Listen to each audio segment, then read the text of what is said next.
Blue Nose Audio presents Forging Glory, a second chance romance. Written by Lainey Davis. Performed by Janine Granda and Bryant Walker. Chapter 1. Wes. I'm alone. I'm aware of that reality before I'm fully awake in a room where I should have the gorgeous body of Cara Moreno draped over my chest. I can't fight the disappointment that simmers, even though I know what last night was to both of us. It was a celebration, releasing a pressure valve. We both have a lot riding on the camp from this weekend, and riding each other was a celebration and a release. Except it didn't feel that way to me. I did things with Cara that I've never done before, never wanted to do. I felt like we had a connection, and a lump forms in my throat, realizing that was clearly a one-sided assumption. She didn't even leave a note. I reached for my phone to see if maybe she texted me, and it starts ringing in my hand. Unknown number. I have to answer it in case it's an offer, but I'm not prepared for the volume that comes bellowing at me at, I glance at the alarm clock, 6:30. Wes, baby! Hello? Don't you know my voice, kid? That's okay. Listen, your Uncle Hawk told me to give you a ring, said you're going to need me today. I comb my memories, trying to place this too-chipper voice on the other end of the phone. Brian? The one and only. My uncle's sports agent starts praising my game, comparing me to the family legacy, whatever that means. I wake up more fully and start to process the meaning of this call. Wait, my uncle called you? Damn right he did, and not a minute too soon. The sharks are swimming outside your door, baby. I glance toward the hotel door and see a bunch of slips of paper on the carpet. Huh. Listen, Brian continues. I'm not going to dance around. You know I was a good partner for your Uncle Hockey and made him a shit ton of money over the years. I can guarantee you the same treatment, and the second you sign an agreement, I can text you. I can be on the phone with those sharks in the lobby of your hotel. Where do you want to land, Wesley? Name your team. I drag a hand through my hair. Name my team? Seriously? He sighs. Okay, not quite that awesome, but give me a ranked list. Word on the street is your debut will be electric. If my uncle called his agent, that means Aunt Lucy wasn't kidding when she hinted that my subterfuge worked in my favor. I snuck out here to California against the advice of my parents and without their support. I gave up my college scholarship for this tryout, and I almost can't believe the gamble paid off. My stomach flutters and I stand up, pacing the floor. I catch a glimpse of myself in the mirror, with obvious sex-tussled hair, swollen lips, and scratch marks on my chest. Cara sticking around to celebrate would have been too good to be true. Last night, she made me feel like I can do anything, achieve anything I want. This morning, it's all happening. But she's not here, and neither is my family. I sigh as Brian talks about numbers and sponsorship plans. It all sounds great, actually. So maybe it was better to have one perfect night than keep things going and grow frustrated with one another. We both will be diving headfirst into intense schedules and camera shoots and too much travel. That's no way to kick off a relationship. Sounds perfect, Brian. Text me the thing to sign.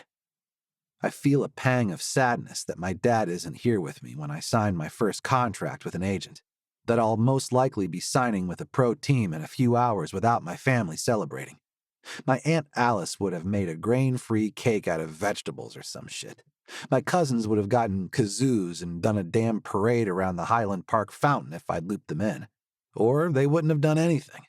My mom would have cried and my dad would have glowered at me and I would have stayed in school another year.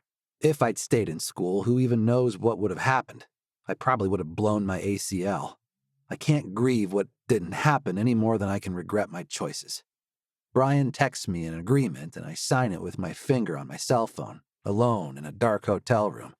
A few seconds later, Brian texts me instructions to head down to the lobby in 20 minutes, and he'll video chat in while I have a conference with an offer. And there it is, my new life, the one I worked hard for. The one I set in motion. I should want to call my cousins, or the guys from my college team, but the first person I think of is Cara. Did she get a similar offer this morning? Should I find her a room and go another round with her to celebrate, possibly real quick before we both fly out? Does she have an agent? Maybe I should send her Brian's contact info. These thoughts swirl in my mind as I brush my teeth and slip into the only clean clothes I have left, sweats and an old Pittsburgh Forge t-shirt of my uncle's. I step out of the elevator on the ground floor and turn the corner, toward the conference rooms. I'm about to video call Brian when I see something that halts me in my tracks. Lou Rubio, president of Soccer USA, has a hand on Cara's shoulder, his lips a centimeter from her ear. I watch as his other hand moves to brush a hair back from her face, the same face I had my lips all over just hours before. I feel nauseated, watching this man put his hands on the woman of my dreams. I guess if she can sneak out of my bed and into his arms an hour later, she's not the woman I thought she was. I don't know why she is going for a high-powered soccer executive, and I don't have time to care. She's on her path and I'm on mine. I'm glad she's not looking toward me. I'm glad she doesn't see my face as I stab the call button for my agent. I turn on my heel and walk toward the conference room. Chapter 2, Cara, 1 month later. My roommate, Jay, slides down the hall of our apartment in her socks, singing some wake-up song she says she learned at camp as a kid. I throw a pillow at her from my bed. "I'm going to start sleeping with the door closed if you keep doing that." She pokes her head into my room, a toothbrush dangling from her mouth. "You should probably sleep with the door closed anyway, Moreno. What's wrong with you? Remember how I said my parents were deep into Catholic school dogma?" I shrug, sitting up in bed. I wasn't ever allowed to close my bedroom door except when I was changing. I guess it's hard to break that habit. In college, I had 3 roommates from my soccer team. We called ourselves the Midfield Mommies, and we lived in a 2-bedroom apartment near campus. I'm not sure if we closed our bedroom doors then because we all went to bed super early or if we passed out exhausted from training and studying. Jay continues brushing feverishly as I try to gather my hair off my face. I swear it got bigger as I slept, or else it's just making itself at home in the Pittsburgh humidity. I'm told I'll get used to the weather here. Balmy 1 minute, windy the next, but rarely sunny. Jay rolls her eyes. "We can make our own house rules now, Cara. Ones that make sense." She slides away, humming as she finishes her dental scrub. She and I are rookies on the Pittsburgh hot metal. We met at the tryout camp a month ago, and I was excited when she asked if I wanted to find a place with her near the stadium in Pittsburgh. I kick my door closed and change into workout gear. I can't stop smiling as I pull on the black socks, shorts, and t-shirt for my team. I want to pinch myself and make sure this is real, that I am actually a professional soccer player. This has been my goal, my dream, for as long as I can remember. And now that it's here, I love that I still have goals, things to work toward. I want to start in a game and score for my team. I want to be chosen for the national team and play in the Olympics. Everything I've ever wanted relates to soccer, to physical achievement, and competition. I remind myself of this each time I think of that tryout weekend in California, when I secured my spot on this team. That weekend, I also met someone I could very well have lost myself to. It would have been easy to fall into Wesley Stagg. I could bask under his intense gaze, writhe in pleasure as he strummed my body for hours. Everything was intensified with Wes, and the way he focused on my pleasure, it shook something inside me. Growing up under such strict rules meant sex, even solo sex, was forbidden and had to be a stolen moment. It took me years to own my sexuality, and that night with Wes was an epic, shattering explosion of pleasure. I snored and slammed my dresser drawer shut because those hours were short-lived. He made that very clear by refusing to answer my calls or respond to any of my texts. Ghosted. Ditched like the one and done I should have assumed I was to him. I brush my teeth and weave my curls into a long braid, definitely not thinking about the slide of Wes's fingers running through my hair, massaging my scalp. "You ready to head out?" Jay jangles her car keys in the hall, pulling me from my heated reminiscing. "Yep, wait, I need protein." I pull my door open and grin when I see my roommate holding one of the egg muffins we prepped on our day off. We filled cupcake tins with scrambled eggs, turkey sausage, feta cheese, and spinach, so we'd have a quick breakfast that met all our nutrition guidelines from Coach Lucy. The fact that we both eat them cold while leaving the apartment at the last possible second solidifies our status as best roommates ever. Some women wake up early to perfect their makeup. Jay and I sleep in and bond over food. We operate in practiced efficiency as we approach the car, me holding both our bags and tossing them in the back seat, while Jay navigates her keys, muffin, and coffee mug, still humming camp songs. The September sun is just starting to rise as Jay's Honda pulls into the lot outside the stadium. The women's team has a field first today, and I love our cardio session by the river. We run laps and agility ladders as the freight trains roll past. We sprint in intervals as the tugboats blast their horns behind the coal barges chugging up the Monongahela River. I feel part of the industry here. Maybe because my team is named for the liquid iron still manufactured in the valleys nearby. When Coach tells us to start running the steps in the stadium, my legs threaten to liquefy from the exertion. But I remind myself that I am forged of strong will. I fought to get here. I'll fight to stay here. The whistle blows, signifying the end of morning workout, and I sink into one of the benches near the grass. One of the trainers tosses me a drink, and I shield my eyes from the sun as I chug it down, watching as a men's team takes the field.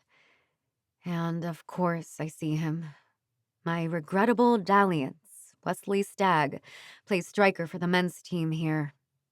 I can't let go of what happened, in part because I see him every damn day at work, and the hot dummy doesn't even look at me. I suck down the rest of my drink, glaring at him, until Lucy waves us all to join her in the tunnel. "I'm turning you over to Coach Ben, folks. I believe you have film next, then lunch and afternoon drills." She pats her clipboard and waves as we all pull off our sneakers. I must carry a sour look on my face the rest of the day because Jay asks me about it on the way home. "You're usually in a better mood after chicken teriyaki." She lowers the volume on the radio, inviting me to spill my guts as we navigate traffic on the Fort Pitt Bridge. I can't help the sigh that rumbles out of me as I plunk my head against my window. I saw Wes again today.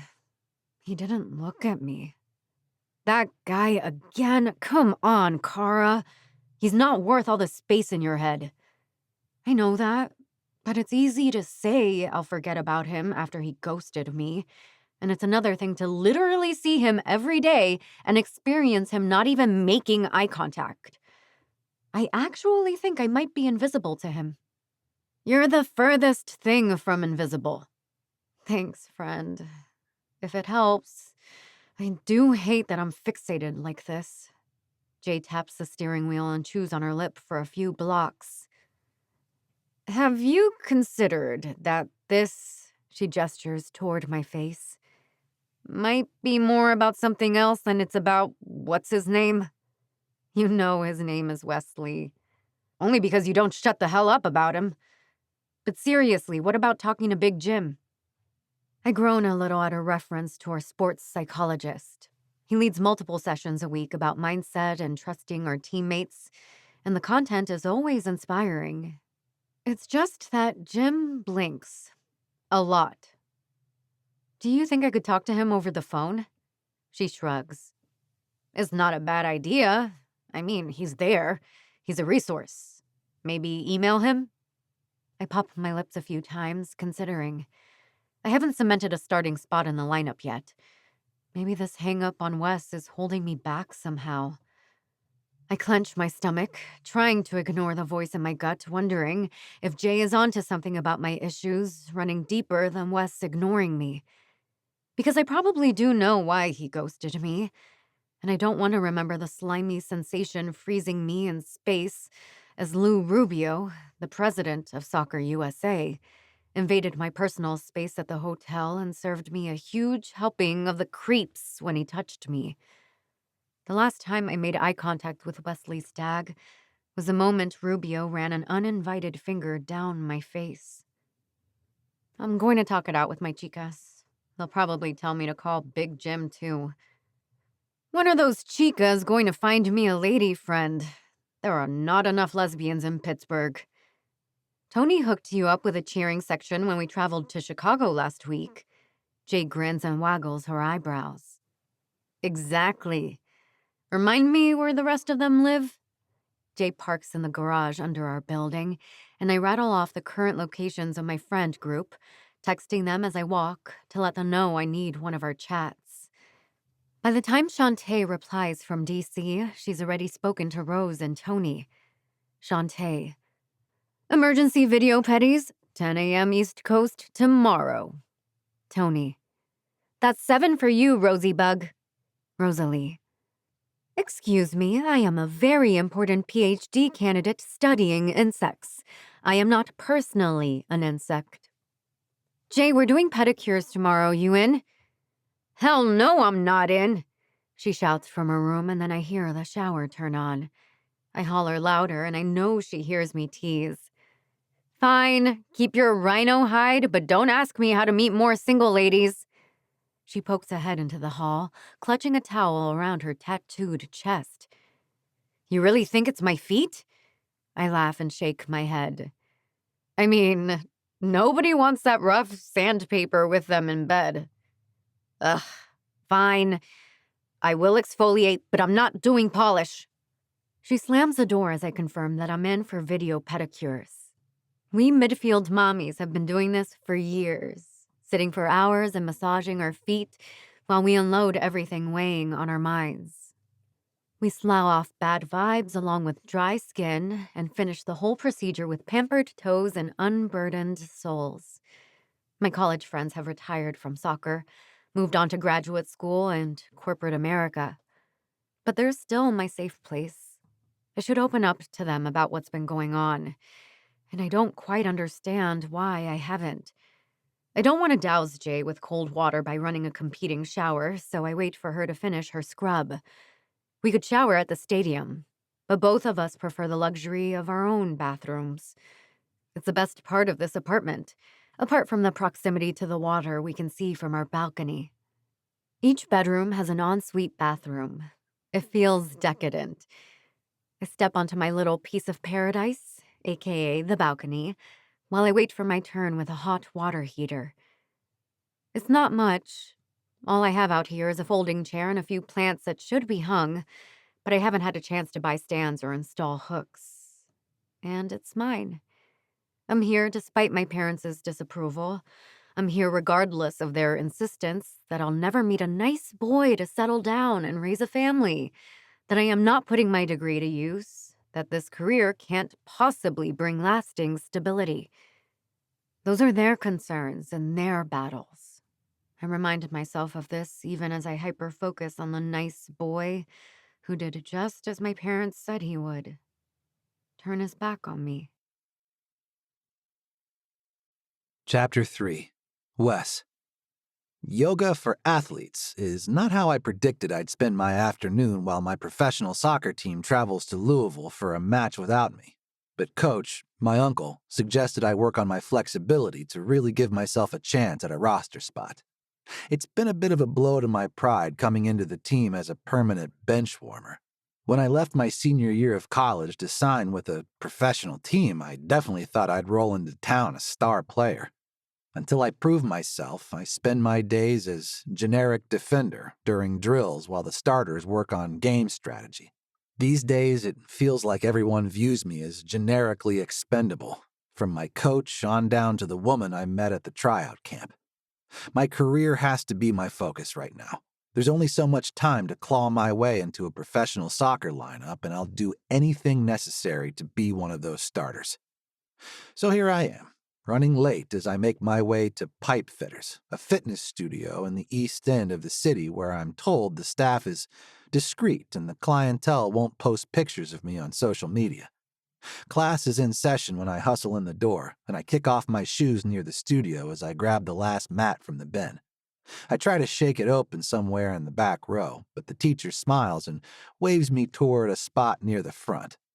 My knees lock when I see that, of course, the space is next to Cara Moreno. Great. It's been bad enough trying to avoid her at the stadium for the past month while everyone raves about how great she is on the field. Now I have to pretend she didn't stomp all over my emotions as we sit side by side and open our chakras, or whatever we're doing in yoga class.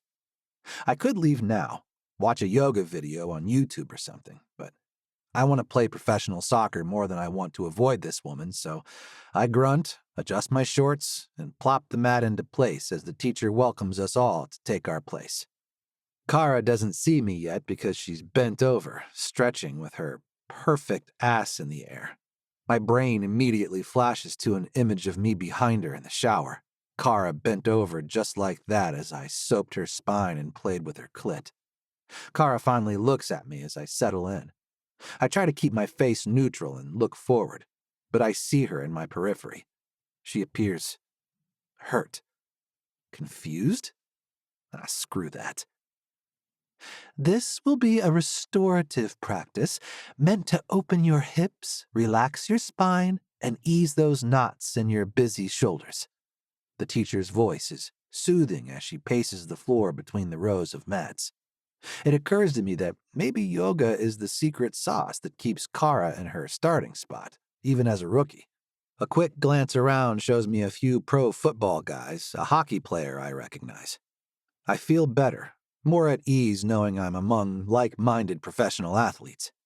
Do I even get to call myself that since I haven't played 1 minute of pro soccer yet? If my uncle thinks this will get me where I need to be, I'll fold my foot in half and drag a knuckle down my arch like the teacher suggests. As I work my toes apart, I keep seeing Cara from the corner of my eye. Her toes are painted burgundy now, and I wish I wasn't thinking about how beautifully that color contrasts with her tan skin. Give each of your toes a little tug and feel the blood moving into them. The teacher pats me on the shoulder gently, pulling my concentration back to the intense stretch in my feet. The last time I played with a foot, it was Cara's, and now I'm hard in yoga class thinking about her toes in my mouth. I'm relieved when we switch to some hip opener poses, even more so when we rotate so I'm facing away from her. Until I realize this means she's staring at my ass as I widen my stance and hinge my hips forward. It's fair to say my concentration is not where it needs to be if I'm going to draw the full benefit from this class, and I try my best to focus on my breath, to listen to the instructor, until she says we're going to rely on a partner for the next series of hip poses. I close my eyes, willing her to pair me with the linebacker on my right instead of the gorgeous woman messing with my feelings. Cara, I'm going to ask you to team up with our newcomer today, if that's all right with you? I feel the teacher's hand on my arm as she turns me toward my one-night stand. Cara pinches her lips together, looking everywhere but into my eyes. Whatever. I lie on my back with my knees bent and my feet on the floor, staring at the ceiling like I'm about to endure a medical procedure. When instructed, I pull one knee toward my chest and tip my foot toward the ceiling, wondering where the partner comes into play. Okay, class, let's have our standing yogi press a palm into our stretching partner's foot. Yes, just like that, Dustin. See how Jamil's hip is slowly stretching? I refuse to look as Cara's palm connects with the arch of my foot. I close my eyes, accepting this delicious stretch, but I can't focus on it too much because my junk is going to create a problem. By the time we switch to the other side, I'm fully erect, and I open my eyes to see Cara kneeling between my legs. Her face hovers a foot above my crotch as she presses onto my foot. My eyes connect with hers, and I know she knows how my body is responding. If I had any say in the matter, I'd be flaccid, or better yet, I wouldn't be here at all. A cramp burns in my lower back, and I groan, rolling out of the stretch and rocking back and forth on the mat until the teacher arrives to talk me through a pose that releases the pain. Mercifully, she sticks by me for the remainder of the poses. But at some point, I realize this leaves Cara to work with another partner, and I don't like it any better when I see a lanky dude pressing on her foot with his face hovering above her crotch. Why am I so messed up in the head over this woman? A bigger man would confront her, clear the air. I'm not feeling very big as we pack up our mats, and I try to sneak out the way I came in, but I hear Cara's voice as I'm spritzing my mat with cleaner. Can we talk? I have nothing to say to you. I roll up the mat and start walking toward the bin near the exit. 5 minutes, Wes, is all I'm asking. Then you can go back to ignoring me. Me? Ignoring you? I toss the mat in the bin with a muted thump. That's rich, considering your attention span when it comes to men. She shakes her head. I knew you thought that. I knew you had misinterpreted what you saw. That's why you ghosted me when I could have really used a friend. Oh, you found a friend, all right. Once more, my memory is active, pulling up the cozy scene I walked in on as I went to sign my contract with the forge. I saw his hand on her cheek as she stood there with no bra, probably still smelling like sex, with me. Cara's face contorts as if I've slapped her. She clutches her stomach and grips the wall with one hand. She swallows and shakes her head. I can't believe I thought we could talk this out. She pushes past me toward the exit. Go on and leave then, Moreno. Again. I know I'm being a dick, but I can't seem to control myself. Cara stops and looks over her shoulder at me, and I'm a little surprised to see her eyes welling with tears. She wipes her face and shoves the studio door open, leaving me alone in the hall. Her tears give me pause. They seem out of character from what I know about her. Cara entered that tryout camp feisty and confident. She knew exactly what she wanted that entire weekend and made no bones about grabbing everything from multiple scouts' attention to my junk in a vice grip. And she left with a pro soccer contract, so something worked in her favor. I don't know what to make of her outburst, but I don't have time to dwell on it anyway. My own career is on the brink of collapse. She did me a favor when she made sure our one night stayed that way. Chapter 4. Cara. I slammed the apartment door so hard that Jay springs up from the couch where she'd evidently been napping. Cara? Her face wrinkles and I close my eyes, taking a deep breath. Yes, sorry. I just got a little carried away. She frowns and rubs the back of her neck, then clicks off the television. I thought yoga was supposed to be relaxing. I sink into the couch next to her. We have a rare day off today, and we're each assigned different active rest. I wish I'd gotten your stretchy band workout instead. Jay snorts. Yeah, right. Because it's so relaxing to squat 1,000 times while Coach Lucy controls the resistance. I'm guessing you didn't have to defend your honor to a pig-headed striker, at least. Jay sighs audibly. Is this about your reindeer? I swat her with a pillow. His name is Stag, weirdo. She shrugs. It's funnier to call him a reindeer, especially if he's being a douche. I open my mouth to protest, but my phone chirps with an incoming text. I glance at the screen and see that it's from Tony, whom I forgot I was supposed to call this morning. And now he made me stand up my friends. I can't with this guy. Let it out, Moreno. Get it over with. I elbow her again and prop the phone up on the coffee table, clicking the icon to join the video chat in progress. All my chicas glare at me, pumice stones in hand, and I wince. I forgot fancy foot time. I'm so sorry. Rosalie wags a finger at me. I'm up at the crack of dawn. I don't do this for just anybody. I grimace, but Jay kicks my foot with her own. We've got some rhino hide happening over here, folks. Shantae wags a finger at me. That's what you get for leaving us in the lurch, chica. Did you even pre-soak and remove your polish from last time? I pry myself from the couch and scoot to my bathroom to grab my pedicure kit. When I get back to the living room, I'm touched to see that Jay got me a tub of warm water and a towel from the kitchen. "Go on," she whispers. "Shave your calluses like a block of Parmesan cheese." "You are disgusting, and I love it." Tony snickers from the tiny screen in the living room, and I dunk my feet into the water. "One of these days, we're gonna get you to join us," she shouts to Jay, who grunts and heads down the hall to her room. She halts mid-stride and turns, poking her head back into the living room to shout, "Make sure she tells you about the reindeer. We have to get her to clear her head about that guy, no matter how great his antlers are." I throw a pillow down the hall at her as she disappears into her room with another cackle. When I look back at the screen, Rosalie is gesturing with her pumice stone. "Cara, babe, I can either tell you how my feet are starting to become real human feet now that I'm not running 30 miles a week in cleats, or I can remind you that you are working very hard to get selected for the national team leading up to the Olympics." "Feet, please," I groan while my friends drown my voice in a chorus of, "Mm-hmm." "The fucking Olympics, Cara." Shantae starts dabbing a cotton ball on her toes, scrubbing off last week's plum polish with gusto. "Look."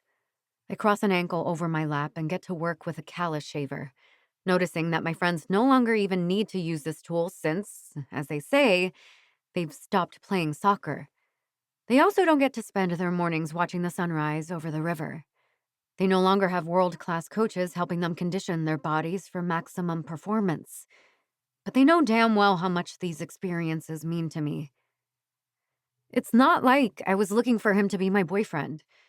I just really thought we connected and, well, it hurt my feelings when he ghosted me.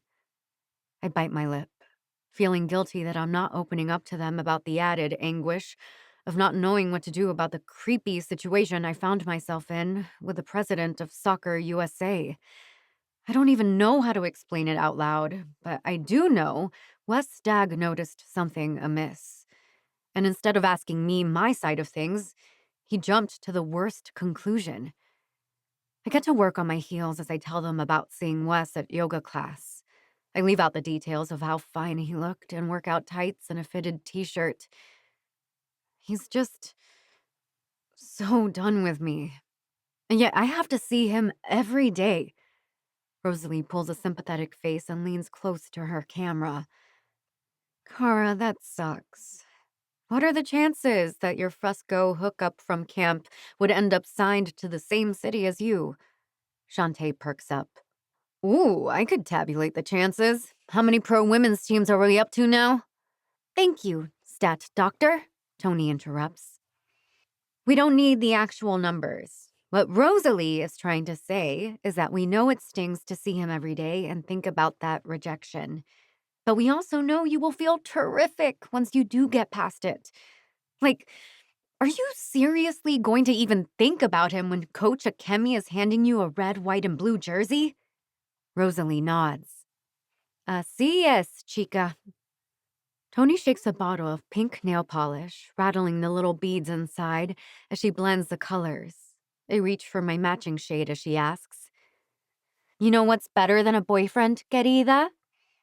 Jay chooses that moment to re-enter the conversation, plunking next to me on the couch and shouting, "Literally everything." We all crack up laughing and I make room for her in front of the screen. Jay won't paint her nails, but she does reach for the lotion and starts to work on her feet. "Seriously, though," Tony adds, "an Olympic gold medal will last a hell of a lot longer, look better around your neck, and open more doors for you than any boyfriend ever has."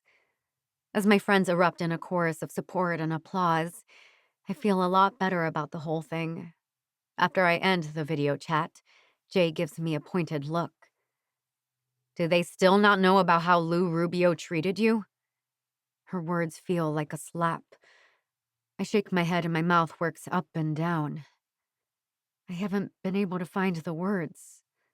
She frowns and places a hand on my shoulder. The way he was getting in your space in the hall at lunch in California, that wasn't okay, Cara. I saw how he was looking at you, and that's not how professionals assess one another. I blink rapidly in disbelief. I remember that Jay had come around the corner the very first time I encountered the soccer president. His actions that day had made me uncomfortable. Jay doesn't even mention how he escalated his creep factor, and the fact that she remembers even the one indiscretion makes me shaky.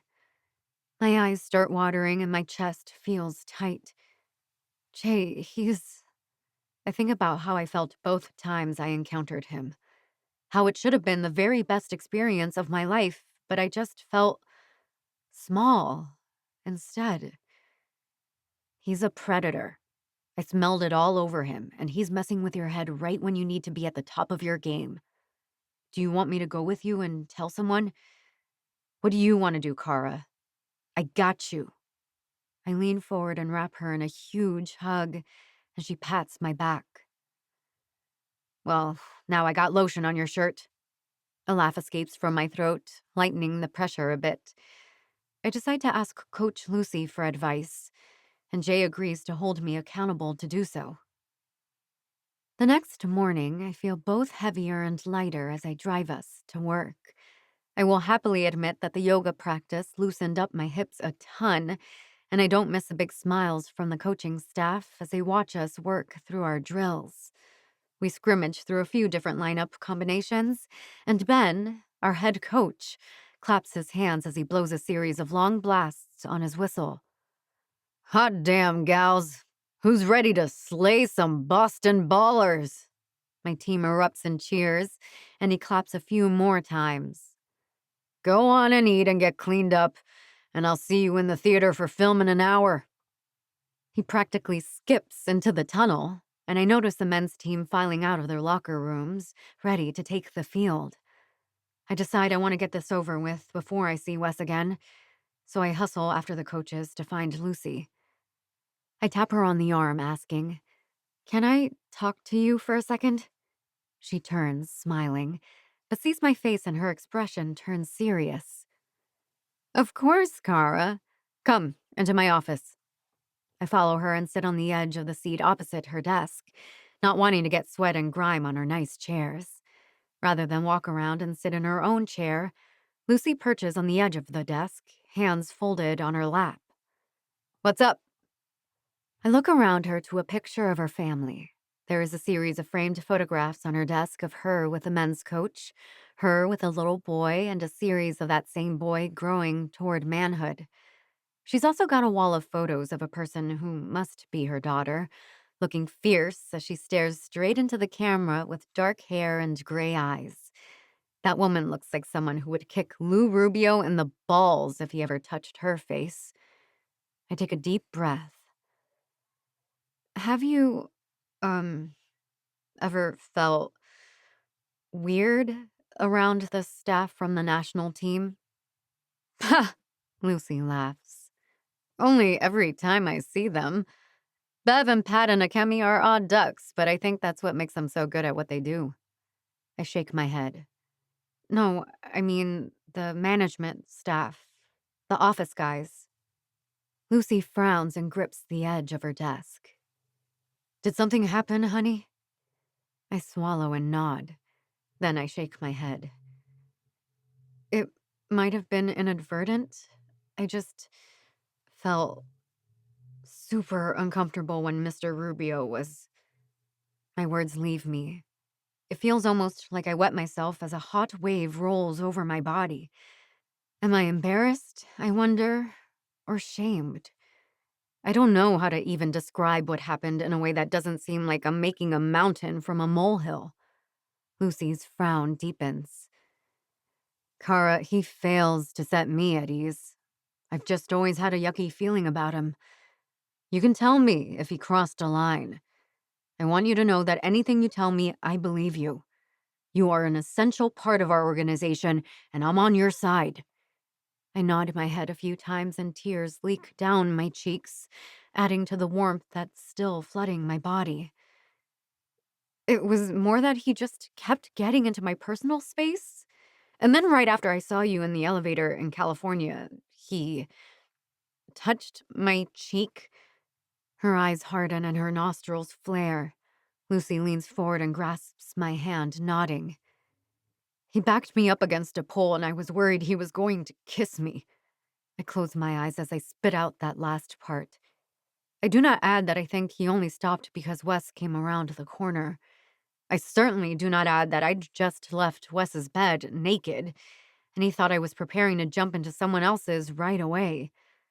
Lucy makes a low, angry sound and squeezes my hand gently.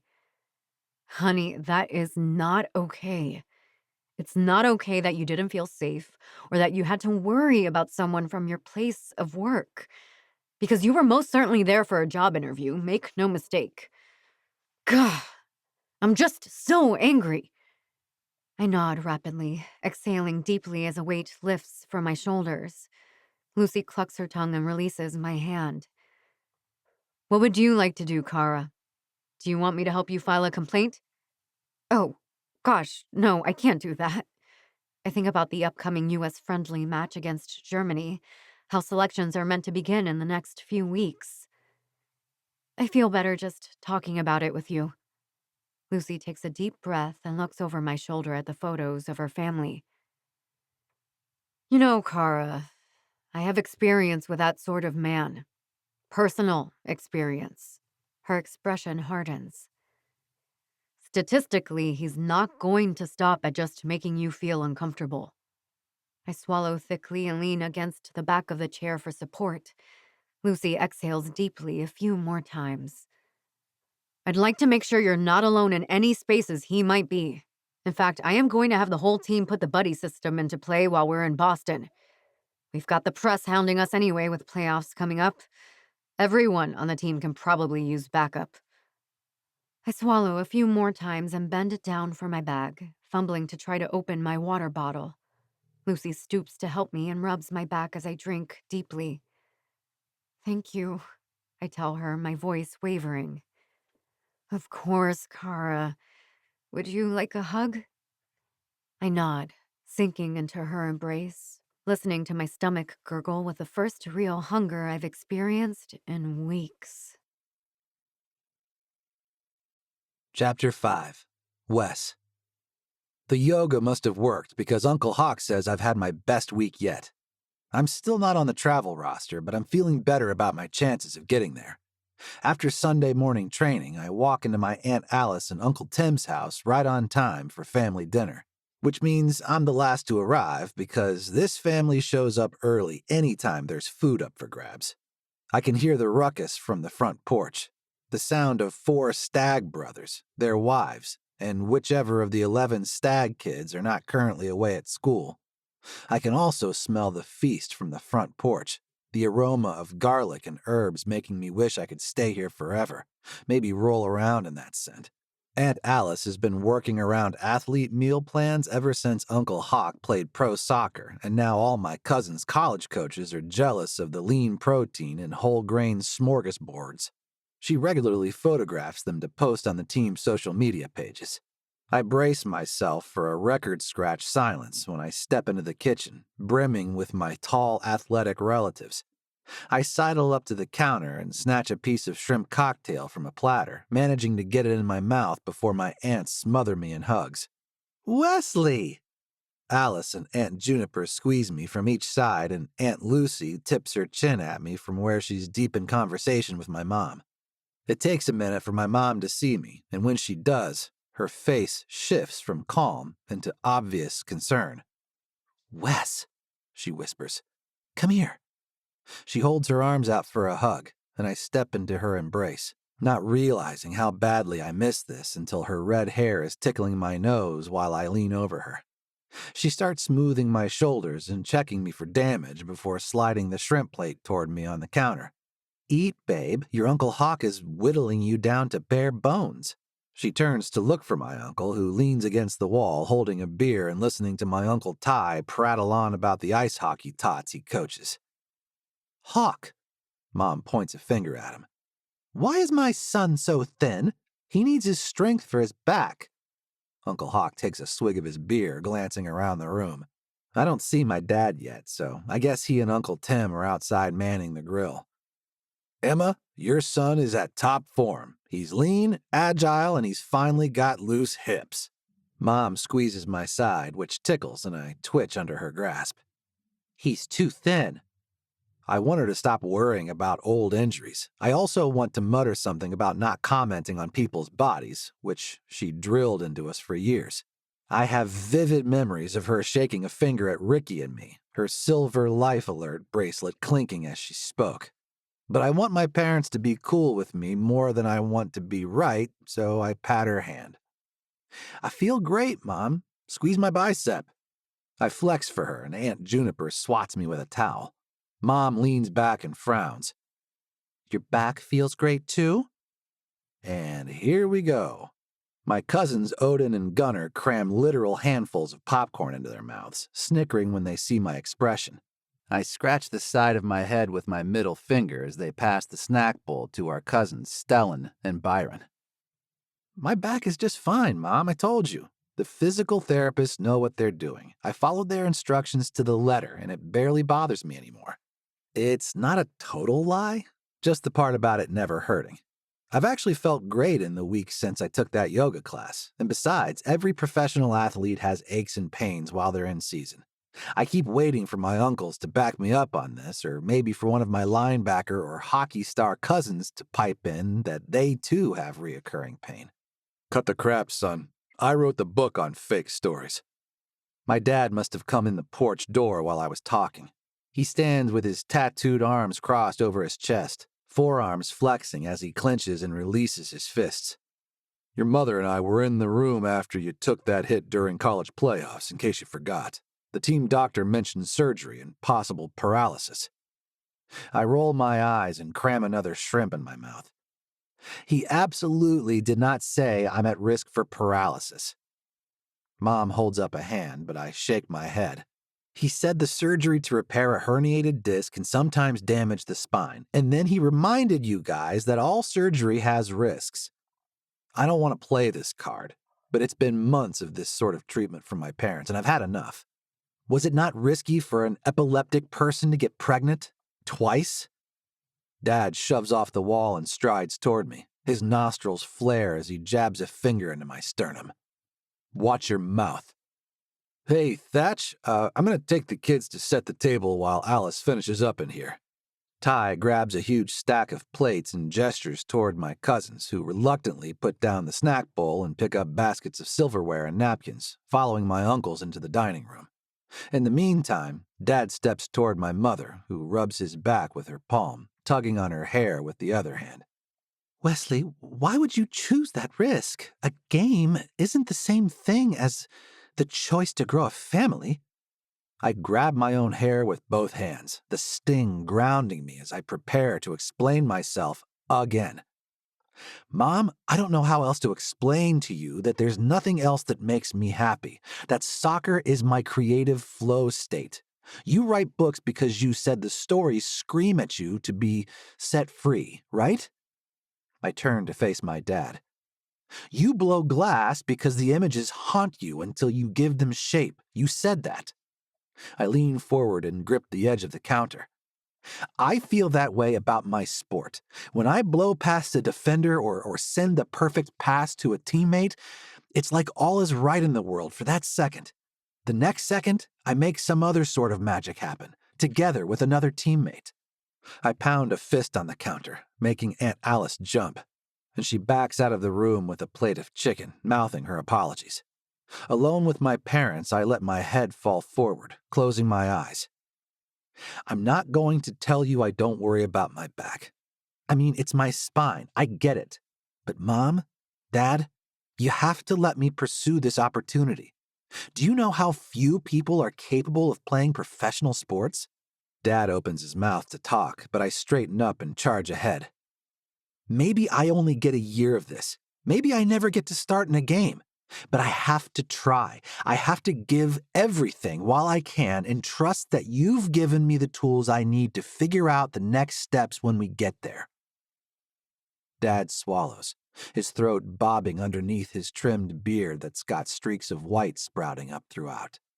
Mom clutches his hand. Wesley, it's not easy for parents to forget the sight of their child crying in pain. I nod. I know, Mom. I know. And just like you asked your parents, I'm asking you to trust me with my own body. I'm asking you not to put me in a glass cage. I look my father right in the eye. You always told Mom she can do anything, that you'd be right there by her side if she needed help. Well, now I need you cheering for me. I don't give them a chance to respond. I'm not actually ready to discuss this further, so I walk past them into the dining room and grab a chair at the far end of the table, in between a few of my cousins. The massive crew has already decimated the platters of food my aunt prepared, and I have to fight through elbows to fill my plate. I eat quietly, looking around the table at my family, who mercifully ignores me while they talk about the non-soccer pro sports teams here in the city. Uncle Ty's former hockey team, the Fury, haven't won a cup in years, and my cousins all get heated as they talk about the preseason exhibition games being played in Australia this year.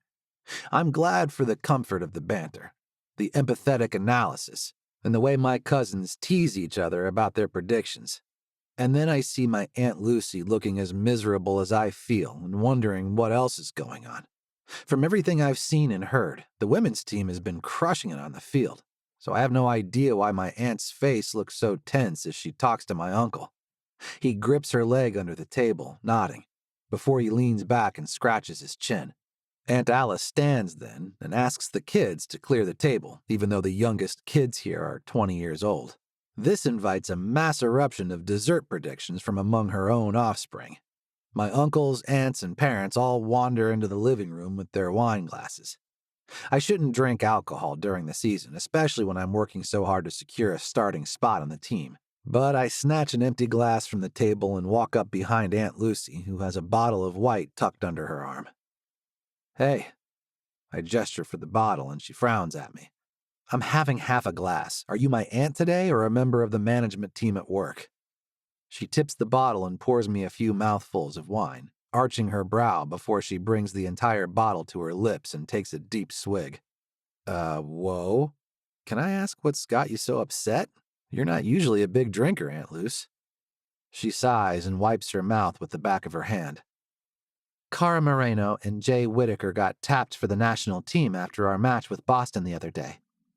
My eyes fly wide and it feels like my eyebrows will disappear into my hair. Why the hell was Cara upset at yoga if she made the national team? That's phenomenal, isn't it? Lucy nods. Yes, absolutely. She flashes a forced smile and takes her wine to the back porch, where she gestures wildly at my Uncle Hawk.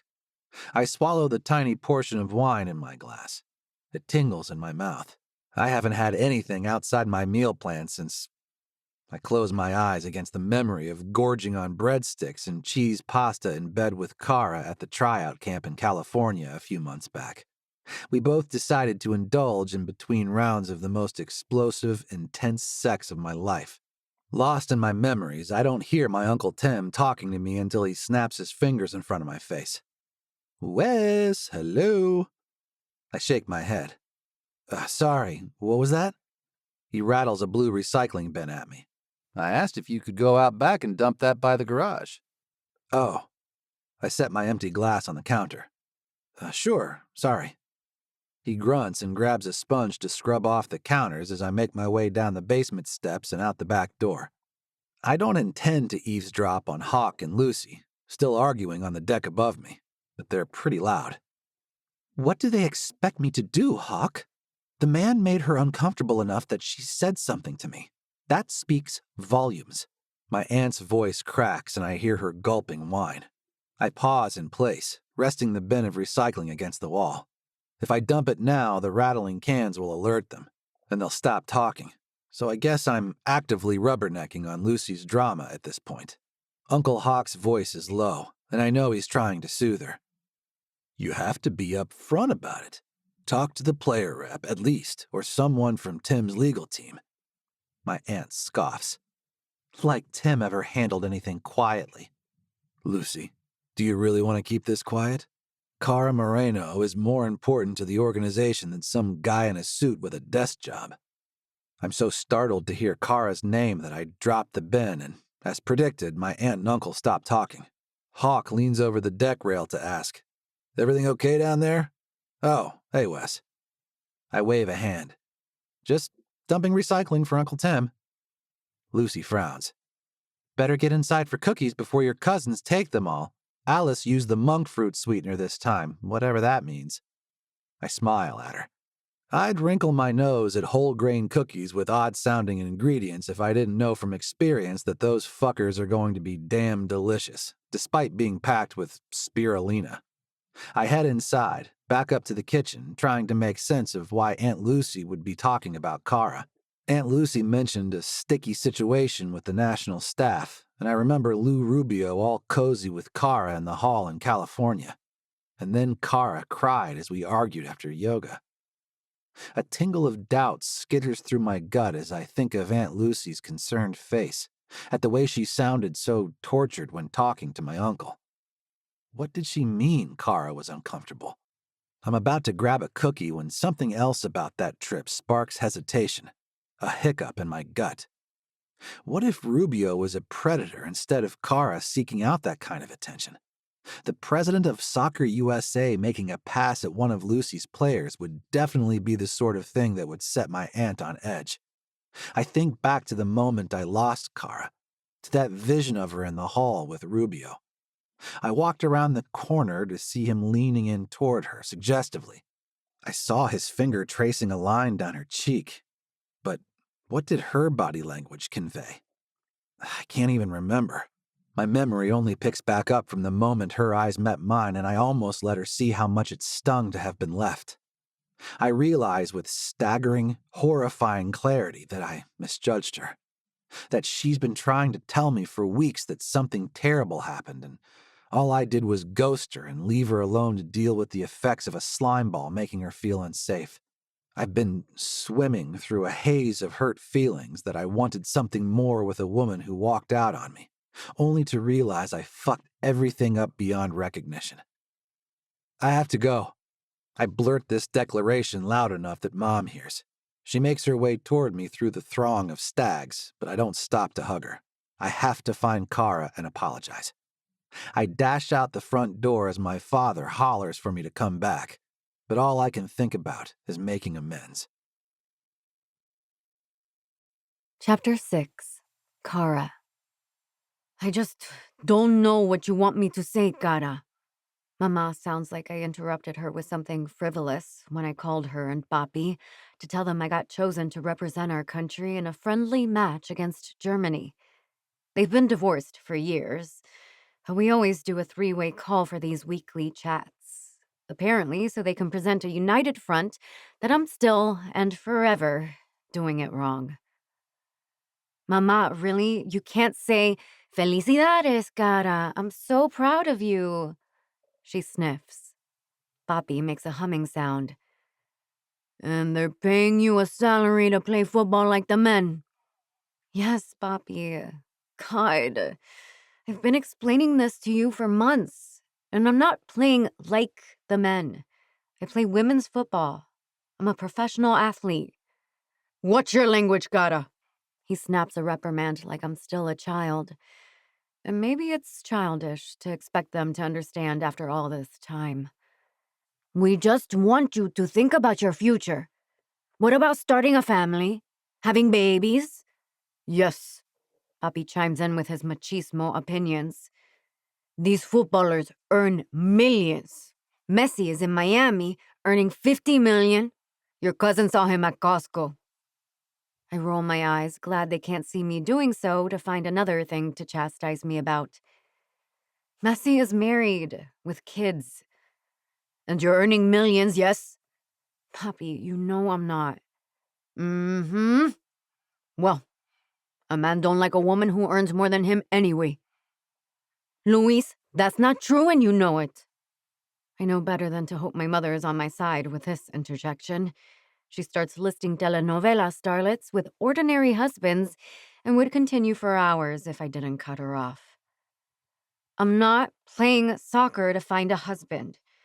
I'm playing soccer because I love it, and I love this freaking country, and I thought you'd be proud that I will be representing it." "Such language. Is that what they teach you at these schools with the men and women in class together? Is that how you talk to people in Pittsburgh? What does your priest say?" I dig a knuckle into my temple with a hand not holding the phone, trying to decide what to say next. A knock at the door catches me off guard, and I glance down the hall. Jay is out on a date with a woman who asked for her autograph after our last home game, so I worry that she forgot her key or something. "Mama, Papi, I need to go. Someone is at the door." "Just think about what I said, Cara. You can still come back and find a job here in Finley." "Mommy, I appreciate that. I will call you soon, okay?" I hang up and throw the phone on the sofa, muttering to myself about my contract, feeling thankful that I have at least 3 years here in Pittsburgh, where most people seem to understand that women have other goals in life than making babies. Whoever's at the door knocks again, hesitantly, and I shuffle over to the peephole. I gasp audibly when I see Wes Stagg on the other side of the door. "Cara, I came to apologize," he says as I press my back against the door, one hand to my chest as if I could still the racing heart inside my ribs. "Can I please come in and talk to you? I brought you something." I should tell him to get lost. I should ignore him and hide in my room, ghost him like he did to me. He was so mean and dismissive when I tried to talk with him after yoga. For some reason, I lean to the side and look through the peephole again. Wes has one arm above his head, leaning on the door, face close to the little lens. His eyes seem sincere. I sigh and open the door, and melt a bit when his face shifts into a grin, like he's happy to see me. He holds out his hand, displaying a bright blue cube. "I brought you a power adapter." I arch a brow in confusion. His grin widens. "For when you're in France with the national team, so you can charge your phone and stuff." I blink at him, unsteady on my feet. How does he know I got selected? How is it that this man who doesn't even like me understands the significance of my achievement so much that he bought me the perfect celebration gift? "Thank you," I whisper, accepting the cube and turning it over in my hand. Wes points at the adapter. "There are different plug configurations depending on where you're going. See here? I guess the outlets are shaped different in Australia compared to Europe." He smiles at me, expectantly, waiting. I look between him and the cube, unsure what to do. "So, can I come in and apologize now?" I shake myself back to the present moment. "Yes, sorry. Do you want something to drink?" I groan, embarrassed that I'm offering hospitality and my own apologies to someone who already said he came here to offer me those things. "We can sit on the couch." Jay and I don't have a dining table. We eat at the counter where we have 4 high stools, 2 of which are piled with clean laundry yet to be sorted and put away. The small table in the entryway is currently covered in mail and canned tuna, just a few of the side effects from a series of away matches. Wes seems not to notice and walks to the couch, easing his long torso into the corner. He places his hands on his thighs and waits for me to join him. I pluck my phone from the other corner of the couch and set it on the end table, turning my body to face Wes. "You seem frazzled," he starts. "Is this a bad time?" I shake my head. Just dealing with parents who don't understand why I'd want to play professional sports." He nods knowingly. "I know a few things about that." He swallows and rubs his palms along his jeans. I try not to think about the thighs I know hide beneath that dark denim. "So, I overheard my Aunt Lucy today at dinner." I wrinkle my nose. "Should I know who that is?" His brows shoot up and he stiffens. "Lucy Moyer, your assistant coach?" I tap my fingers and squint. Coach Lucy is related to you? Wes barks out a laugh. It's so refreshing when people don't know my whole family history. He shakes his head, smiling. Hawk Moyer, the men's team coach, is my dad's brother. He's married to Lucy. My mouth forms an O of surprise. You can imagine the mindfuck it creates for me when I'm trying to prove myself and people think I just made this team because of my family. I had no idea. He waves a hand in the air. So, my Uncle Ty played pro hockey too, and my dad and Uncle Tim are lifelong runners. All of us kids, there are 11 of us all together. All of us are athletic whether we like it or not. Many of us are playing D1 sports in college or putting ourselves out there for the pros. My cousin Odin is probably going to play in the NFL. Wow. Well, my family doesn't believe real women play sports. Wes extends a hand like he wants to touch me, but changes his mind and drapes it over the back of the couch. Let me know their address, and I'll have my Aunt Juniper send them a picture of her Olympic medal hanging in her judge's chambers at the courthouse downtown. I chuckle, imagining my parents not knowing what to make of such a passive-aggressive package. But then I don't know what else to say. You said you were going to apologize? He nods and licks his lips. I don't know where to start, so I'm just going to dive into it. I nod and swallow. Feeling exposed, I grab a throw pillow and clutch it to my chest. I fucked up, Cara. I saw you and Mr. Rubio standing together in the hall, and I assumed the worst of you when I should have seen the worst in him. I inhale a shaky breath through my nose and tears well up in my eyes as Wes brings up Lou Rubio. My aunt didn't mention anything specific. She had no idea it was lurking nearby anyway. But she said something at family dinner about there being issues with the staff on the national team, and, well, I couldn't help but remember how upset you were after yoga. He drags a hand through his hair and squeezes his eyes shut. God, Cara, I'm just so damn sorry. I should have trusted you. I should have trusted what we shared together. Instead, I just made everything worse. I close my eyes and a single tear rolls down my face. I really felt a connection with you in California. He slumps further into the couch, his proud shoulders sagging. I felt it too, Cara. Like nothing I've ever felt before. I'm embarrassed that I ruined that. The air is thick with regret, and I want to tell him it's okay, that we can pick up where we left off. But he hurt me. His actions and his words, and lack of words, it hurt me.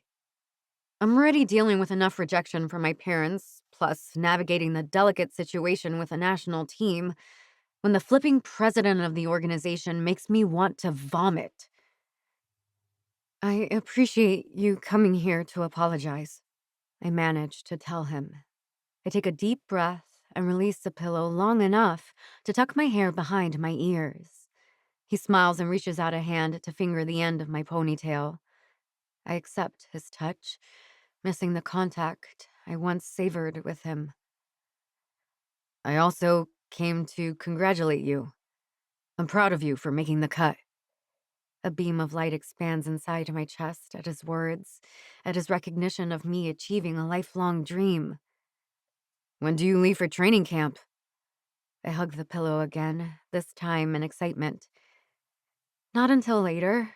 National camp isn't supposed to conflict with league play, but we made the playoffs, as you know. Wes's smile is even larger now, and he leans one elbow on the arm of the couch, grinning. Of course I know. I'm vying for field time in our own playoff run myself. I laugh, sinking happily into comfortable conversation with this man who understands my work, my ambition. Even if he was a dick about it, he found a really thoughtful way to apologize. I'd love to come to a game and see you play, Wes. if it works out. His sneaker taps on the floor and he shifts his posture, bringing his body just a bit closer to mine. We could look at our travel schedules, see if that will work out anytime soon. I want to see you play too. His smile would melt the ice off the sides of our freezer. And it's got quite a lot of buildup since Jay and I haven't been here to keep up with monitoring it. We can do that. I grab my phone and pull up my calendar, and he does the same. Chapter 7. Wes. My name is on the roster for a sub for the Forge game against Charleston. Not a starter yet, but this is the first time I'll be eligible to take the field as a professional athlete. I should feel an irresistible urge to call my family with this news, especially since I want to get to them before my uncle blabs. But when I see the roster posted by the showers, my first thought is to tell Cara. It's only been a few days since I made amends, but we've been texting back and forth. She's going to be able to watch my game this weekend, since the Hot Metal plays Charleston's women's team the same day. The women play first, though, so I'll be warming up and unable to watch her play. I hurry and change into my sweats and shoot her a text message. Call me after your practice? I've got news. Wes, got a second? My uncle pokes his head out from his office and I nod, sliding the phone in my pocket as I walk toward him. Shut the door, kid. I do, and then my uncle beams and claps his hands slowly. I couldn't be any more proud of you if you were my own son, Wesley. You really stepped up your game the last week or so, bud. He tussles my wet hair and I bat his arm away. Knock it off, Uncle Hawk. And thank you. I've been working hard. He leans against the edge of his desk, arms crossed over his chest. Have you talked to your parents any more since dinner at Tim's? I shake my head. We'll work it out eventually. I do wish they'd come see me play. I wonder if my coach knows whether I'll actually get any time on the field. Do you want me to be your uncle right now or your coach? He winks at me, then smooths a hand along his chin. I don't really see Thatcher and Emma traveling for this one, though. I think it's parents' weekend at your brother's school. I shrug. All the more reason to keep working for a start in a home match, right? That's the attitude. He claps me on the back and then pulls me in tight for a hug. All right, I stink. Get out so I can shower. I laugh and head toward the parking lot, checking my phone.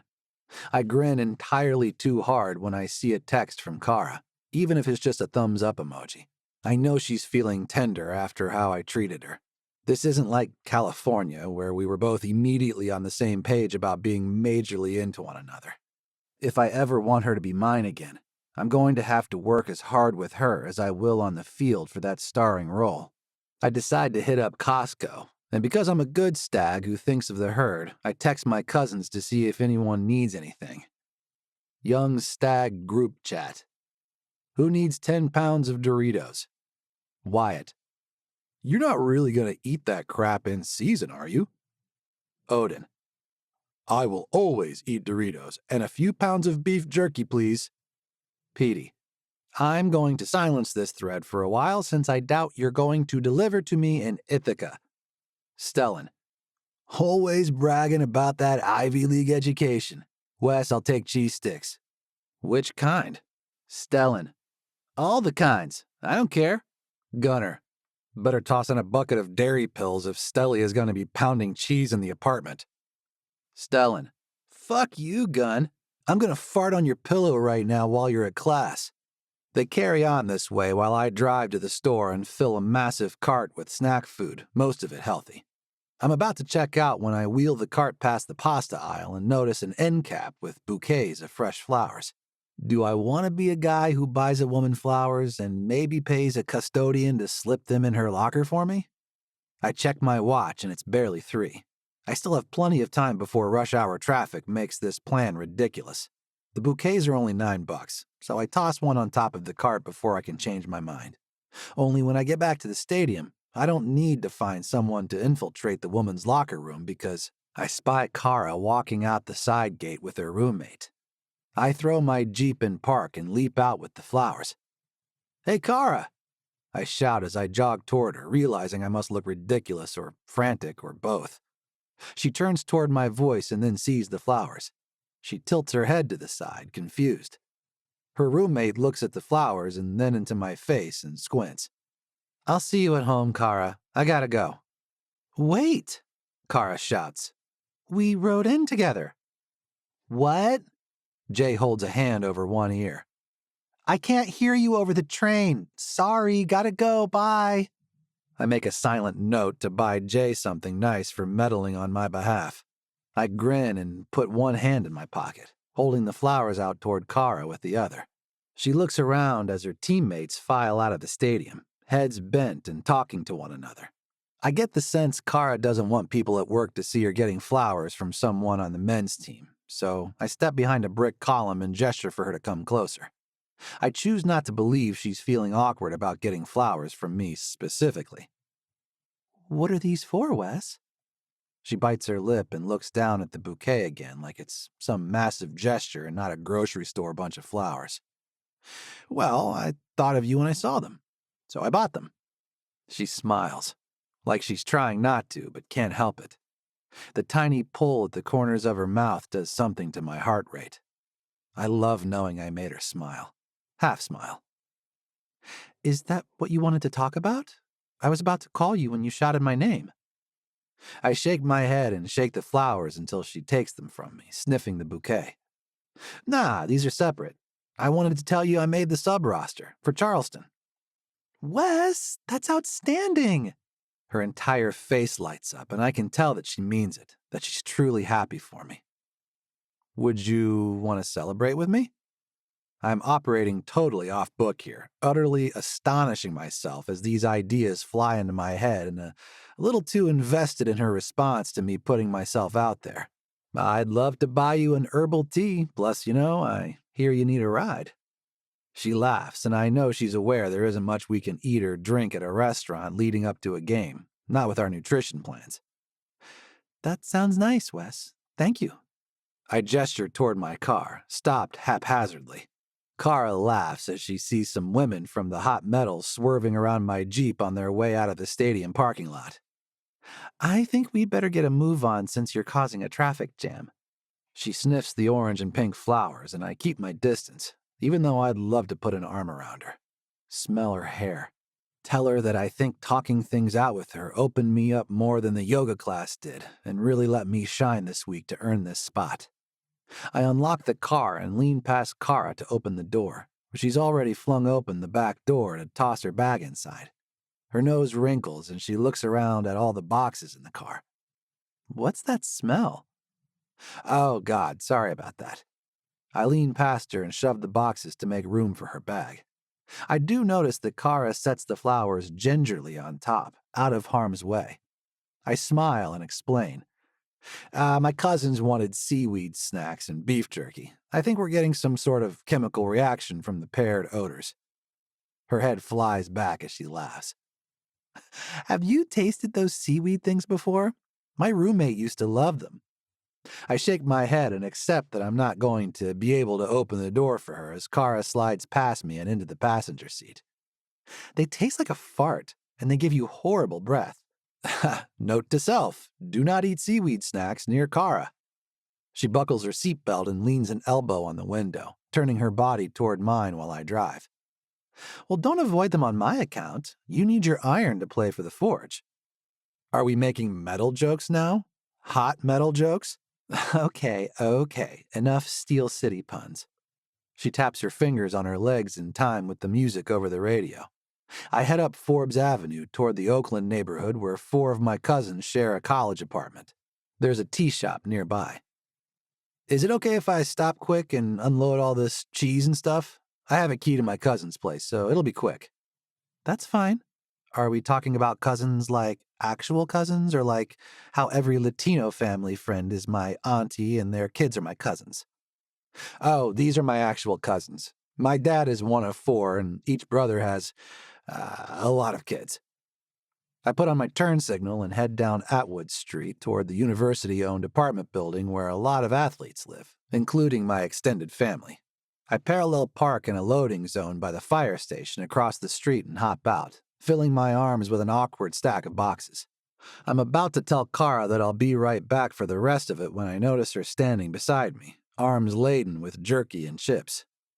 "Lead the way," she grins, and I marvel at how in sync we are, even now when our friendship still has an undercurrent of hesitation. I shake away the thought and hurry toward my cousin's apartment.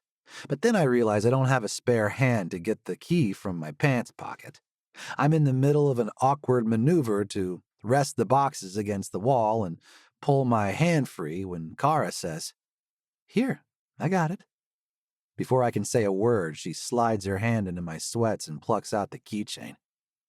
I grow immediately, achingly hard at the heat of her touch, at the memory and familiarity of her body near mine. I draw a shaky breath, worried I might actually come in my pants like a teenager. "Which one is it?" Cara shakes the keys, questioning, and I shake myself back to reality. The one with the purple ring," I manage to choke out. Cara unlocks the door and holds it open for me. I drop the boxes just past the threshold and gesture for her to do the same with her armload. "Shouldn't we put the cheese in the fridge? I don't want it to go bad." I'm well aware that any lingering here could lead to a cousin returning from class or waking up from a nap, and I'm not ready to subject Cara to the Stag family brand of inquisition. She already knows my aunt and uncle, and I tell myself I don't want to impact any professional boundaries she's established at work. She's on her way back from the kitchen before I can tell her the cheese is fine for a few hours. Beaming, she walks past me into the hall, and I lock the door behind us as I follow her. "That's so nice of you to take them supplies, Wes. I never had a big family like that." "You're an only child, right?" "Mm-hmm. I have relative cousins in Florida, and like I said, I have cousins near home, but they wouldn't exactly drive to my college apartment with care packages." I swallow, remembering the tension with her parents and their outdated views on women and sports. It helps that we all live close by, I'm sure. "Well, anyway, I think it's nice."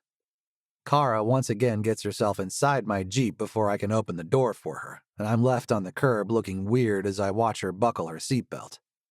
The tea shop ends up not having seating, which leads to me driving Cara home and sitting on her balcony in a camp chair.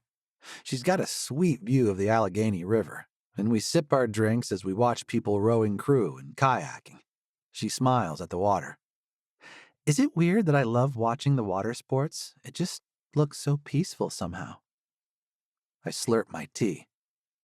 "Not weird at all. I think I told you my Aunt Juniper rowed crew in the Olympics. All of us took rowing lessons from her." "That's so cool." I shake my head. "It looks cool, maybe, but those people are masochists. Nothing has ever burned my lungs more than Aunt June barking me through a Power 20. Cara laughs and leans forward on the rail, the breeze blowing her curls around. "What about the kayaks, then? Are those harder than they look?" I swallow the urge to make a joke about things looking hard, but I can tell Cara catches her slip because she lifts her eyebrow as she slurps the rest of her iced tea. There's a weighted pause where we just look at one another. I want so many things. To kiss her and hold her, to shout over the balcony that I got called up to the roster. I'm about to tell her I need to quit while I'm ahead, make an excuse to head home. But her roommate starts shouting from the living room. "Cara, we got our workout schedules from Akemi. You're going to want to go to bed immediately and rest up." Cara smiles knowingly, and I can imagine exactly what she's thinking. She's got that dread of how hard it will be on top of her hot metal workouts, plus the simmering burn to demolish the benchmarks. I remind myself that work has to come first for her, and it should always be that way for me, too. We both have too much to prove to get lost in flirtation. "I get it," I tell her, my voice softer than I intended. "I'll let you get your rest. Sounds like you need it." "See you at work, Stag." She grins and crunches an ice cube from her glass, and I actually experience a pang of jealousy from a frozen shard of water. "See you at work." Chapter 8, Cara. I'm not sure how Wesley, Stag, and I transitioned from an herbal tea hangout to making each other lunch on alternating days, but all week I've been prepping turkey wraps and slicing carrots into intricate shapes, constantly trying to up my lunch game before I meet him outside the stadium, in between drills and film, and his physical therapy. We eat by the river unless it's raining, watching the barges chug past and waving at the occasional morning booze cruise. Yesterday, he handed me a joke lunch full of that seaweed stuff, so today I disguised a turkey meatloaf to look like a cupcake, topped with riced cauliflower frosting and chive sprinkles. I hand him the container and bat my eyes, awaiting his response. Despite my hesitation around him and my anxiety that he'll ditch me again at the first sign of trouble, I'm growing addicted to the way I feel when I'm around Wes. Dessert for lunch? You're pretty confident in yourself now that you're on the national team roster, Moreno. He winks and sniffs the food. His brow furrows. What is this? I promise it meets our dietary parameters. I shift my posture so I'm leaning forward with my elbows on my knees. My own meatloaf container still sealed, since I didn't decorate mine in any special way. Did you call my Aunt Alice or something? You know, I have no idea who your relatives are, Stag. Try it. Wes wrinkles his nose, shrugs, and takes a bite of the cupcake. I watch his face shift as he tastes the savory food when he was expecting sweet. I laugh as he moves through shock and into acceptance and actual enjoyment.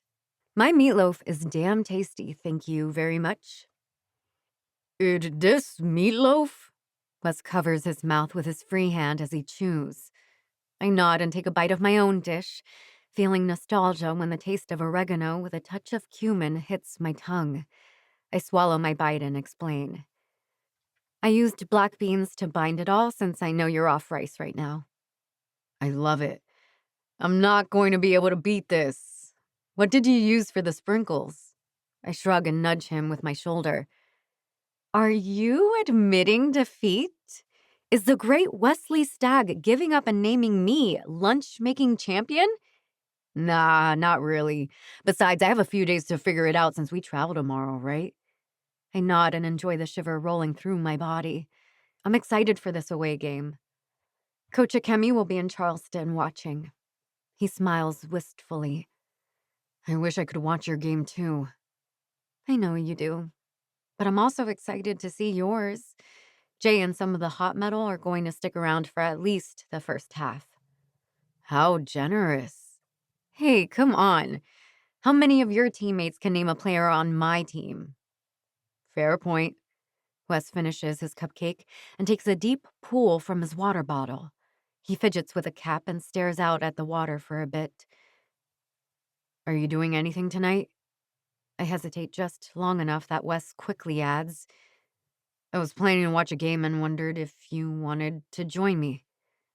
A flurry of emotion whirls inside me at the prospect of alone time with Wes. Will we touch? Will I be able to recover if we don't? This man and I have an electric connection when he's not snapping to conclusions.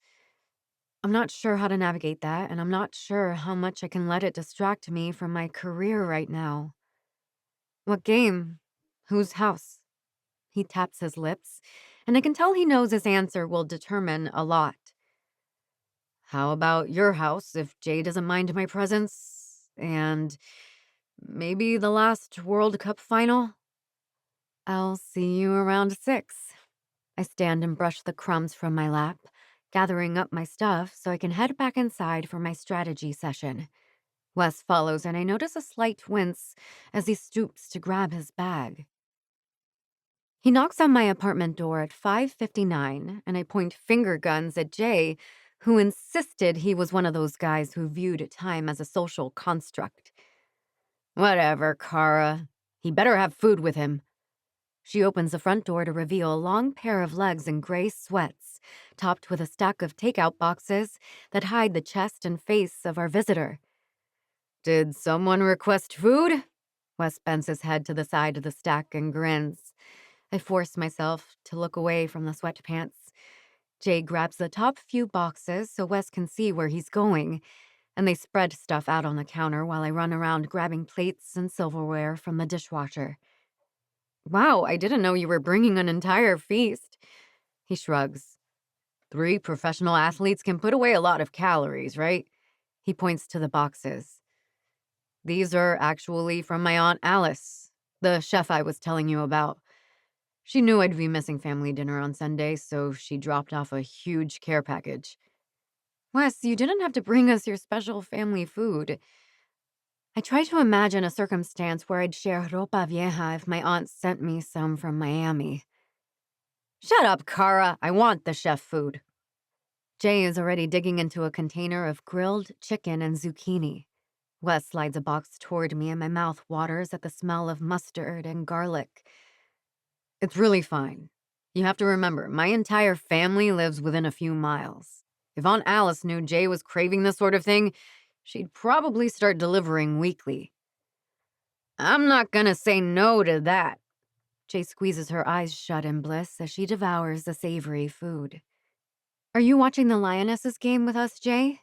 I arch a brow at her because she told me she wasn't sticking around. Lionesses? Wes squints around a mouth of broccoli. England? World Cup final? I wash down an incredible mouthful with a swig of water. Wes puffs out a laugh. I thought we were watching France versus Argentina. Jay grins and claps us each on the back. As much as I'd enjoy watching you two figure out that you have to specify which World Cup you meant, since there's one for each gender, I'm going to watch the Seattle versus Louisville game with the other keepers. She strides toward the door and glances back over her shoulder. In case you weren't sure, we will be watching women play soccer. Jay's cackle echoes down the hall as she leaves, and I frown at Wes. Do we really have to watch men's soccer? Are men so gross? He winks at me and takes a final bite of food, wiping at his mouth with a napkin. I ball up my napkin and throw it at him. Sometimes, yeah, but I want to watch the women's final from last year and assess the competition. Wes's eyes dart to the couch where the remote lies on one of the cushions. Before I can react, he dives over the back of the couch, one long arm extended toward his goal. Oh, definitely not, Stag. I spring over the side of the couch. He jumped first, but I'm closer and my fingers wrap around the end with enough time to spare for me to smash the power button. Ha! Wes hauls both legs over the couch and under his body, using his leverage to wrestle the remote from my hands. He smashes the voice control button and shouts, "Show me Messi versus Mbappe." Don't you dare! I yell at the television in vain as the Argentinian and French flags appear on the screen. I elbow Wes in the side and lean over his lap, digging a nail into the microphone icon on the remote. I want Spain versus England. The screen flickers and a random international men's game appears. Wes and I both deflate and he groans. I get it, Moreno. I'm sorry. Even the robots think men's soccer is the default. I want to say something in response. I want to curse the patriarchy. But my chest is heaving and my face is a few inches from the bulge in the center of Wes's sweatpants, and all thought seeps out of my skull. Gingerly, I sit up and nestle into the corner of the couch, relinquishing the remote as Wes pulls up the women's final match. God, this is a good game, he whispers a few minutes in as we both adjust ourselves to the far ends of the couch. He pauses a few times to point at the screen, and I smile, appreciating his commentary. By halftime, we're an inch apart from one another on the couch, staring at the screen and barely blinking, even though we both know the outcome of the game. England gets a yellow card soon after, and Wes nearly punches a hole in my coffee table as he shouts at the referee on the screen. Easy there, big guy. I rub a palm on his back, realizing as I do that it's probably a bad idea, but not caring enough to pull back my hand. Wes turns his head to smile at me, a warm, full-faced expression with teeth and twinkling eyes, and my heart stops a little bit. More than half of me wants to dive into him and finish what we started in California. My skin tingles just thinking about it, with my hand resting on his rib cage. Breathless, I lean back against the couch as the game continues on the television. Wes relaxes his posture as well, and soon I feel the warmth of his arm around the back of the cushions. By the time the game ends, I've got my head on his shoulder as his fingers draw gentle circles on my shoulder. Chapter 9, Cara.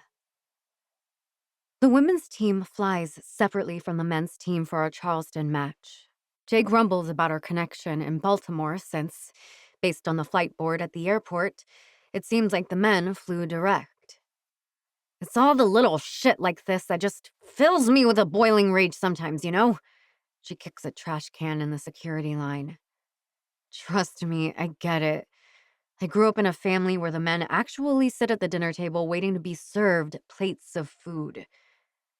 Even though we do all get security pre-check as a job perk, there are so many of us that our line moves just as slowly as a regular security line.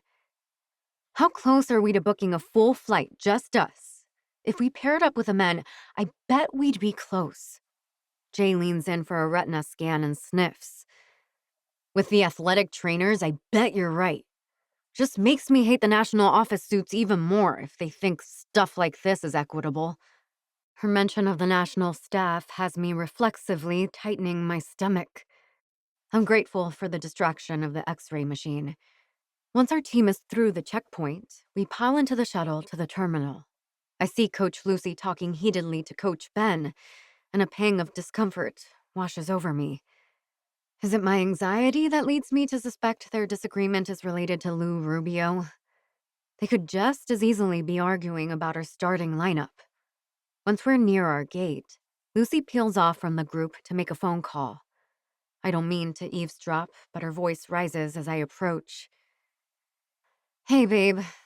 Yeah, he's going to be there. I haven't decided yet. Yeah, I know your brother can support me, but I'd like to avoid bringing a lawyer to a press conference if I can help it. I slow my pace as much as I can without seeming obvious, and I spend both legs of our flight trying to calm my stomach, worrying that opening up to Coach Lucy created problems for the entire Pittsburgh soccer franchise. Jay and I split up at the hotel in Charleston. Each of us is rooming with someone else who plays our position. And while I like my fellow midfielder just fine, I don't know her well enough to open up about my off-field worries. As a result, I take the field Saturday morning with a whole suitcase of unprocessed emotional baggage. I can't quite chase away the blockage. It's like a fog at the periphery of my vision throughout the game, and I keep getting elbowed by defenders. My footwork is sloppy, and I bobble the ball a few times. At one point, I move to receive a clearing kick from Jay, but instead of cradling the ball gently to the ground so I can run with it, I lock my ankle and it bounces wildly from my foot straight to the feet of Charleston's best striker.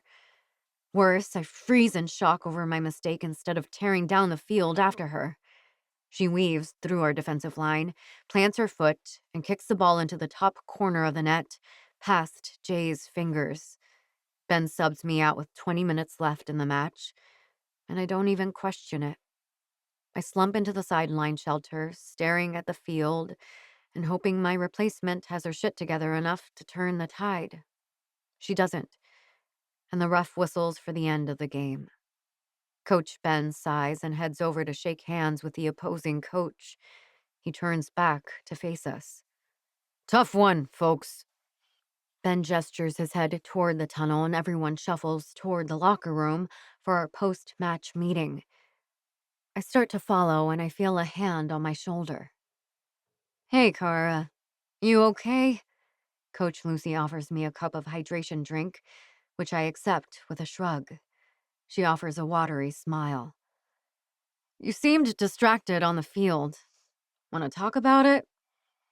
I shake my head, still staring ahead. I hear her inhale, hesitate, exhale. I want to follow up with you about our conversation in my office. I want you to know that I took it very seriously, but as you know, it's a very complicated situation. The sound puffs out of me, and I turn my head to face her, finally. She smiles as we lean against the wall in the tunnel. I'm sure you know the national team staff is here tonight.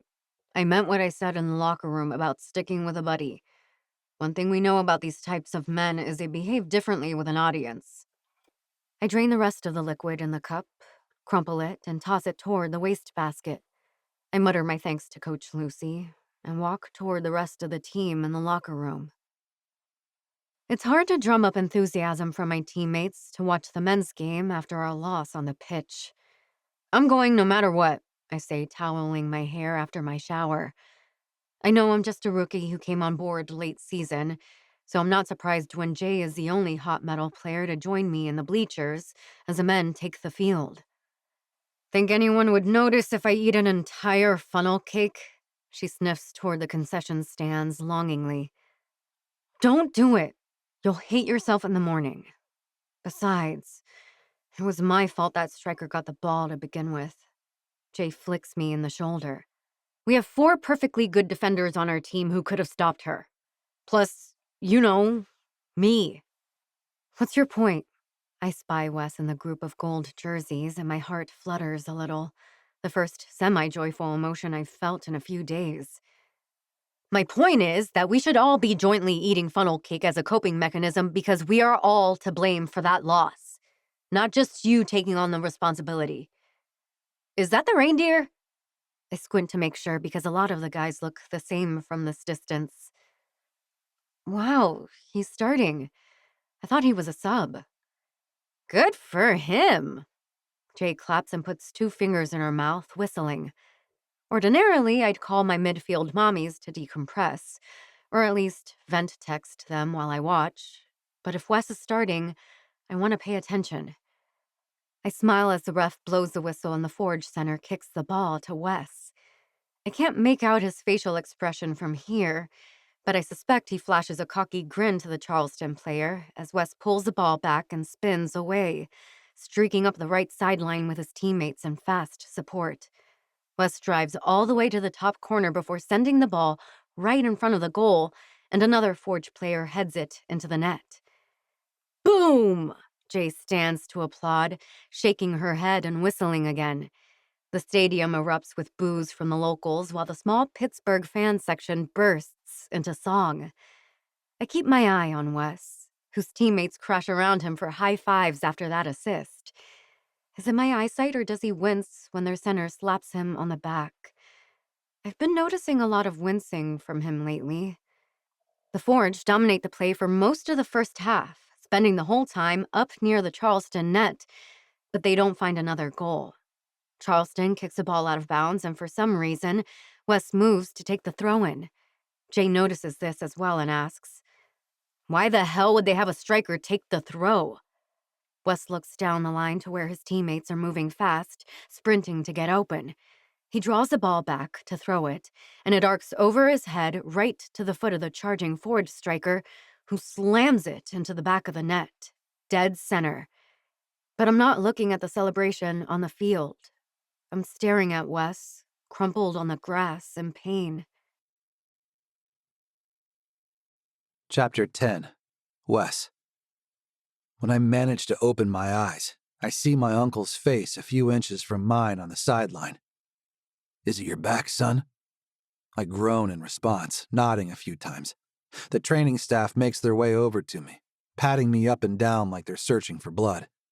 Back, I grunt as another spasm rolls over me. Am I seriously hunched on my side in the grass a half hour into my first professional soccer game? Can you sit up, Wes?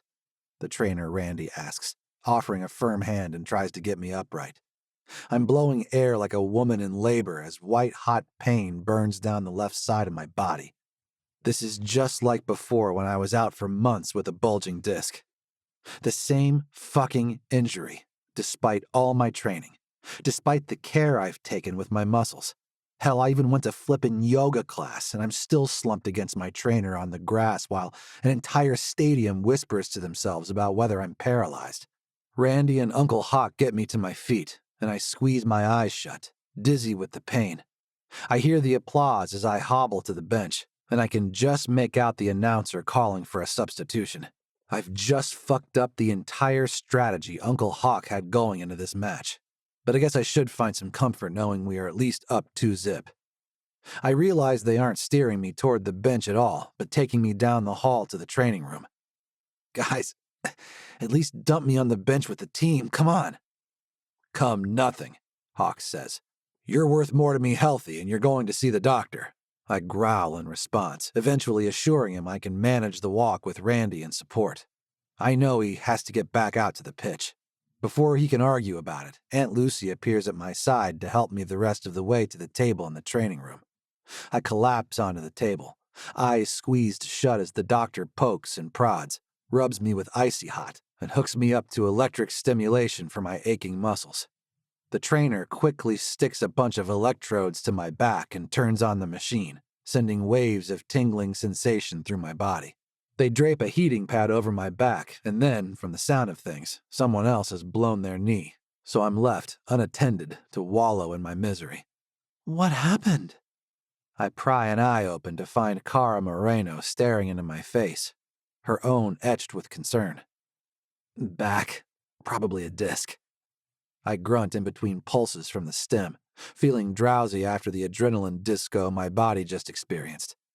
I feel her hand on my forearm, soothing me. I should probably respond in some way, but can't get it together, and I must start dreaming because I think I hear my Aunt Lucy talking to Cara. Did you walk in here alone? More like ran, Cara whispers, clearly upset. I was worried about Wes. We had a plan in place, Cara. I told you he was going to be here. He's probably on his way into the training room right now, for fuck's sake. Cara's grip on my arm tightens. This must all actually be happening. I hear her mutter an apology, asking if she can please stay with me until the MRI. MRI? I lift my head at that, dislodging the heating pad on my back. Aunt Lucy shifts it back into place. Yeah, kid. Healthcare moves faster in the pros. She winks. You're a hot commodity now. Did you know they're counting the throw-in as an assist? That draws a smile and a smaller, happier moan from me. I hear a flurry of voices in the room, and Aunt Lucy says, Well, I have to go. Cara, please stick with Wes, okay? And protest if they ask you to leave unless I come back for you. The worried masses flock around the other guy with the knee pain, and I hear a scrape as Cara drags a folding chair close to the table where I'm beached.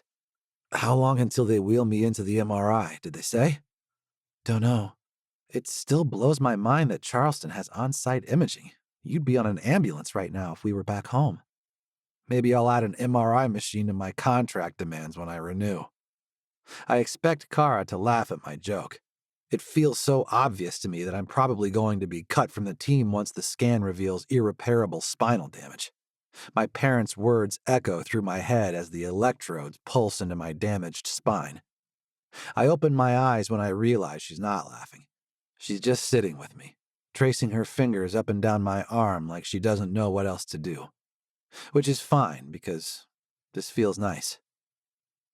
You're so pretty, I blurt, turning my head to the side and pressing my cheek against the blue vinyl covering the table. Well, you're not half bad looking, Stag. Cara grins. I remember that I made huge assumptions and fucked up the opportunity we had to be together. It's entirely my fault she doesn't think I'm 100% good looking. But she's here. That has to mean something. We're just on the cusp of being friends again. I don't even know if she wants more than that. It's probably just as well, since I doubt she wants to be seen with an unemployed former athlete with no college degree. Maybe I can join her fan club and keep making her lunch. Hey. I open my eyes again and her face is so close. If I could manage to lift my head up off the table, I could kiss her. I try it anyway, and my nose collides with her forehead as a ripple of sparks fire down my sciatic nerve. Fuck! I slap the table in pain, more alert now that I've made an ass of myself and further irritated my back. When I open my eyes again, Cara swallows. I watch the lovely line of her throat moving above the black polo shirt. The letters hot metal shimmer across her chest in red foil, a tiny Pittsburgh women's soccer embroidered in gold above one boob. Would you like me to kiss you, Wes? Is that what you were trying to do? I snort. Trying. Failing. Story of my life lately, I guess. I thought I could at least manage to kiss a woman, but nope.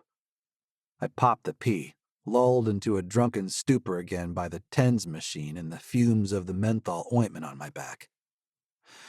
How about this? She rests her hand on my cheek and smiles. Then she leans in and places the world's most chaste kiss to my forehead. Before I can ask for more, the medical staff announces that it's time to stick me in the MRI tube. Chapter 11. Wes. The pain meds make me drowsy, so I don't register that my family has filed into my apartment until I hear my mom wail. Her eyes brim with tears, unless that's the light playing tricks on me. I'm sprawled on my stomach, just aware enough to realize I drooled on my pillow. I'm pretty sure I'm naked. I know Uncle Hawk got me a first-class seat on the flight back so I could fully recline with heating pads. But that was peak muscle relaxer effectiveness, and I was super out of it. I guess my uncle got me into my apartment and dumped me into my bed, too. But I doubt he'd take off my underwear. Have I even showered since the game? Oh, Wesley. Mom runs a finger through my hair and climbs into the bed with me. What happened? It feels like too much effort to turn my head, so I'm staring at the door when Dad leans through it before crossing his arms and frowning. Your aunt made you containers of food, and your cousins are out in your kitchen making a chart for who's going to sit here with you, just until you're off the pain meds. Mom tisks at him and pats my hand. Thatcher, that's not necessary. I can be here the whole time. Emma, you cannot be here around the clock taking care of Wes and taking care of you. Remember your book launch? I notice Dad doesn't reference Mom's epilepsy, but I'm glad he's making her let my cousins pick up some of the work taking care of me. Wait. I don't need people to take care of me.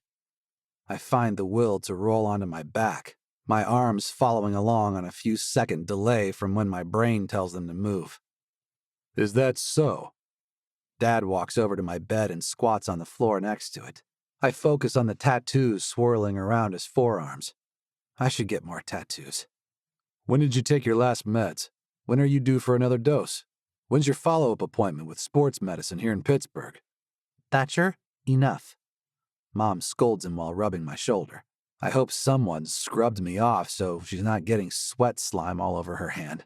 But I smell the menthol ointment on my pillow and know that I'm pretty scuzzy. Wes, your cousins and I want to be here with you. Nobody will get in the way of your routines. We'll just hang out on your couch and use your Wi-Fi and make sure you take your pills. Dad grunts. And wipe your ass. I don't want anyone to wipe my ass. I definitely do not want my mother to wipe my ass. Through narrowed eyes, I see my father squinting and rubbing his beard. Do you think you can wipe your own ass right now? He sniffs. When's the last time you tried? Thatch, you're being a lot right now. Uncle Hawk's voice of reason clears the fog in my brain, leaving room for frustration that my parents are bearing down on me like I'm still in preschool. The team can send home health aides over twice a day until he's got more range of motion. I told the kids to set up a schedule to drive him to PT, which will be the most important thing for his recovery. Health aides? Some untrained doofus earning minimum wage? I don't think so, baby brother. We've got this sorted. My dad's nostrils flare as he shakes his head. My uncle starts arguing that the Forge pays good money for qualified professionals, and I tune them out as they bicker. I roll toward Mom, who is settled into the bed with her shoulders against my headboard. Was Dad like this when you had seizures? She chuckles. He used to bring me ham sandwiches. Oh, one time he sent a massage therapist to the house. I adjust my posture and wince in pain. Oh, I'd take some of that right now. Better than him threatening to have Odin follow me into the bathroom. What if I just stayed over here for tonight? Would that be okay? You're still my baby, Wesley. I'm not going to kick you out of my guest room, but that's mostly because I can't stand up right now. She plants a kiss on top of my head as the Stagg family narrates their progress putting a care plan together. Mom? Yeah, kiddo. Did Uncle Hawk say what the diagnosis was from the MRI? She smiles a wobbly smile. Herniated disc, same as last time. Your father and I would like you to consider surgery. I'm not in the mood to discuss this with my parents. I'm not going under the knife if I can continue to treat my spine with steroids and physical therapy. I know my parents don't want to hear me say I plan to get back on the field as soon as I'm able, so I just let the brain fog settle back in as I close my eyes amidst the din. That's when I hear a female voice and realize I must be dreaming. Cara laughs nervously and I hear her say, I should have realized he'd have family here to support him. I'll come back another time. Except maybe I'm not dreaming, because the mattress shifts as my mother climbs out of the bed. Oh, goodness, no, dear. How thoughtful of you to come see Wesley, and did you bring him a cheeseburger? Can he eat cheeseburgers? Dad sniffs audibly. So do I, too. I smell Cara's meatloaf and pry my eyes open again. You're actually here? She nods and stands in the hall, shifting her weight from foot to foot. She's still dressed in her team polo and team sweats. She must have gone right home from the airport and made me a snack without even stopping to change first. My stomach swoops at the thought of her rushing to help me. I'm pretty sure my face splits into a dopey grin. For once, the Stagg family is silent as they stare at Cara, waiting for her to speak. I hope my entire family isn't out in the living room. It'd be better if just, say, 6 or 7 of my cousins were looming over her at my door rather than the baker's dozen tall, lanky guys in peak concern mode. Cara swallows, and I try to sit up a bit. I did bring a burger, but it's not actually a burger. Well, the patty is, but the bun is mostly cheese and egg. She holds up the clear container, and I grin. And for a minute, I can't even feel my back hurting. It's an illusion, Cara continues as my family just blinks at her until Dad clears his throat. Emma, why don't we all go down the street for a coffee and finalize the ride schedule like Hawk suggested? Wes can visit with his friend. It feels strange to hear my father refer to Cara as a friend. The word seems totally inadequate, and yet more than I should be hoping for after how I treated her. We have such a tenuous companionship since I apologized, and I remember how she sat with me in the training room after my injury. It's gotta mean something that she drove here with a special treat, right? I croak out the word friend groggily as Mom leaves my room. I hear murmuring and the sounds of footsteps in the hall, finally the thunk of my heavy door closing, and I sigh audibly. It feels different when it's just us here, I tell her. Cara sets the gift on my nightstand and bites her lip. Nobody told me your prognosis. I've got your phone, though. Here. She sets something on the nightstand next to the fake burger. I gave your bag to Coach Luke, to your aunt. Herniated disc, I mumble. My family will want surgery. I will opt for steroid injections and heavy PT if I'm not fired. Come on, Wes. They're not going to fire you over this. You had 2 assists in your professional debut. They've let good players go before. Your uncle isn't dumb. How long are you out? I stare at the ceiling. Probably 6 weeks. So, the rest of the season. Well, then you'll have the entire off-season to really dig in. You'll be a beast by training camp. I turn to look at her, and her smile lights up her whole face. My brain tells my hand to reach out and stroke her hair or cup her cheek. But my arm doesn't listen to me and just sort of flops around on the bed. Cara frowns at my chest and sniffs. Have you showered? I shake my head. At least I think I do. I wonder if she's thinking of the last time we showered together. I definitely am. And the mental image would have me hard as hell if these painkillers weren't slowing all of my reflexes. Or maybe I am hard? Cara leans closer. I could help you. I think I could. I love the idea of that. Of her naked against me again, soaping up my body while I watch the water bead off her nipples. God, I want that. But I know this isn't the time to make that leap. I want to do things right with Cara. I want to earn her trust back properly. I swallow.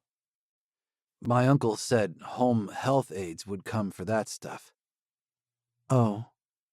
She seems disappointed, like I've rejected her. I can't trust anything I say right now.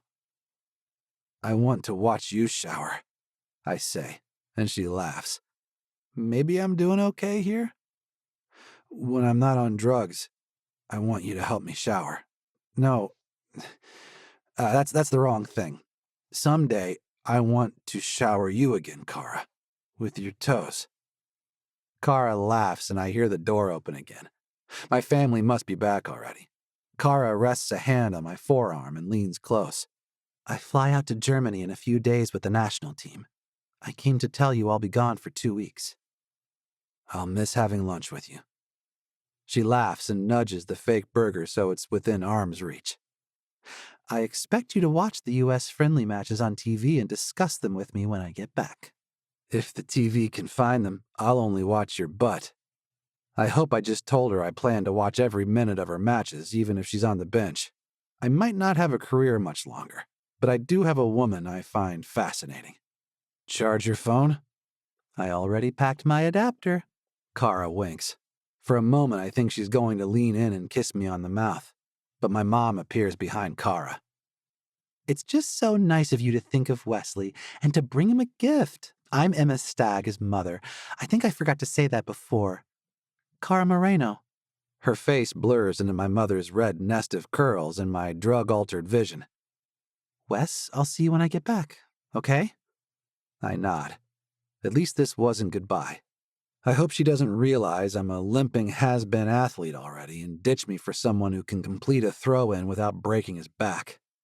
I fall asleep to the sound of my parents walking Cara out of my apartment. Chapter 12. Cara. Wes. Good luck today, Moreno. I'll be watching. I've probably stared at his text 1,000 times since I woke up. It's funny. I was so convinced that a relationship would take my focus away from my game, get in the way of progress. The reality is that I'm somehow sharper knowing Wes is back home rooting for me. It doesn't make sense. I've always had people rooting for me. Shantae and Rosalie and Tony all plan to fly to Paris for the Olympics and have each convinced their local pubs to air today's friendly against Germany. Not that it was a heavy lift. We play at 4 p.m., so that means Wes and Shantae are watching me at 10 in the morning their time. I find it hard to imagine Tony or Rosie will be awake and at a bar for soccer in their time zones. I wonder if Wes will leave the house to watch the game or sit alone in his apartment, brooding. His injury rattled his family, and I can't help but wonder if that's what has him feeling so hopeless about the whole thing. I've seen athletes overcome much worse, and I know he can get back out there. I'm lost in these thoughts in the hotel dining room, stirring muesli into my yogurt, when I hear shouting from the coaches' meeting in the conference room. Coach Akemi never loses her cool, but she's shrieking at someone with enough ire to freeze my arm in place. Change my coaching roster in the middle of an international tour? The response is muffled, and Coach growls. What happened to total autonomy to select my own staff? This is bullshit. Coach bursts from the room and down the hall as my team stares after her. All of us had been pretty subdued pre-coffee, but Jay raises her brows at me from across the room. I shrug and then stiffen when I see Lou Rubio exit the conference room. He looks around the dining room with a fake grin on his face, and I slouch to hide myself behind the menu holder on the table. By the time I straighten my spine, the rest of the Soccer USA staff is filing toward the elevator, silently, looking like we lost our match. I don't like feeling as if the opponent is the president of our organization, rather than the opposing team on the field. I choke down a few bites of breakfast and decide to retreat to my room before our film session. I guess that's why I come across Coach Lucy in the hall, her tear-stained face red and splotchy, as she stabs at the elevator button. Oh, Cara, she sighs and smiles. Good luck today. You don't need it, but I know you'll kick ass out there. I frown. You won't be there to see it? She shakes her head. Unfortunately, no. But I don't want you to worry about that today, okay? The elevator arrives and Lucy drops her bag in the door to hold it open. She pulls me in for a hug. Stick with your teammates and play like you trained. I will be watching no matter where I am. She backs into the elevator, picking up her bag, and the door slides shut, leaving me feeling confused and unsettled. I slip into my room and drink a glass of water. I check my phone again, stare at the message from Wes, and realize he sent it in the middle of the night. I wonder if he was lying in bed when he did so. That sends an entirely different set of sensations riding through my belly, but it shakes me from my funk enough to head back downstairs. The team is gathered in the conference room ready for film, but Coach Akemi hasn't reappeared yet. I slide into a chair near the other midfielders. Sabrina, who plays opposite me, gestures for me to lean in. "They fired Lucy," she says, shaking her head. "What? When?" Sabrina shrugs. "What I heard is Lucy filed some sort of complaint against someone on the office staff, and they responded by sending her home. In the middle of our tour? That's insane." She's about to say something further when Coach Akemi walks into the room and sinks noisily into her seat at the head of the table. "You've all heard by now. We are without a fitness coach until the organization deems fit to provide us with a new one. My choice for this team was dismissed, but she left notes to get you all warmed up and then cooled down after today's match." She looks at a piece of paper in front of her on the table. "Prep swimsuits for after the game. Apparently, we're doing hydrotherapy." She doesn't field questions, just reaches for the remote and turns on the video of yesterday's scrimmage, stopping every few seconds to zoom in on someone's positioning or compliment our passing. "We feeling good, folks? Ready to kick some German booty today?" We all cheer a yes, but it lacks the energy we normally build when we're yelling in mass. Our ride to the stadium is subdued. I can't tell if our warm-up is as well or if this is just what it feels like to focus before a national team match. Jay finds me in the locker room and elbows me until I smile for a selfie with us in our jerseys. "This is for the mantle, Moreno." "No, we should blow it up huge with a flag and a bald eagle canvas." "You want me to take a pic of you guys?" Sabrina tugs at her navy shorts and Jay nods. We squeeze one another as we smile for Sabrina, and despite the situation with our coaching staff, the reality sets in. I'm wearing a USA national team jersey. I'm about to take the field for my country in a match against Germany. As long as I don't screw it up out there, I will be back here in Europe for the Olympics in less than a year. My smile is genuine and Jay airdrops a picture to me. I send it to Wes and he responds almost immediately. "Wes, red, white, and blue looks good on you two." Me. "That's my new favorite poem." Wes. "Put the phone down and get out there already." I do as he suggests. I think of him watching as I stand for the national anthem. I think of my friends back home and briefly wonder if my parents are tuned in. I quickly file those thoughts away with my questions about Coach Lucy as too big for before the game. And then I'm jumping in place, waiting for the ref to blow the whistle. Chapter 13. Wes. "Are you up, Wes? Oh, there you are." "Shh." I wave a hand at my mom and raise the volume on the television. I don't need the announcer to tell me the German striker is pressuring Cara hard along the sideline, and I forget my mother is in the room when Cara manages to tow the ball back and fire a pass to her teammate. "Hell yeah, get him!" I try to rise and cheer, but then I remember that my back is still tender, and the reason I'm home watching soccer on a Saturday morning is that I'm not with my own team in Phoenix playing soccer this weekend. "What's this, USA?" Mom sits next to me on the couch and hands me a glass of juice. I see that she's got some pain meds in her other hand, and I frown, keeping my eyes on the television. "Shh, soon halftime." Mom shakes her hand with the meds until I swallow them, and we both stare at the screen. I whoop when a German defender kicks the ball over the back line. "Yes! Corner!"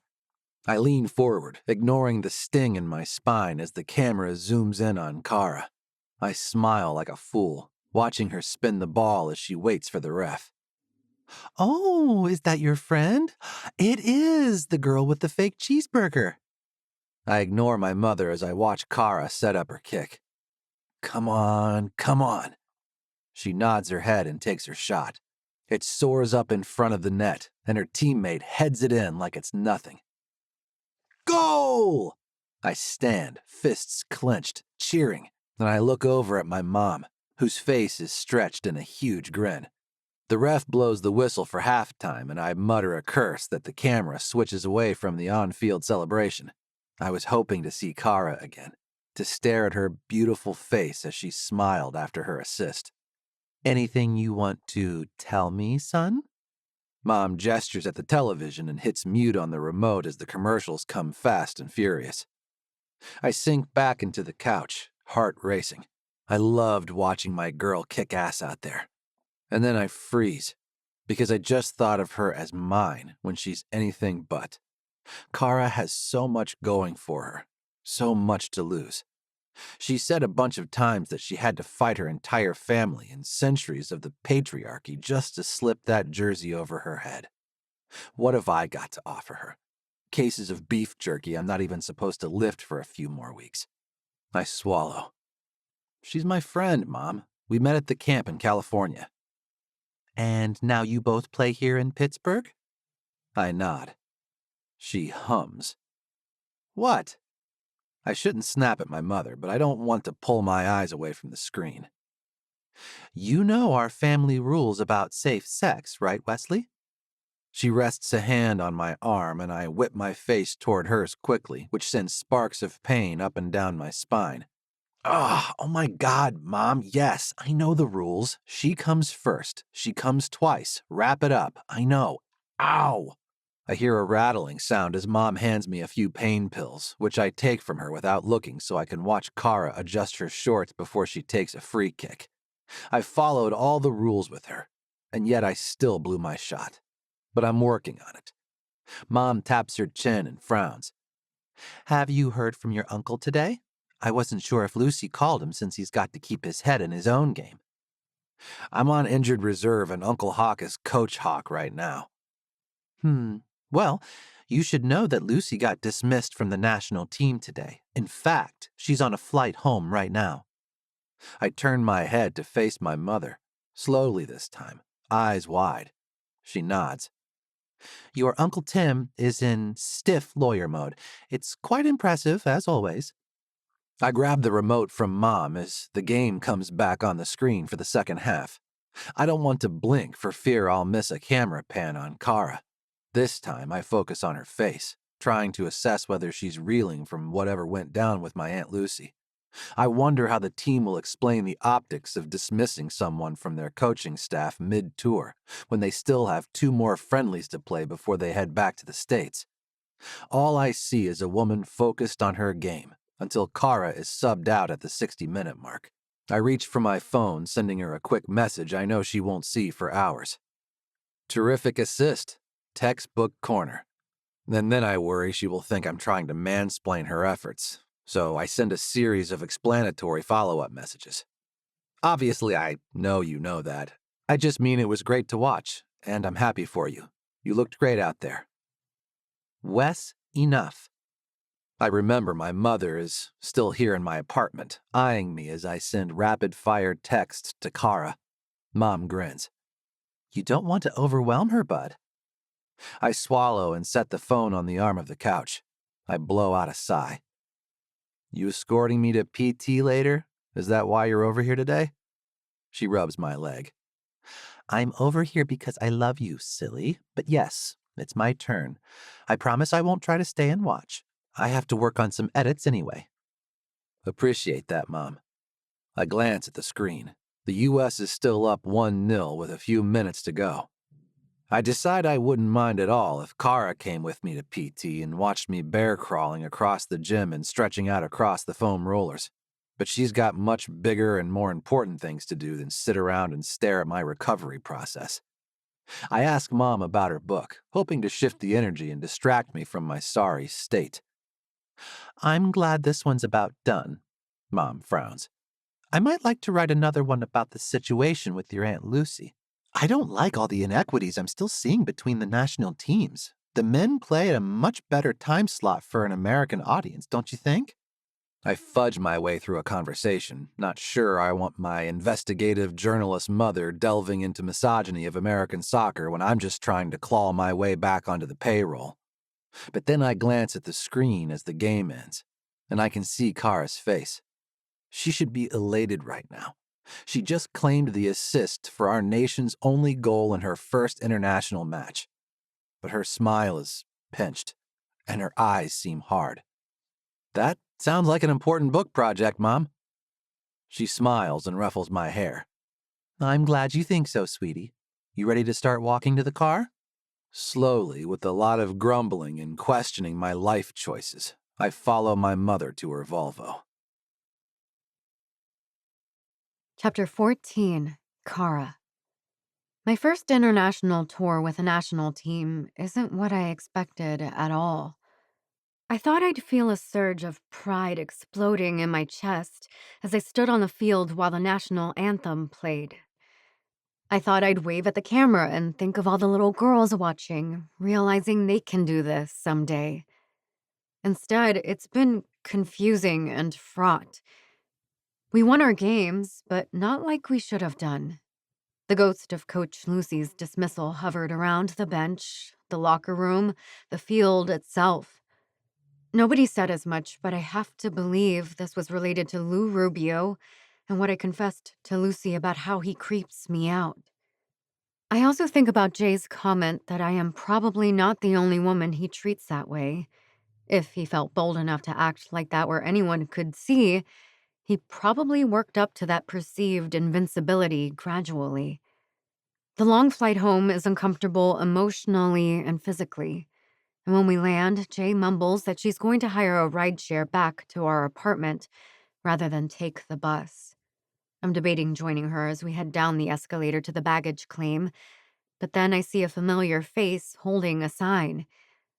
Wes Stagg stands leaning against a column, wearing a suit and a chauffeur's cap, holding a piece of cardboard with Moreno scribbled in black marker. The sight of him is so totally unexpected and so welcome after all the travel that I almost cry. Instead, a laugh bursts from my mouth.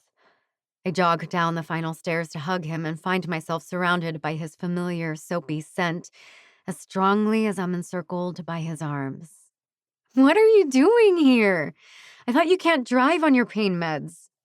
He hooks a thumb over his shoulder toward a similar-looking man slouched on a bench, playing with his phone. My cousin Wyatt is actually the driver.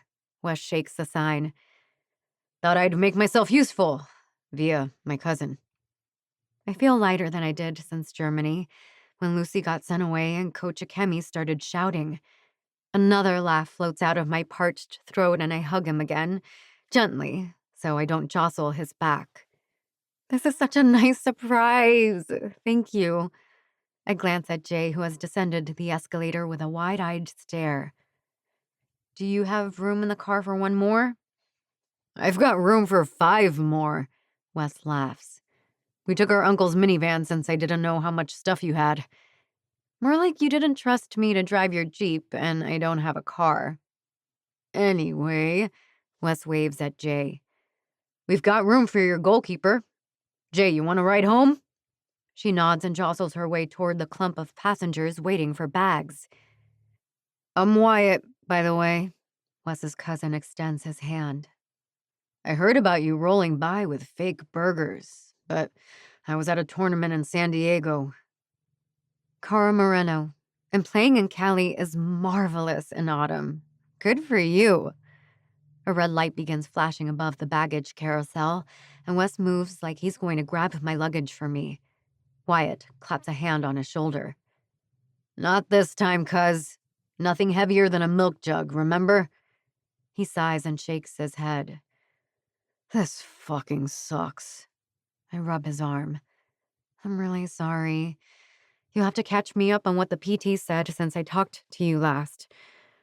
Was that when I was in Spain? Look at you playing so much international soccer you can't even remember where you've been. I suspect he's trying to avoid the subject, but I know I can get him to talk later. I'm surprised by how good it feels to anticipate talking to him alone. Wes makes Wyatt pull Jay's and my bags as we wheel our way to an ancient minivan in short-term parking. Shotgun, Jay shouts and climbs up front, where she wedges her travel pillow against the window and falls immediately to sleep. I smile at Wes in the captain's chair across the small aisle from me. It's a little like that flight to Cali, he says, referring to the day we met, when the flight attendant was hitting on him during her safety spiel. I yawn. Except nobody in this vehicle is going to offer to blow your tube. That's going to be enough of that, Wyatt scolds from the front seat. He blasts heavy metal from the stereo and merges onto the highway, scowling. I know if I fall asleep now, it will mess up my chances to get back on Eastern time, so I force myself to stay awake on the ride home. It helps that Jay knees the power button on the stereo and shuts off the music. She and Wyatt bicker about appropriate decibel levels until Wes suggests he turn this car around. Jay flips both of them off. Cara, don't get me wrong. I'm happy to save $50 on this ride home, but your reindeer are driving me nuts. Reindeer? Wyatt arches a brow and catches my eye in the rearview mirror. That's what Jay calls the stag family when she's feeling feisty. So always, then, Wes deadpans, extracting bottles of water and granola bars from a pouch behind the driver's seat. Whose car is this again? These are delicious. Jay tears into her bar and I just nod in approval. Wyatt explains. My Uncle Ty retired from hockey to be a full-time dad. He shrugs. All 4 of his kids are in college now, but he still stalks his dad wagon like he's hauling our entire crew to the playground. The Bluetooth in the van picks up an incoming call on Wyatt's phone, and we all listen to the robotic voice chant. Incoming call from unknown number, before Wyatt growls and stabs the button to decline the call, which puts the heavy metal music back on until Jay growls and turns the music off entirely. Jay guzzles her water and tosses all her trash into a tiny wastebasket in between the front seats. I'm going back to sleep. Do not put that screaming music back on. She punches her pillow and closes her eyes again. So, Wes turns to face me, winces, and sets his spine in line again, facing forward while awkwardly trying to talk to me beside him. You guys had a clean sweep. I nod. Yeah, coach is pleased. We won't get a chance to train together for a few more weeks. And then we have a tournament in March.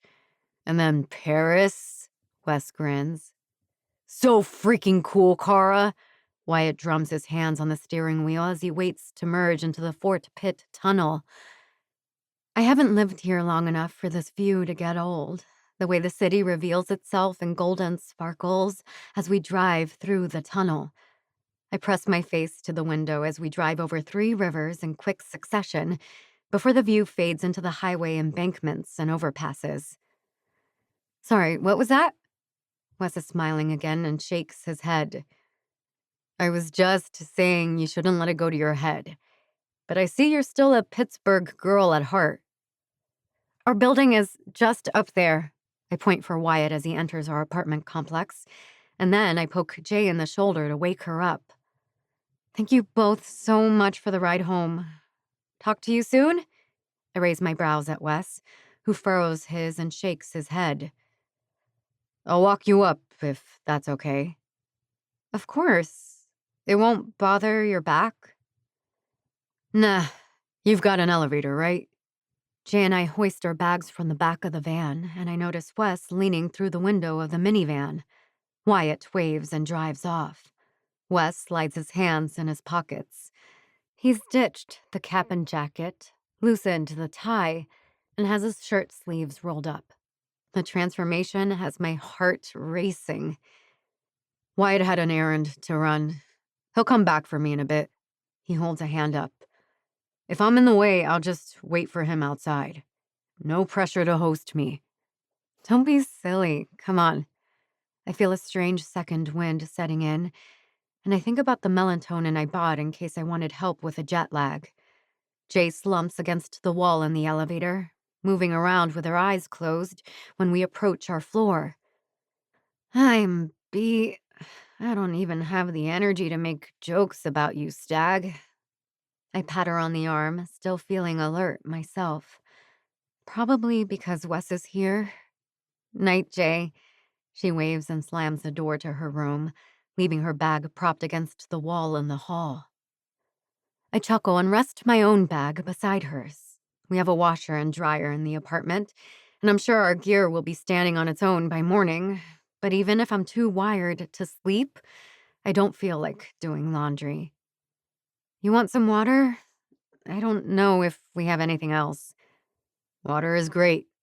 Wes slowly lowers himself onto the couch, and I make my way over to him with 2 plastic hot metal souvenir cups of tap water. He holds his up to toast. To Team USA. Salud. I smile as I drink.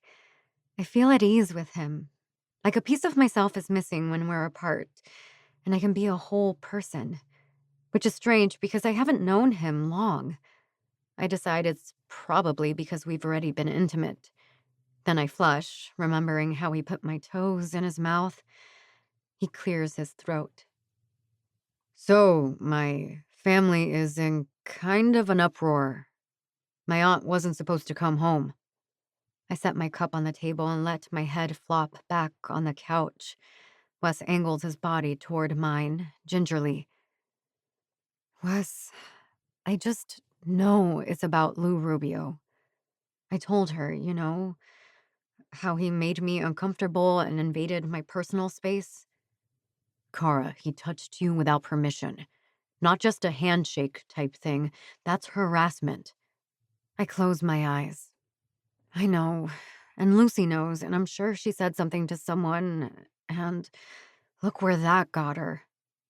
You know my uncle's law firm represents the interests of the forge and the hot metal. Lucy won't take this lying down. She has an army of angry lawyers making a battle plan. Lawyers? The word makes me shiver. Lawyers were always synonymous with austerity in my family. My parents got along just well enough to be civil to one another after they divorced, but not without footing extensive legal bills. I remember having to go to court, talking to judges about my living arrangements. It was terrible as a child. It feels even more daunting now when all I want to do is play soccer. Yeah, Cara, lawyers. Harassment is illegal. You have a right to feel safe at work. I swallow, unable to verbalize how those words impact me. I don't know if I feel unsafe per se, but I sure am distracted from my game whenever I know that man is anywhere nearby. I was just hoping Lucy would find some sort of solution where what? Someone would scold him and he'd admit wrongdoing and knock it off? Wes's eyes are wide with disbelief. I sit up. Yes, that is what I hoped would happen. He scoffs. Fat chance of that. If a guy like that has to be told not to treat colleagues that way, I don't think he's going to receive the message. Not really. My body starts shivering. I'm not sure if it's the jet lag finally catching up to me or the weight of Wes's words. I reach for the water again, and my hand shakes so much the water sloshes onto my lap. Here. Wes steadies my hand, guides it to my mouth so I can take a sip. Are you okay? What can I do? I breathe in the scent of him. He smells faintly of menthol ointment. I've never seen him in dress clothes before, and I take a moment to settle myself, staring at his forearm where it rests on my leg. I love the look of his dark arm hair over his pale skin, the green veins just visible beneath his powerful muscles. I lower my hand onto his. I could really use a distraction right now, Wes. I lean toward him, ready for a kiss. I can see his chest rise and fall a few times before I close my eyes, and then nothing. He doesn't close the distance between us. I open my eyes to see his boring into me, dark and sincere. He tips my chin up so our faces are level. I feel his breath whisper against my skin as he says, "You could never be just a distraction to me, Cara." Wes, my voice is a whisper. I don't know what to make of this, of my attraction to him paired with his rejection of my physical advances. He runs a finger through my hair, and my body leans toward his touch. "You're exhausted and overwhelmed right now. When you kiss me again, I want it to be because you can't stand not kissing me." He swallows and I watch his throat work, remembering how it felt to lick along those cords of tendon. We both have a lot going on right now. Huge uphill battles to fight. I don't want to rush into anything physical and skip past the emotional stuff. I breathe a few times, half in his arms, half arched away in rejection. I don't know what to say, how to tell him I feel a throbbing ache only he can calm. But also, he's probably right that I'm just looking to distract myself rather than really enjoy Wes Stagg for all that he is. "How about a hug?" His face is hopeful and he twists slowly, gently to face me, opening his arms awkwardly. I nod and sink against him, feeling him pull me tight, like I'm precious to him, like I'm the only thing that matters. Like I'm not some evil person who invites unwanted attention from Rubio-type men. Wes holds me and rubs my back and runs his fingers through my hair until I must fall asleep. When I wake up in the dark, I'm alone on the couch, but someone has tucked me under the comforter from my bed, a full glass of water beside me on the coffee table, my phone plugged in to charge beside my head. Chapter 15. Wes. I swear, physical therapy at the sports medicine center is just as hard as training at the stadium. My therapist, Savage Sophia, is a homicidal maniac, insisting I can lift more, stretch farther, and move faster than my body tells me. I show up every day, sometimes twice, and work until my muscles burn. I work until I barely think about Cara asking me to distract her and my dumb ass saying no. I know offering her a hug was the right thing to do, but that doesn't make me want her less. Days out from holding her until she fell asleep, I'm drenched in sweat, chugging water, and fighting to concentrate as Sophia growls at me to give her 5 more kilometers on the rowing machine, this time with resistance. Are you serious? Haven't I been here for 2 hours already? Is 2 hours too much for you? Should I call your coach? Sophia taps at her watch, and I growl, moping back to the sweaty machine with a sigh. By the time I'm done, I feel like an overcooked noodle, but I'm not allowed to stretch out and stick to the floor. Sophia orders me over to the mats to stretch and cool down. I comply, too tired to argue, until Sophia blows a whistle and starts applauding. "Everyone, Wes just touched his toes. Look at that spine flexion." The room bursts into applause, and I realize I am indeed bent all the way over, fingertips on my sneakers. Huh. I hold the position a bit longer until I hear a familiar voice cheering louder than the others. "You got this, Stag!" I look between my legs to see an upside-down Cara pumping her fists and cheering for me like I just scored a goal for the Forge. She puts 2 fingers in her mouth and whistles, and I didn't know she could do that. I straighten up, worried the sight of her will turn me on so fast I'll tent my shorts. Sophia pats my shoulder. "See you tomorrow, dude. Lots of water tonight." Yeah, thank you," I add, backing toward the door and Cara, who grins and gives me 2 thumbs up.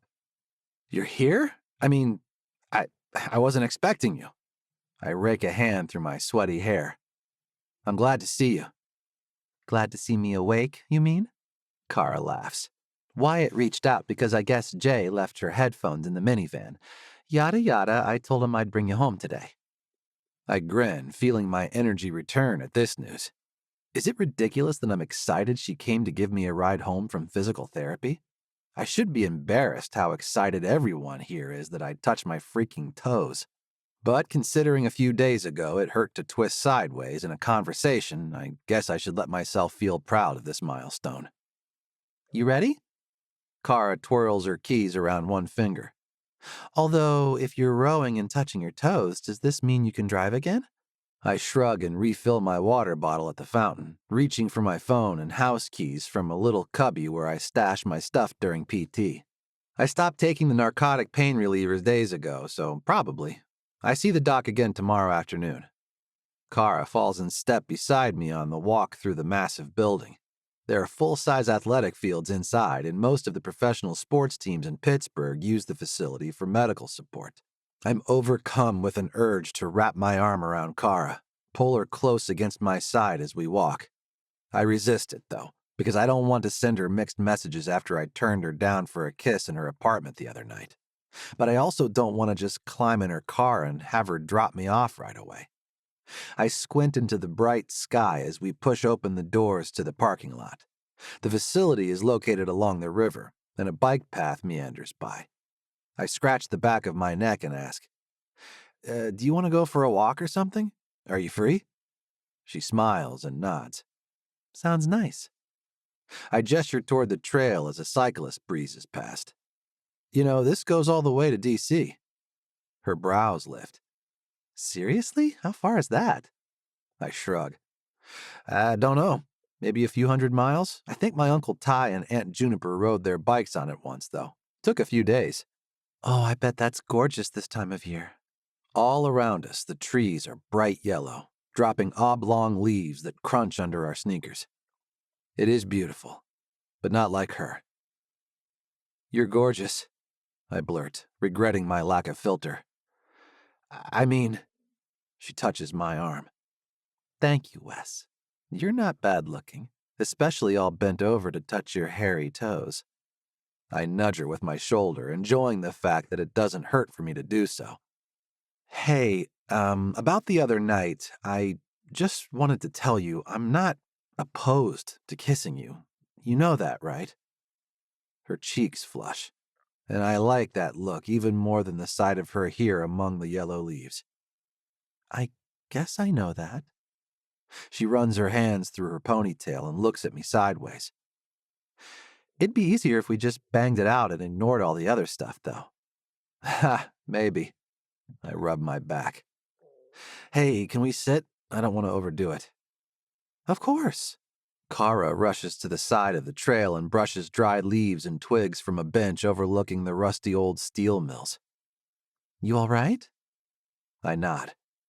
Yeah, just got tired all of a sudden. I stretch an arm along the back of the bench, and she leans into it. We watch a barge chug up the river. Do you want to talk about any of the stuff with the national team? Have you seen Aunt Lucy since you got back? Cara sighs and slouches against the bench. I really don't like talking about it, but I will if you want to. She presses her lips together. Practice with the hot metal has been fine the past few days, but I haven't talked to Lucy alone, no. Maybe I'm avoiding her? I let the hand stretched along the bench rest on her shoulder and give her a squeeze. It's all just so gross. I hate when people make other people feel small or powerless. I feel really powerless right now with this stupid injury, and that's not anything near the same scale as what you're dealing with. What do you mean? You can't even play right now. Yeah, but I'm not ever, for any amount of time, worried someone sees me as anything other than an athlete. My eyes bore into her, and I think again of Lou Rubio touching her, thinking he has the right to her body. If he walked by in this moment, I worry I'd strangle him. To me, Cara is powerful and grit personified, and I got the biggest rush of my life when she invited me to touch her, when she chose to be intimate with me. Knowing some man is out there trying to take that choice from her fills me with blinding rage. I stuff that back down, though, because she doesn't need my ranting and raving. We sit in silence for a few minutes and then head back to her car. She cranks up some pop music and drums on the steering wheel as she heads west. "Oh, hey." She glances over at me, and my breath catches again at the sight of her golden skin in the sunlight, brown eyes smiling brightly. "Are you up for yoga again this weekend? We have a bye." "I'd love that." Man, what have I become? A guy who likes yoga. "It's good for us." Yeah. But yes, maybe I can even drive us. Chapter 16. Wes. It turns out I am indeed cleared to drive, and I celebrate this independence by hauling my carcass to PT for early sessions so I can still watch film and sit in on strategy talks with the Forge. My uncle acknowledges my presence in the room with the tip of his chin and continues explaining a new formation he wants to try in our playoff match against Detroit. Unless this turns out to be a miracle strategy, this will probably be the last game of the season. I'm actually glad I made plans to go to yoga with Cara during it, because I need the distraction from all the emotions it brings up knowing my first pro season was such a glorious disaster. "We'll miss you out there, buddy." One of the other strikers, Alejo, holds a hand out for a shake. I give him a small smile in return. "I wish I could be with you guys. Man, it was brutal watching that game against Richmond. You were a beast." Alejo pretends to brush dirt off his shoulder, and we both laugh.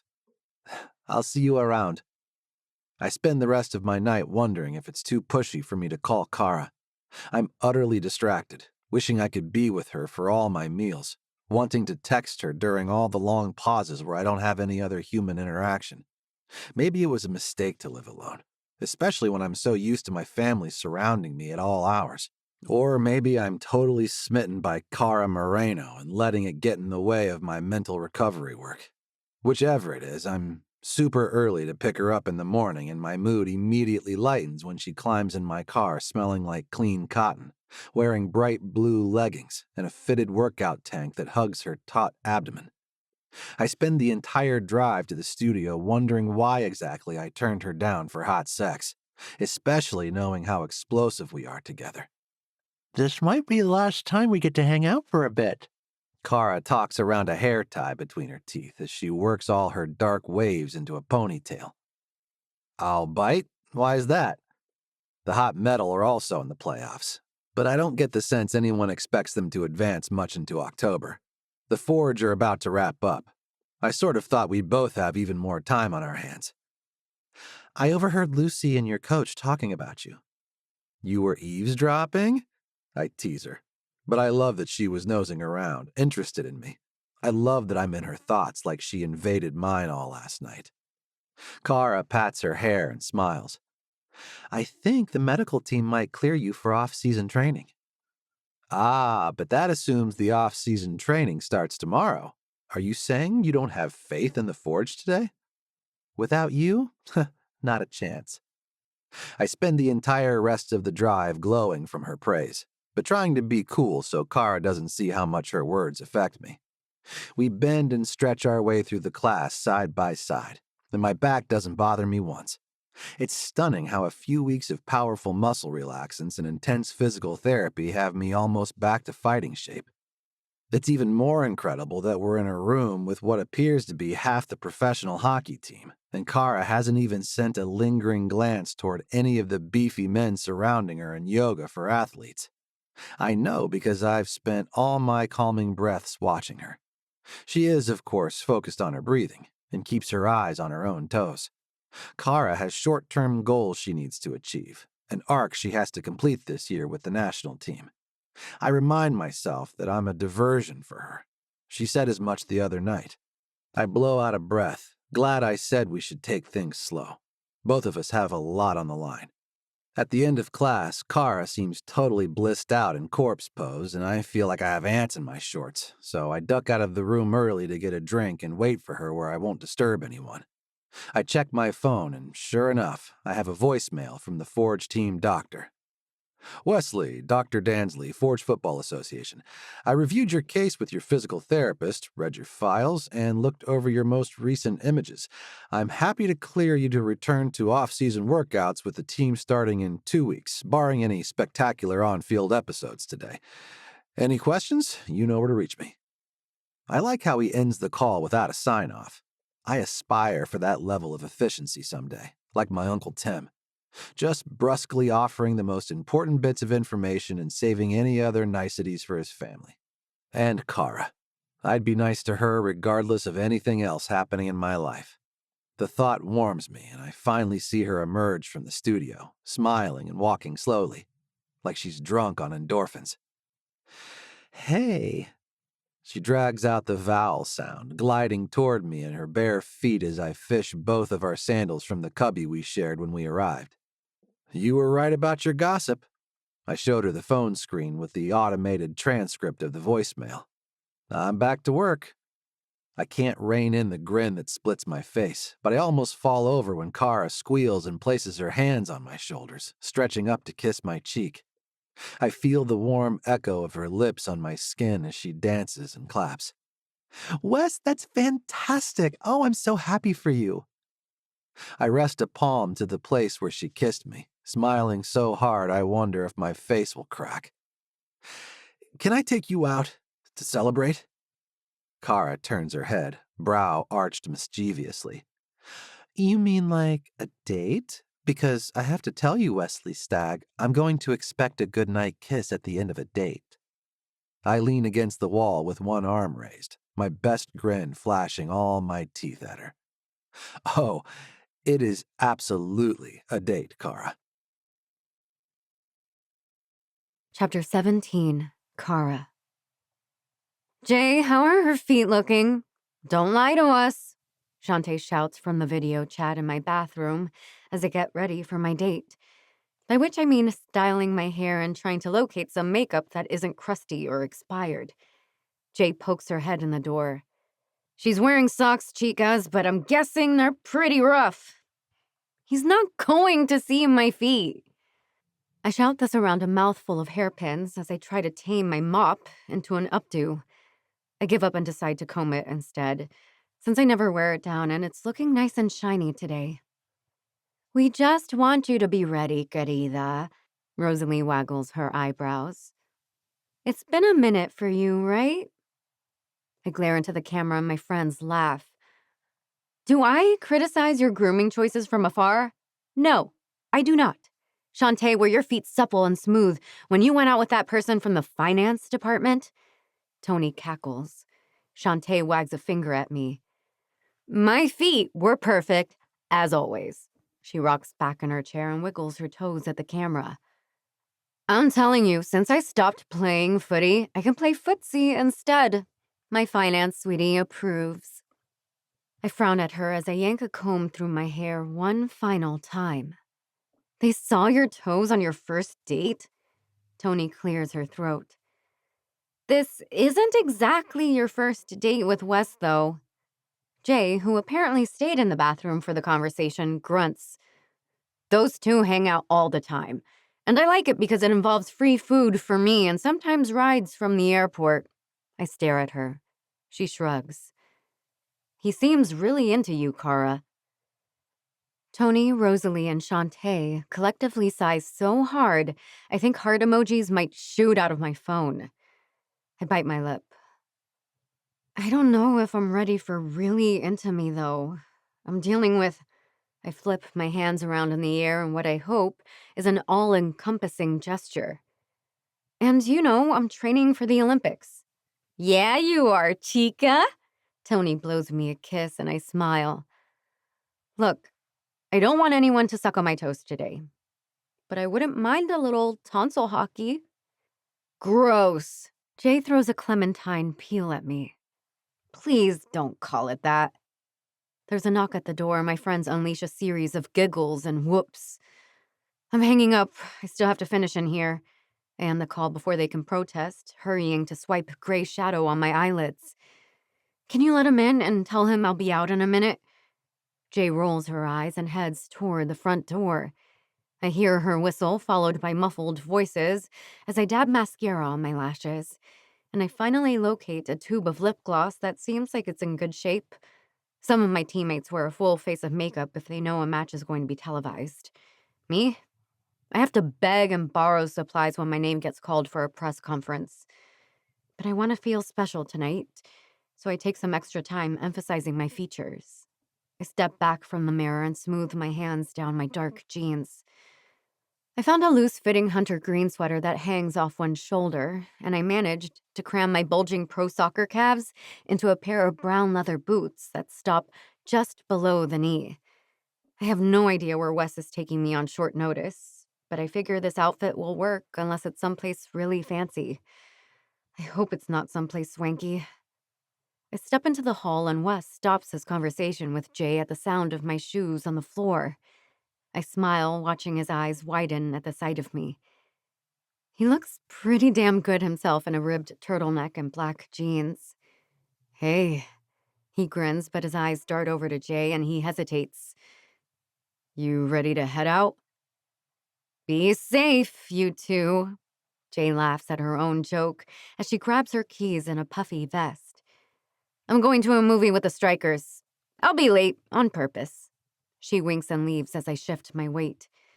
Wes walks toward me and he smells delicious. I sense a subtle cologne or maybe aftershave.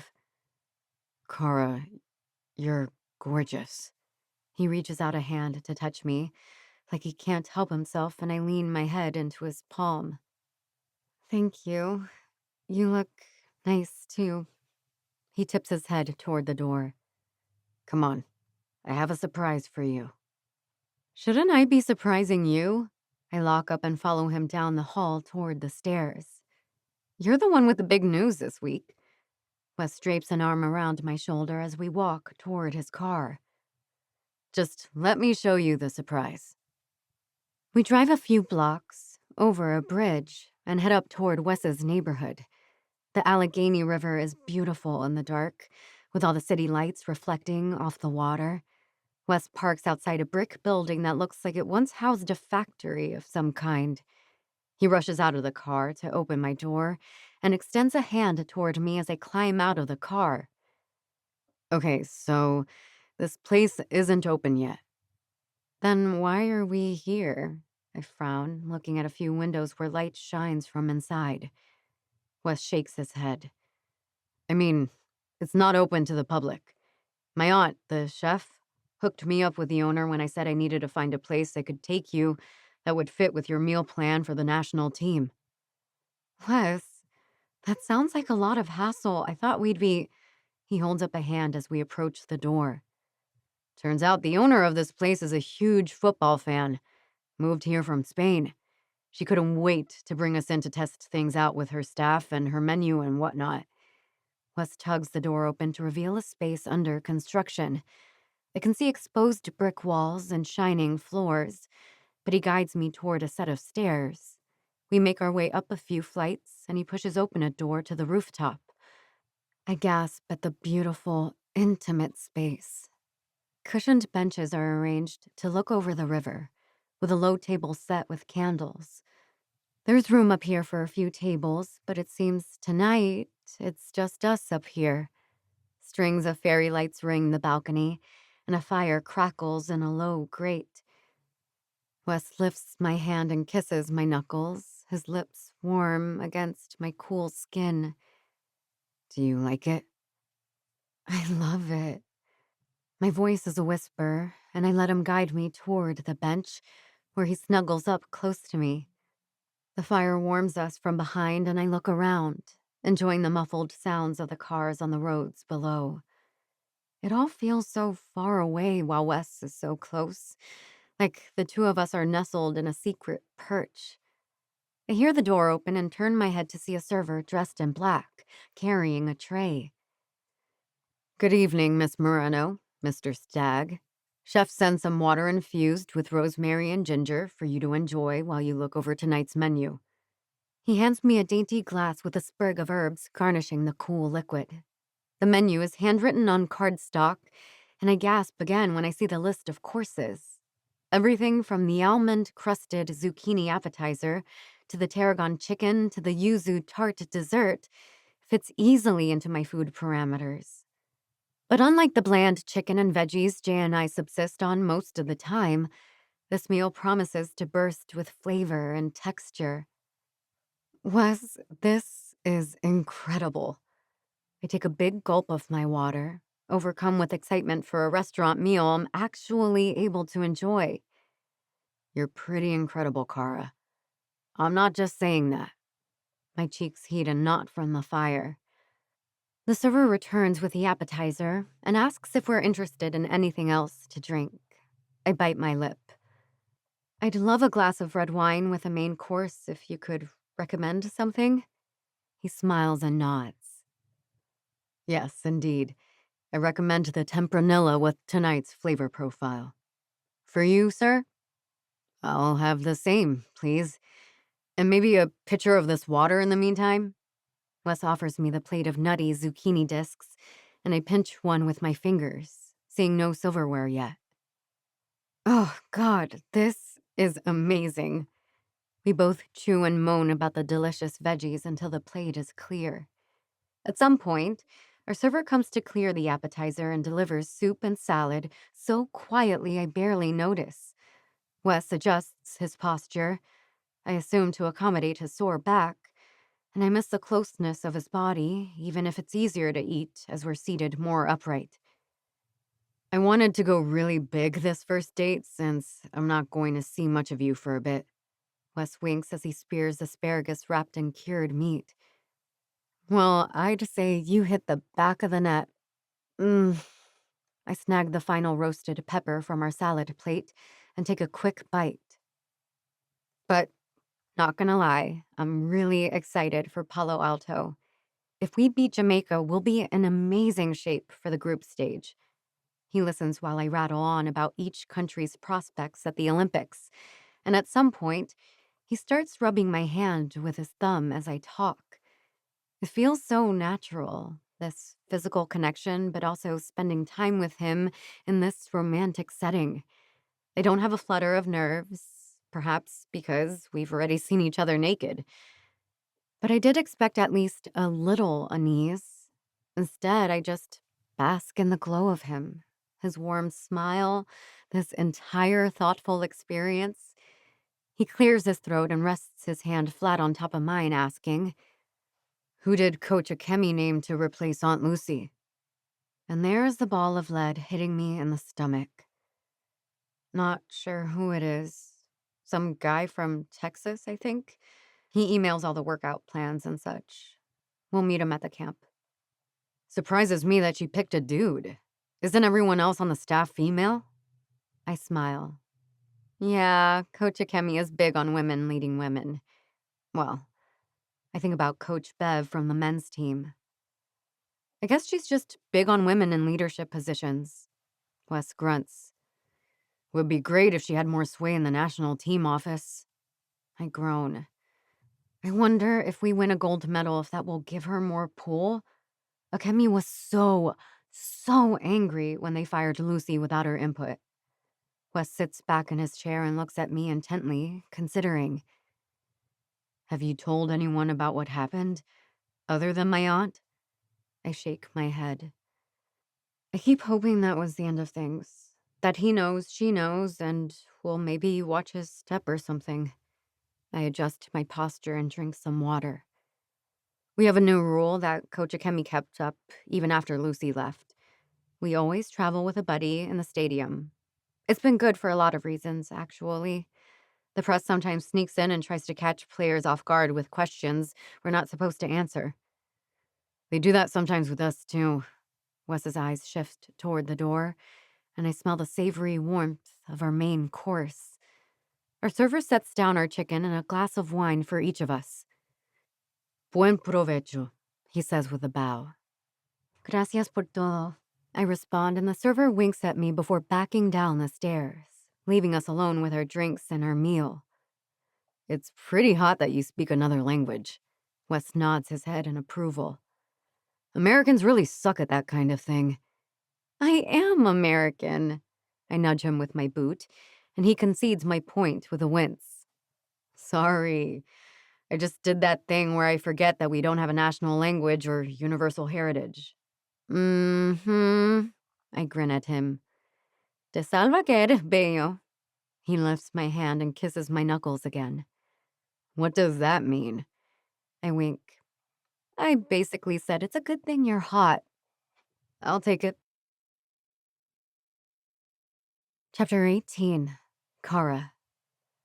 Wes raises his glass and I clink mine against him, savoring the taste of the wine. One glass should be fine with my meal plan, especially considering everything else here is on the list of knock yourself out foods. I don't want this date to end. Between the food and the spicy wine and the ambiance, it feels like some sort of fairy tale. Plus, Wes has been staring at me intently for hours now, and I could melt under the heat of his gaze. I want to do better with you, Cara. I want to be a better friend and listen more, and I want to be here cheering for you as you crush it with the national team. The smile splitting my face might strain my face muscles if I'm not careful. You are a good friend, Wes. Thank you. I rub at his leg with my foot, gently this time, and his promise of a good night kiss starts to feel really inadequate for what I'd like to do with him right now. Wes scoots back around the bench so he's sitting right next to me again, our cleaned plates off to the side. I remember that we haven't yet had dessert, and just as Wes slides an arm around my shoulder, our server reappears with a tart and 2 spoons. Here you are, sir, madam, and you can take all the time that you need. He ducks away before I can thank him, and I turn my head back to Wes to see him aiming a spoonful of yellow custard at my mouth. He tilts a head in question, and I open my lips. Wes slides the quivering spoon of tangy citrus into my mouth, and I nearly die of bliss right there on the rooftop. I've heard you make those sounds before, he whispers. I'm sure my pupils have dilated fully by now. Doesn't even compare. You have to try this. He opens his mouth like a baby bird and I swat at his chest, but I don't want to deprive him of this delicacy, so I spoon some custard up for Wes and feed it to him, gently. Oh, shit. His face brightens as he works through the 7 stages of ecstasy involved in this dessert. I balance the plate on his long thigh and the 2 of us press close together, sharing an orgasmic flavor experience that's heightened by my desire for him. Based on the size of his pupils and the ragged breaths he draws whenever I press on his leg for leverage as I scoop up yuzu, Wes feels the same level of barely contained lust. Take me home. I place a spoon back on the empty plate with a clang. Wes nods and springs to his feet, tugging my hand and guiding me down the door. The white-clad woman at the foot of the stairs must be his aunt's friend, the chef who created our feast. She speaks with a heavy accent as she asks us how we enjoyed our meal. I beam at her. Muchas gracias. La cena estuvo deliciosa. Wes, standing behind me, pinches my butt and I jump. What she said. Gracias, truly. Chef winks at me and I yelp as Wes hauls me out to the car. His hand splays across my thigh as he drives back to my apartment, and I feel the heat radiating from his body as we finally climb the steps to my door. When Wes finally presses my back against the door and leans his body against mine, my knees threaten to buckle. Cara, I can't get you out of my head. His voice is ragged, almost pained. I don't want you to, I whisper. And it's true. Above all the stress and the intensity of work, I have Wes Stagg as a comforting, sexy blanket. He makes me laugh. He takes me for fancy food. And he'd better kiss me or I will actually burst. His face hovers an inch from mine until he grabs my face with both hands, pulling my mouth against his. I moan, sliding my tongue into his mouth, the taste of him familiar and fascinating. Deep sounds of pleasure rumble from Wesley's chest as his hands move to my back, my butt. Chapter 19. Wes. It's been a week since Cara left for California, and I swear I can still taste her, still smell her hair. Memories of our date keep me up at night, in a good way, and the anticipation of a repeat keeps me focused during off-season training sessions. Uncle Hawk keeps saying he's only looking for 80% effort during our scrimmages and drills, but I feel like I'm pouring out 110% just to keep up with the guys at their relaxed pace. I'll get there, though. As I drive to the stadium, my Bluetooth tells me I have an incoming message from Cara. Shall I read it aloud? I get a kick out of the British accent I set for the robot voice in the car, and I talk back to her like she's a real person. Please do, darling. She responds in her slow monotone. Cara Moreno says, game night tonight against Jamaica. Wish you were here. They moved me to false 9. Oh, shit! Cara had been hinting that her coach was playing around with some different formations. Cara usually plays deep midfield like Uncle Hawk did, which is pretty grueling since she's involved on defense and offense. False 9 puts her up closer to the opponent's goal. Darling, please respond to Cara Moreno. Sure, Wesley. I can do that.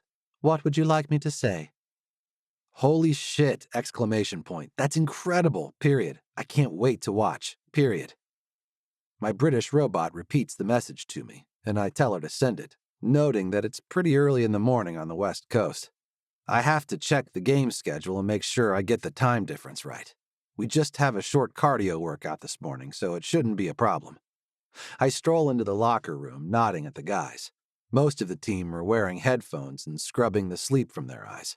Our nutrition guidelines are a lot looser in the off-season, and I'm pretty sure I can smell the alcohol wafting off our starting goalie.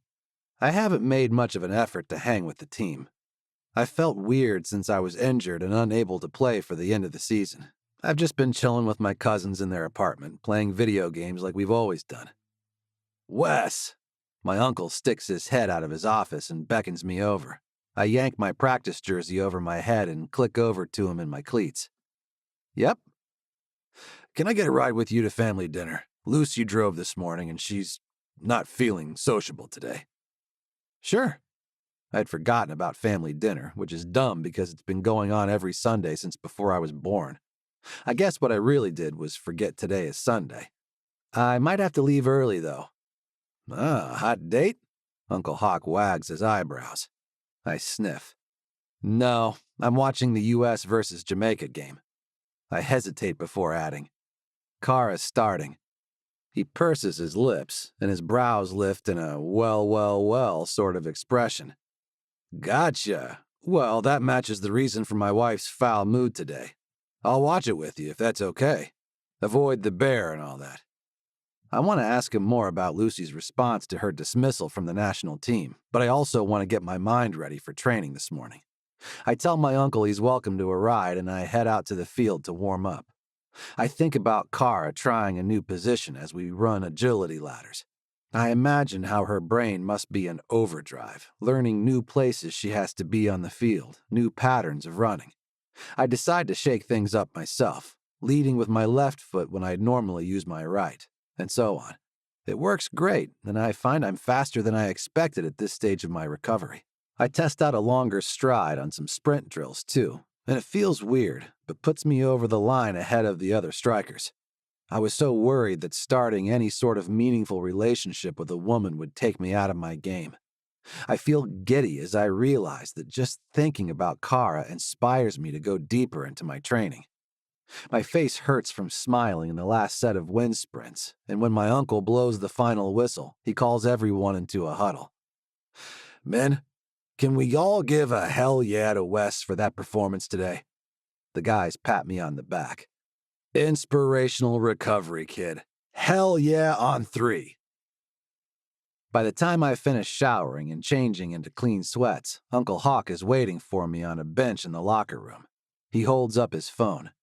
Good news. Your Uncle Ty is going to put the game on his giant television and we'll all watch together. I open my mouth to protest that I won't be able to focus with 1,000 stags gabbing and cracking jokes, but Uncle Hawk holds up a hand. Everyone knows we're there to support Cara and the rest of the national team. Your mom is still gunning for you to bring her around to meet the family properly sometime, by the way. I grunt, remembering my mother not so subtly bringing up my sex life the last time we hung out. Mom is a sucker for anyone who makes care packages. We drive to my aunt and uncle's house, and I can tell we're among the last to arrive. The entire block is lined with SUVs, which are probably an impractical choice for city living, but most other cars are too small to accommodate the long-legged stag men. Chaos erupts from within as we open the front door, and I smell onions and tomatoes simmering in the kitchen. We're going to eat chili while we watch. Uncle Ty bellows from behind the stack of bowls he starts lining up on the kitchen island, which is tricked out with every topping anyone ever thought might go with a vat of chili. But because this is Pittsburgh, there's also a bucket of French fries. I notice that my family has saved me a coveted spot on the couch to watch the game. My cousins are all sprawled out on the floor, and my aunts are chatting with Mom at a high table with stools that's angled to face the screen. I give a wave to my dad, standing in the corner with a huge bowl of food. Once everyone is seated, Mom stands up on top of her stool, which elicits a growl from my dad. Emma, be careful. Relax, Thatchy. I'm taking a picture for Wes to send to Cara. She taps at her phone a few times, and I hear the camera sound. She should know she's got a cheering squad. USA! USA! Odin and Wyatt start chanting as the national team appears on the screen, arms linked on the sideline as the national anthem starts. Warmth spreads through me when I see Cara, who has her eyes closed as she sings along. She seems calm, which is great because I know she'll be amazing out there. She's worked really hard for this. Wesley, are you going to send her the photo? Mom leans over the table behind me. Not during the game, Mom. She doesn't have her phone on her right now anyway. Which one is she? Gunnar squints at the screen when the camera pans to the full field after the Jamaican anthem. False 9. Uncle Hawk surprises me with his awareness of Cara's new position. He shrugs when I glance over at him. Lucy's been getting updates from McKimmy. This whole thing must be so difficult for Lucy. Aunt Alice rests her head on my Uncle Tim's shoulder. He grunts in response but doesn't say anything. Tim, I know you're not allowed to talk about it, but can you at least? Shh. Wyatt waves a hand as the match kicks off. I'm relieved that my family, with so many serious athletes among us, know when to hush up if it matters. My bowl of chili sits forgotten in my lap as I stare at Cara. The new position puts her in the center of the field, and it seems like every other pass comes right to her. She moves the ball so accurately, sending perfectly timed passes to the forwards. The U.S. dominates the field from the first whistle, and it feels like only seconds pass before Cara has a breakaway. She feints right and moves left, and then, swish. I imagine I can hear the net ripping from the force of her goal. What a cannon! Wyatt springs to his feet, pumping his fist. My other cousins all start chanting, USA! USA! And I'm not going to lie. It feels amazing knowing my family is this excited about the success of someone I care about. A few minutes later, Cara intercepts a pass and lets loose a long ball that shouldn't go into the net, but the Jamaican keeper misjudges the angle and the ball sails right in past her glove. Mom leans forward again to say, Oh, Wesley, she's wonderful. Mom ruffles my hair and I lean back into her hand, catching sight of Dad out of the corner of my eye. He's smiling. The rest of the game goes by in a blur of refilled bowls, cheering, and 0 goals from Jamaica. We're down to injury time when I see an unmistakable streak of dark hair in the center of the screen. Cara sprints, seemingly out of nowhere, to intercept a pass, and nobody can catch her as she charges right for the goal. Her new position puts her in exactly the right place to make these sorts of moves. She shifts her weight, fools a defender, and spins past another. Stopping to plant her foot, Cara swings and snaps the ball into the corner of the net. I'm on my feet, screaming, barely registering my mom yelling, I can't see. I want to see the replay. Emma, stop standing on the damn stool. You'll break your neck. Dad strides over to her and must intervene because Mom's red mop of curls starts bouncing in my line of vision. I don't need to see the replay. The series of moves is burned into my brain. My girl is incredible. My girl. A tremendous display of talent from the young Pittsburgher. The announcer is yelling above the crowd in the stadium. My family eventually calms down. People start washing dishes the second the ref blows the final whistle. But I stay where I am because I want to see as much of Cara as they'll show on the television. Thankfully, my family knows to wait a bit before they start teasing me about her. The camera pans along the players as they shake hands, and the U.S. captain preps for an on-field interview as she swaps jerseys with the Jamaican captain. I lean forward to look for Cara, milling around in the background with the rest of the team, exchanging hugs, bouncing, clapping hands. Everyone seems impatient to congratulate her, and she accepts all the praise graciously, smiling brightly and turning to face each well-wisher. Then I see a guy I know she won't be happy to greet. Lou Rubio walks onto the field, shaking hands with all the U.S. players. I grit my teeth, understanding that this is part of his job as president of the organization. But I must be hallucinating because I swear I see him approach Cara and spin her around to face him. And then I swear I see him grab her face with both his hands and kiss her on the mouth. My Cara. This man has his lips on her on international television. Her body stiffens. I see her arms go rigid. He's gone as swiftly as he arrived, shaking hands with staff from the Jamaican team, like he didn't just assault my girl. I can't breathe. I imagined that, right? As the camera pans away from Cara, I just about convince myself that the whole thing was a messed up illusion, until Wyatt snaps off the television and shouts above the chaos. What the actual fuck was that? I look around and my entire family is silent, mouths open in shock and disbelief. It was real. That actually happened. I yank at my hair and then I have to get out of there. I sprint from the room and out of the front door before I can register who is yelling my name. Chapter 20, Cara. I barely make it to the trash can in time before I puke up water and bile. My body violently heaves, screaming at me from the inside. The burn in my esophagus grounds me as reality sinks in. Lou Rubio just grabbed me and kissed me on the mouth in front of 20,000 fans and an internationally televised audience. Cara! Jay's voice breaks through the fog as I grip the edges of the trash barrel in the tunnel leading to the locker room. I turn my head toward her voice and see her face etched with concern. She places a hand on my back as one final retch takes over my body. Come on, friend. Let's get you in the locker room. The press starts rushing to the tunnel, heels clacking on the polished concrete. I don't know how many of them saw what happened or if they're just excited about the outcome of the match. It's hard to tell what's real. Rubio just moved on from what happened like it hadn't happened at all, and nobody pulled him aside or dragged him away. As soon as Jay guides me into the locker room, I sink onto a bench and rest my head against the wall. Coach Akemi bursts through the door and skids over to me on her knees. I just heard what happened. Cara, my God, where is your agent? My agent? My eyes feel swollen and it's hard to see individual faces from the crowd now hovering around me. I haven't talked to my agent in a few weeks. I'm still too new for endorsement deals. I'm not sure how she would respond to her client being grabbed and kissed against her will. Is that even something the rest of the world cares about?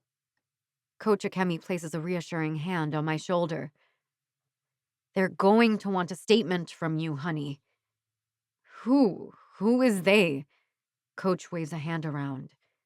Everyone? Soccer USA, the Olympic Committee, the World Association Football Union, the press. What is there to say?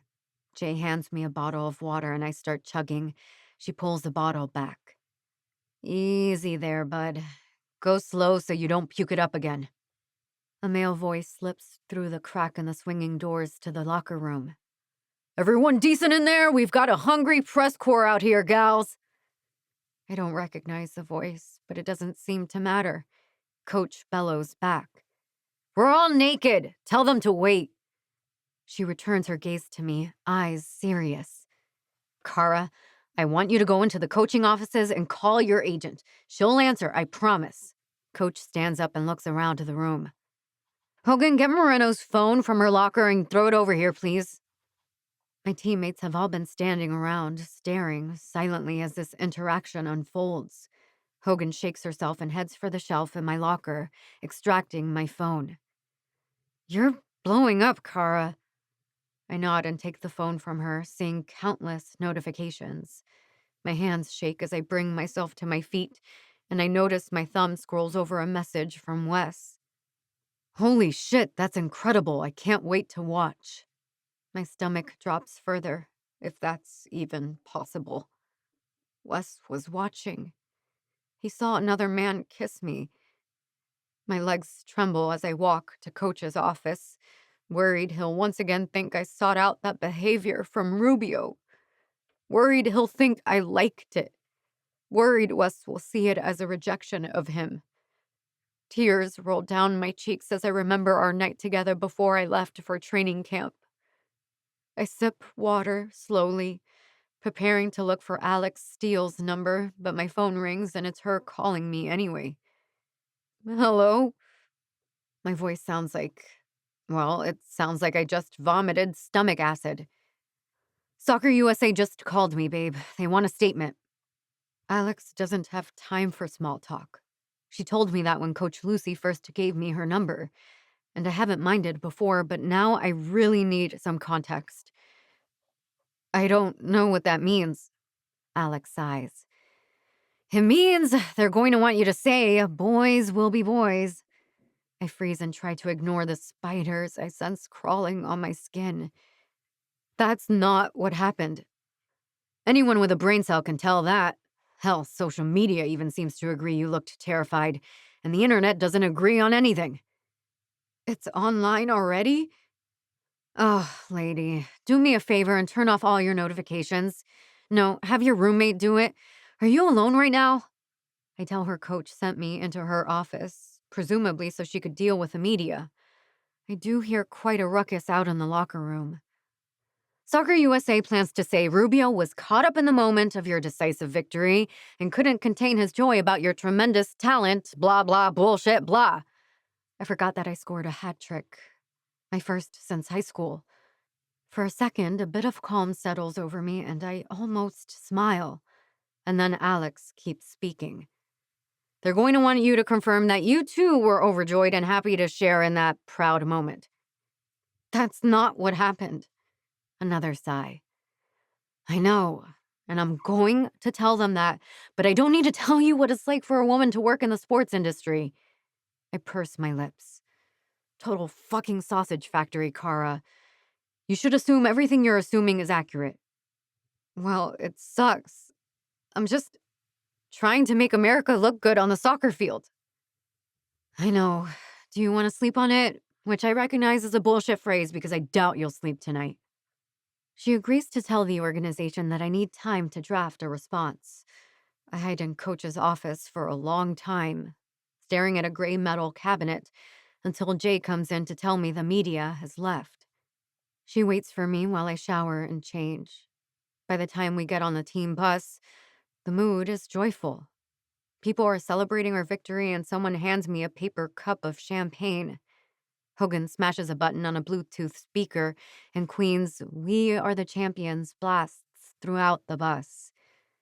It's easy to shove down my agony about what happened after the match, especially as everyone around me seems so focused on what happened in the 90 minutes we spent working together on that field. I let my body dance down the aisle and toss back the champagne, accepting high fives as a team chants, "Golden Boot! Golden Boot!" We pull into the hotel parking lot a few minutes later, and the team heads straight to the hotel bar, everyone piling duffel bags in the lobby, forgotten like the weight of what happened to me. Coach Akemi waves for me to come over to her. She holds out her phone, brow furrowed. Is this what your agent agreed to? I see a social media post from Soccer USA, predictably stating that Rubio was caught up in the moment. But I also see a quote, presumably from me, where I supposedly said, "We were all overcome with excitement. These things happen." Chapter 21. Wes. Be Careful When Enjoying Women's Sports by Ed Realm, News and Views. Give Us a Kiss, Then. Did Cara Moreno Invite Affection? By Karen Jones, Liberty First Online. Is the New Generation of Female Athletes Asking Too Much? By Tom Edwards, Bros, Balls, and Banter. Cara isn't taking my calls. I know she and Jay are back in Pittsburgh because I asked my Aunt Lucy. I've sent what I hope are compassionate messages to Cara. I even sent flowers to her apartment with a note about how I'm thinking of her and on her side no matter what. I know in my bones that she never said, "These things happen," about that monster assaulting her. I've seen how upset she was for months after he just touched her face. There's no way she's not suffering from being grabbed like that in what should have been an overwhelmingly joyful celebration of her talent.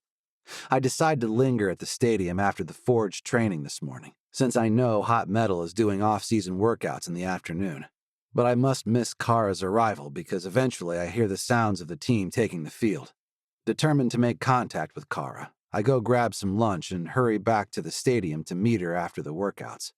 Armed with chicken salad, grapes, and a pumpkin tart, I position myself right outside the locker room, and then I wait. At first I scroll social media, but I opt against that as I see more headlines from fuckers making it sound like Cara is making a big deal out of nothing. The locker room door creaks open and I straighten, expectantly. No Cara. Jay sees me, though, and walks over. "Hey, Stag." "Jay, is she in there?" She shakes her head. "Dude, I'm concerned. She went back to the weight room after we finished sprints. She's going to burn herself out in more ways than one if she keeps this up." My shoulders sink at this news. Does my aunt know she's doing extra workouts? Isn't that frowned upon? Jay shrugs. "Lucy knows. She's in there with her." "Oh, hell, my uncle is going to flip out." Jay nods. "Already happening, Stag." I hold out my container of chicken salad toward Jay, whose eyes light up. "Here, you take this. I'll go see if I can do anything." She shouts after me as I walk toward the weight room. "You're welcome to try." I can hear my uncle bellowing in frustration. "Lucy, you're 45 years old. Do you really want to blow out your ACL over this?" I hear feet pounding and the treadmill whirring. When I open the door, I see my aunt in a full-out sprint, barely sweating, staring straight ahead as she runs. Cara matches her stride for stride, also ignoring my uncle, who paces the room while tugging at his gray-streaked hair. "If I didn't think you two would trip and fall, I'd unplug those machines. God damn it, where is Tim?" As if summoned by the universe, my uncle appears behind me, straightening his tie, several underlings in line behind him. "Lucy? Cara?" Tim tilts his head, his expression demanding attention be paid. My aunt flicks a button on her treadmill and hops to the side rail as it slows to a stop. Cara follows suit. Neither of them are even breathing heavy as they straighten out their shirts and stare at my uncle. Nobody seems to have noticed me yet, so I lean against the back wall. "Yes, well, here's how things stand." My uncle waves a hand toward a colleague who hands him a piece of paper. "Soccer USA is holding firm to their 'boys will be boys' statement. Alex Steele has been quite clear that Cara never approved the statement they had attributed to her." Uncle Tim hands the paper back to his colleague and folds his hands in front of his waist, looking down from his impressive height at Cara and Lucy while my Uncle Hawk grinds his teeth. "Right now, our choices are to go along with these statements." "Absolutely not. No fucking way." Uncle Hawk throws his arms in the air. "Lucy was fired from the national team for bringing up this guy's bad behavior, and then he escalates to televised assault? No." "Thank you, Hawk, for summarizing the problem." Uncle Tim keeps his gaze trained on Cara as he scolds his brother for interrupting. "Cara, my firm and I cannot represent you in this matter because it's a conflict of interest. We are employed by the Hot Metal, who are a franchise member of Soccer USA." Cara looks like she's going to hyperventilate, but Aunt Lucy squeezes her hand reassuringly. Tim gestures toward a woman near the back of the room, and I see my Aunt Lucy sag in relief and recognition. Cara, this is my friend, Tana Kamani, partner at Jones, Lynch, and Kamani. She has enthusiastically offered to take your case. My case? Cara looks confused, and I want so badly to cross the room and offer her a reassuring hug. Aunt Lucy wraps her arms around Tana, and I remember that they're old friends. Wyatt grew up hanging out with Tana's twin sons. Hey, I pipe in from the back of the room. Everyone turns to look at me like they're just now realizing I'm here. Doesn't Tana's husband own the forge? Isn't that a conflict of interest too? Tim shakes his head. At this stage, we don't believe so. Tana will draft a letter seeking disciplinary action against Rubio, as well as an accurate statement from Cara about what happened. About what happened to Lucy, too, right? Everyone stares at me for a few moments before turning their heads toward Aunt Lucy. She stands up straighter and adjusts her shirt collar. I'd like to focus on what happened to Cara, but am prepared to join into the calls for disciplinary action if needed. The statement seems to set the legal people into action, and they don't really seem to need input from anyone else at the moment, which doesn't stop my Uncle Hawk from following them into the hallway, shouting about the nonprofit organization he started to help fund legal support for women who have been abused. Abused. The word hangs in the air until Cara and I are the only ones left in the weight room. She stares at me, and I can tell that the next words from my mouth will either drive her to collapse or give her the strength to walk out of here in one piece. I swallow and pull up the bag from the deli. I clear my throat. I brought you lunch. I'd offered to eat with you, but I gave mine to Jay and it's long gone. I watch Cara's face melt into relieved contentment. Thank you, she whispers, taking the bag from me and sinking onto a weight bench. I perch on the end, not sure if she wants me close enough to touch her, but hoping she might. I miss the feel of her in my arms, the solid, strong weight of her. This is really good, Wes. Do you want to share it with me? I wave a hand at her. I'll get something at home. You need your strength. I don't say that she needs it for the brewing lawsuit and media circus. I also don't say that she needs it as she keeps preparing her body to compete in the Olympics. She wolfs down a few bites before slowing to stir the chicken salad, glancing over at me. I edge a bit closer to her, and she seems to relax even more. Wes, I'm so tired. Oh, I bet you are. Jet lag and all. I nudge her with my shoulder and smile. Thankfully, she returns the expression a bit. I could really use a distraction from all this. She waves her hand toward the hall, where the lawyers are still conferring, by which I mean shouting. I look back to Cara, fighting the urge to touch her, to run my fingers through her hair. Have you thought any more about talking to someone about what happened? She growls, and I know I've said the wrong thing. All I do is talk and talk about what happened. Nobody even asks about my hat trick. They just want to know when I got so close to Rubio. Close. I clench my abs and legs to avoid exploding at the thought of him being close to her in any capacity. I just want to make sure you have the help you need, that's all. What I need, Wesley, is someone to help me feel good for a few minutes so I can refill my tank.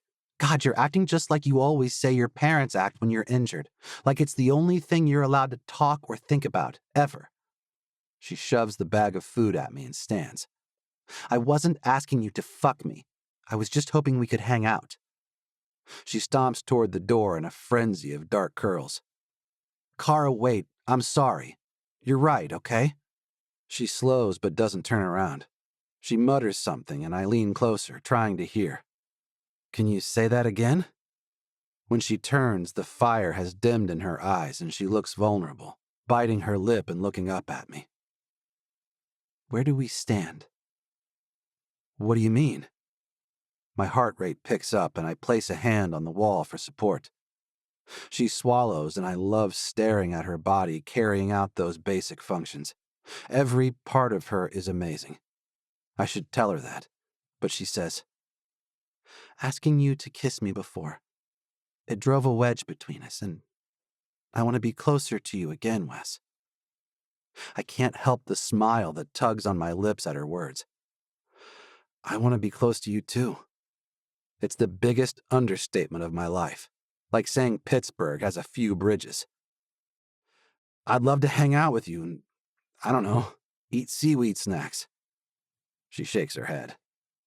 Those taste like a fart. I smile, feeling a sliver of hope. I'll think of something we can do that smells nice. Her face shifts into something not smiling exactly, but no longer miserable or angry. With a curt nod, she strides out of the weight room and over to her new legal counsel. Chapter 22, Cara. Soccer Sweetheart Calls Foul Over Post-Match Smooch by Ken Benton, Celeb Spectator. Romance or rude? Sources reveal months-long flirtation between soccer star and organization president. By Nick Alders, A-List Almanac. Did Soccer Prez cross a line? By Tom Edwards, Bros, Balls, and Banter. I haven't slept in a week. Between the jet lag, the media, and the stress of having to relive months of discomfort, I just can't get my brain to turn off. I know I look like shit. I know I'm playing like shit. I keep hoping this next thing will be the one that lets me unclench and just pass out. Cara, mi niña, you need to take some time off and get some rest. Rosalie's accent thickens when she worries, so the sound of her voice really tells me I look worse than I thought. This fucking guy accusing you of lying is bananas. I've seen the video. I don't want to talk about the video, please. I massage my temples as I lie on the couch with my phone propped on my lap, my friends' faces tiny squares of encouragement, in a world increasingly full of people wanting to analyze my life. Okay, Shantae pipes in. Well, I read the new statement you put out. I mean, who hasn't? Tony shakes a finger in the air. It's all over socials. I bang my head against the armrest a few times. All of it is all over socials. That's the problem. I can't think. I can't even brush my hair without someone analyzing my intentions. The newest layer of the scandal is Rubio claiming the kiss was mutual. Nobody seems to remember that he was going with caught up in the moment as his non-apology. Now it's all a huge discussion about how I flirted my way into a starting position on the national team. Rosalie frowns. I'm going to start posting more screenshots of your goals in that match. Like, you scored 3 sick-ass goals. How is anyone curious about how you got picked to start? Shantae sniffs. God forbid someone just punish a man for doing something wrong. I sigh. Hey, chicas, I love you, but I can't talk about this anymore today. Tony squints at her screen. It's only 10. Exactly. Okay, Cara. We'll let you go so you can rest. Seriously? My best friends can't talk to me about something other than my international scandal? They're hanging up? I wave in frustration and end the call as Jay shuffles down the hall from her room. I take it you're not coming in today? She talks around a bite of breakfast muffin, and I realize I haven't taken my turn cooking or cleaning. I glance around the apartment and see the piles of junk mail and dirty laundry on every surface. I groan and, instead of getting up, sink further into the couch. I'm glad you're taking some time, Cara. Don't worry about the apartment. We'll get to it. Her pep talk is interrupted by a knock at the door, and I lift my head to see Wes giving Jay a high five as they pass one another on the threshold. He wrinkles his nose and sniffs. And you accused my snacks of smelling like fart? I throw a pillow at him. Shut up. It does not smell like farts in here. It's just... He grins. I'm kidding, but I did think of something we could do that will smell nice. I'm not really in the mood to go out in public right now. I gesture at my disheveled state. Wes walks around to the couch and lifts my feet, sliding his body under my heels and lowering my feet back to his lap. He starts rubbing my feet through my socks, and I groan out loud, both from the friendly, familiar contact and because it feels sinfully good. What if I told you it wasn't public? I set up something private. Just you and me and the person working there. Working where? I close my eyes as Wes switches feet, pressing his knuckles into my arch. His fingers are strong and the pressure is perfect. I briefly wonder if he'll go into massage therapy when he stops playing pro, but I don't want to think about Wes's future. I want to bask in the delicious contact right now. Working at the surprise, fragrant date place I set up for us today. It's a date? My eyes fly open. He scrunches his face in adorable confusion. I mean, isn't it a date anytime we hang out? I thought we were dating. He sounds so uncertain, so concerned. A wave of discomfort pulses up the back of my scalp. I hadn't thought about naming it. Everything is so confusing for me right now. God, everything I do is under a microscope. Hey, he drops my foot and rubs a palm up my leg. I'm sorry, you're right. We don't have to name anything, okay? But I did set up a special appointment for us, and I'd love to take you if you're up for it. I bite my lip. I really should clean up the apartment before Jay gets home. Wes rubs a palm along his cheek and looks around. It's not so bad. I'll help. What? No way. I can't ask you to do that. He shrugs and pops to his feet.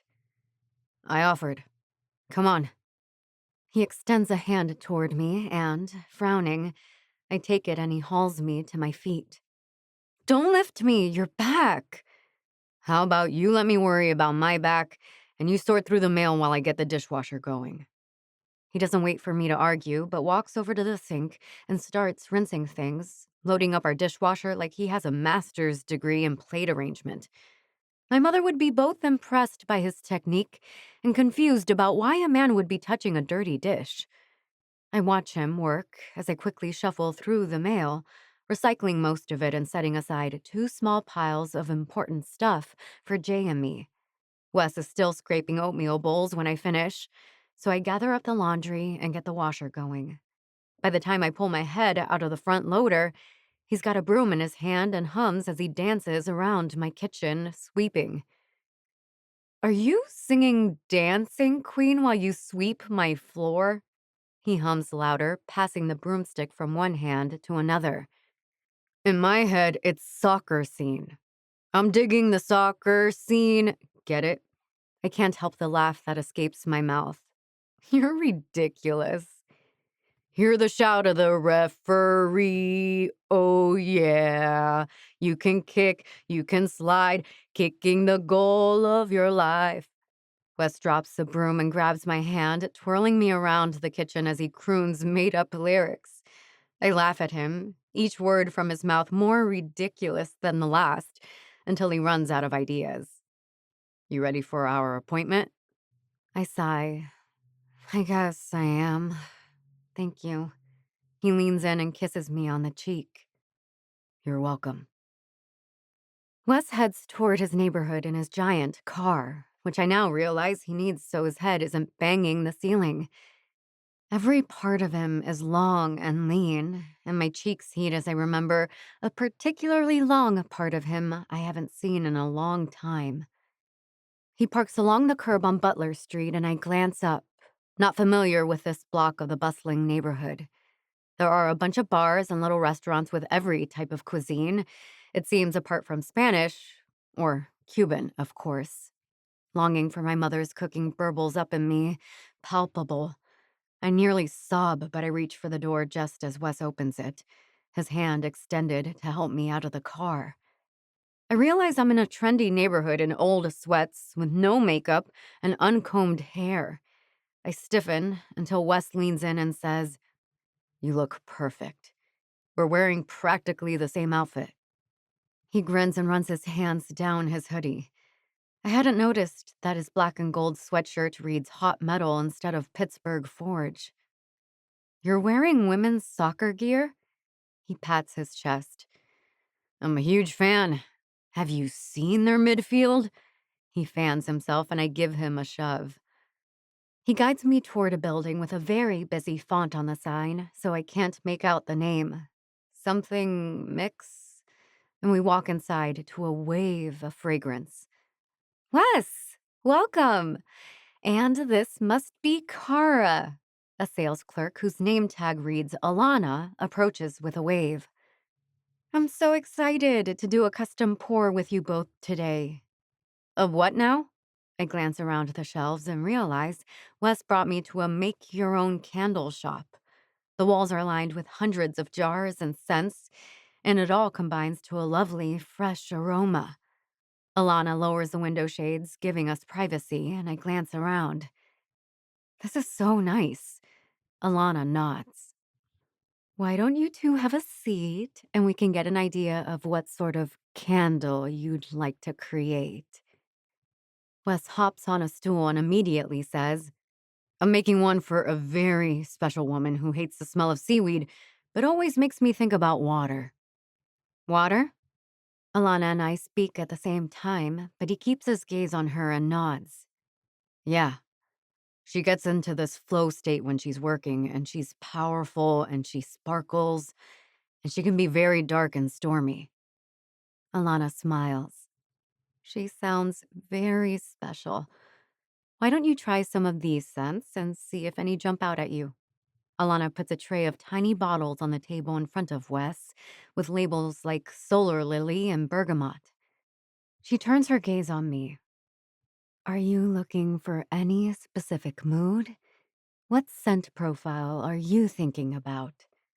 I try to name some of the things I'm feeling about Wes right now, but all that comes to mind is gratitude. I am just feeling really grateful for my candle recipient. Alana smiles.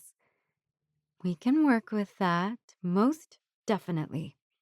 She sets a wooden tray in front of me, and I start sniffing tiny vials, distracted by Wes enthusiastically inhaling and following each sniff with a loud, ah, nice. Eventually, I pull out sandalwood, cedar, and something called labdanum. Alana seems delighted by my choices and turns toward Wes. Are you thinking of using them all? He shrugs. It all smells really good. That would be a very complex scent indeed. Wes grins. Well, that's perfect, Alana, because this person is very complex. Alana nods and gestures toward a selection of jars, telling us to select a home for our candle creation while she gets the essential oils ready to mix into the hot wax. I consider Wes for a few moments and then choose a smooth black jar. He spins around with a white jar in his hand, grinning.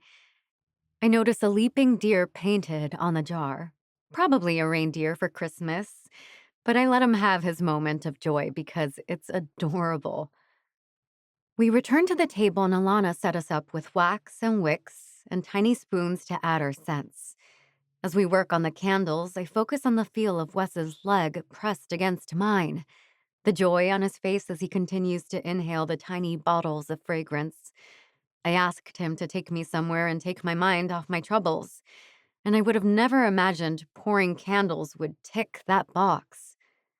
I'm calling mine Big Wick Energy, Wes says, sliding his complete candle to the edge of the table.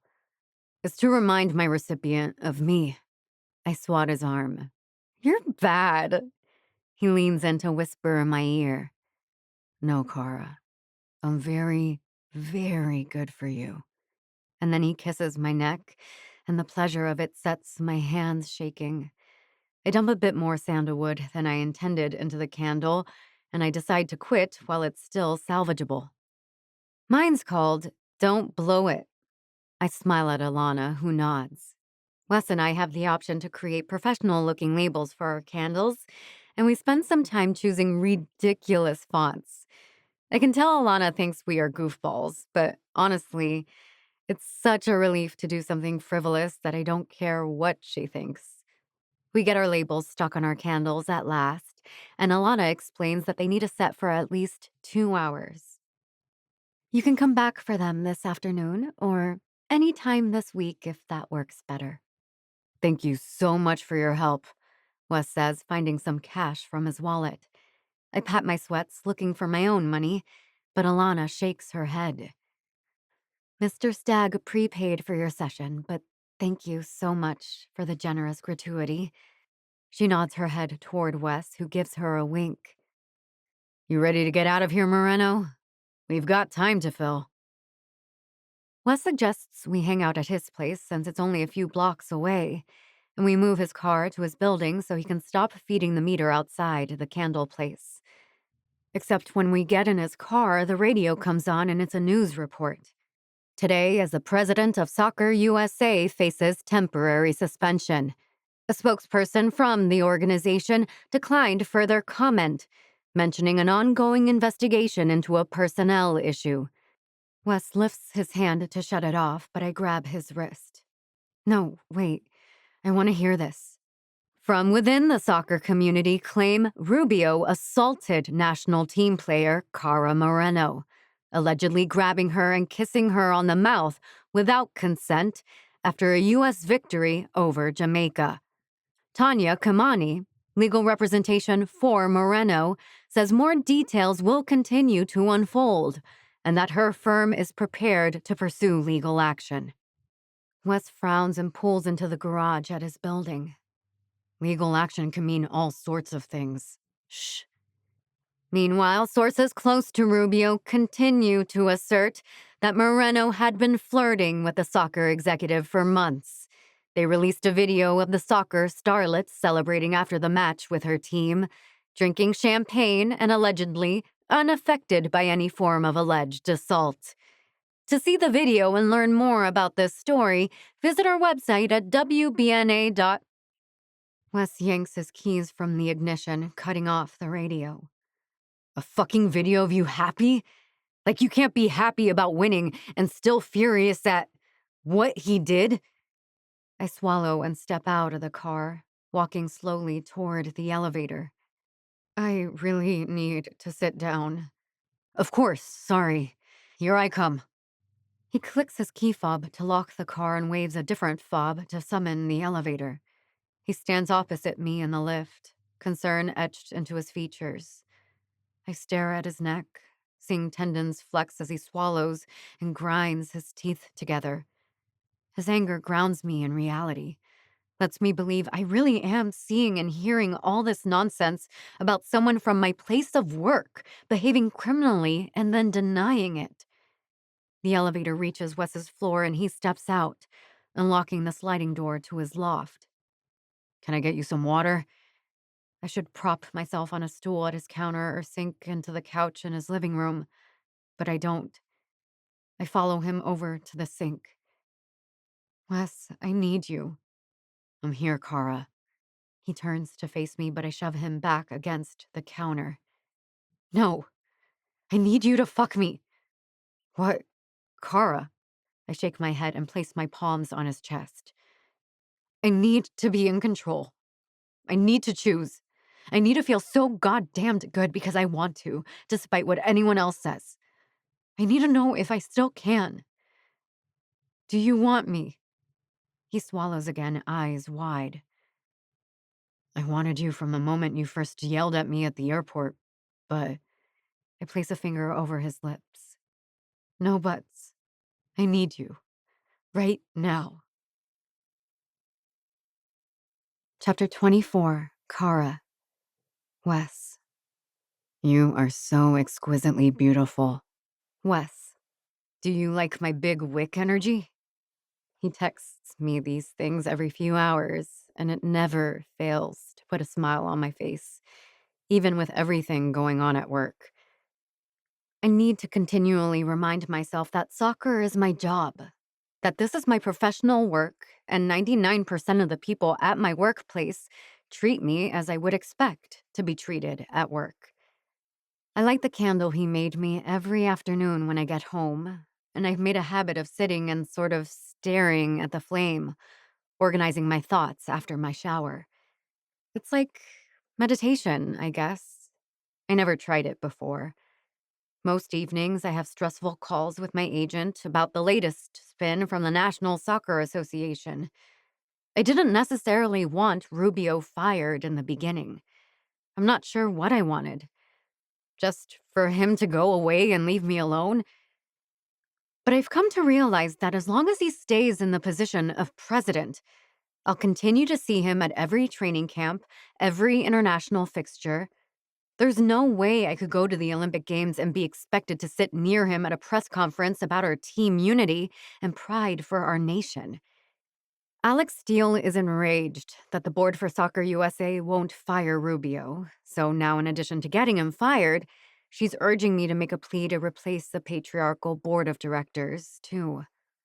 Nothing is going to change if we don't get rid of the people making excuses for abusers. Alex's anger and firm words make me feel like my own anger is okay, so I take her advice at every turn. Which is why I'm already geared up for a fight when my phone rings. But it's not my agent this time, or my lawyer. It's my mother. God, I have Papi on speaker. We're outside the church. I didn't think you guys went to church anymore. I suppose we've skipped over the part where we pretend to greet each other with love and affection. Don't be profane.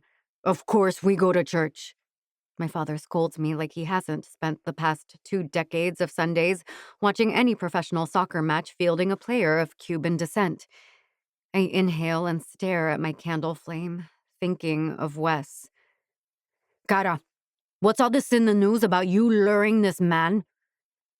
Mama, I hope you know I'm not luring anyone. I hope you think more highly of me than that. I clench my fists and concentrate on the candle, which sputters a bit with my breath. I sit back so I don't accidentally blow out the flame. My father roars.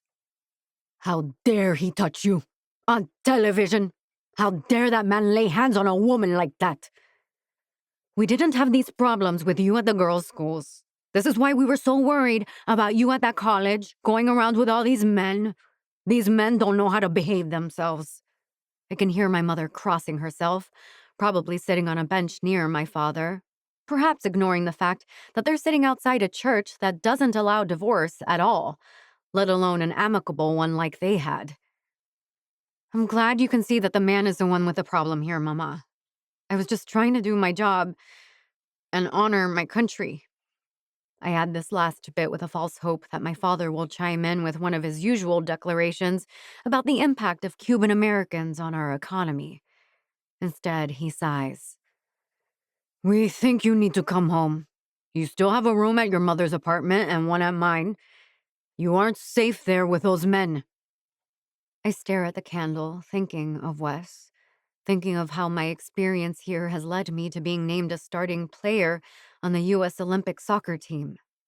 My heart breaks that my parents don't seem to care about either of these accomplishments. They see only what the reporters suggest, that I somehow brought on Rubio's attention by being a woman. I take a stuttering breath. I have to go now, Mama, Papi. I will keep you updated on my travel schedule. I hope you can still plan to come see the friendly match in Chicago. I hang up before my father can reiterate that it's a long drive as the weather gets colder.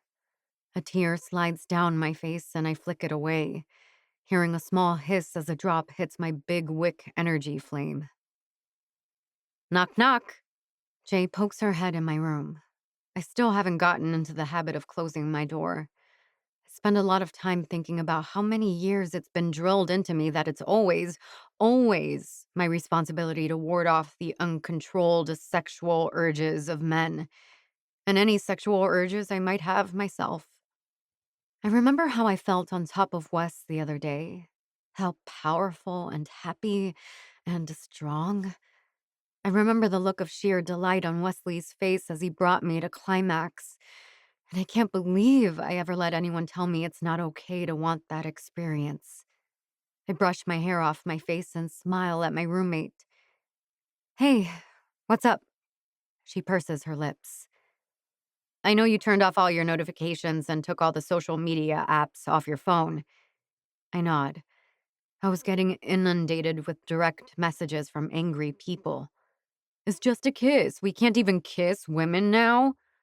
And those were the things from the nicer people. Jay volunteered to scan social media on my behalf and give me a summary if there was anything my agent or lawyer needed to know. I should buy her a candle or something for that labor because I sure as hell can't handle that work. Well, I wanted you to see some of the stuff. Just some of it. Hogan and I copy-pasted some highlights. Hogan? Jay smiles and nods. A lot of the hot metal keep asking how they can help, what they can do, all that sort of thing. Well, here. She hands me a piece of computer paper with a bunch of tiny screenshots pasted to it. He's always been creepy to me, too. Used to stare at my boobs at press conferences.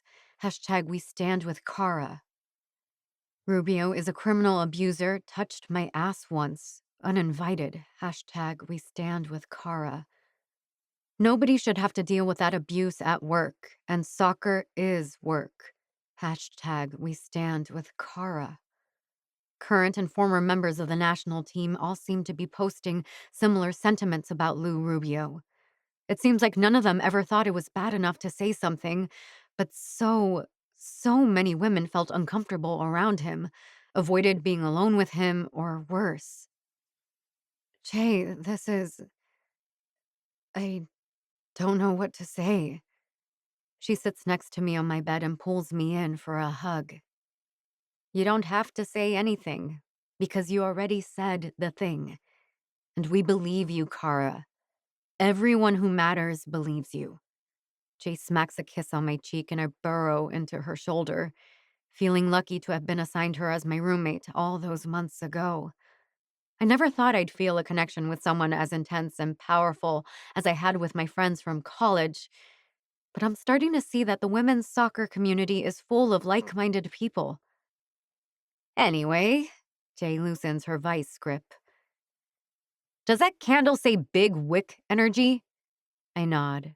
She rolls her eyes. Straight people are weird. Jay heads out with Hogan in the defense, leaving me alone in the apartment with my feelings.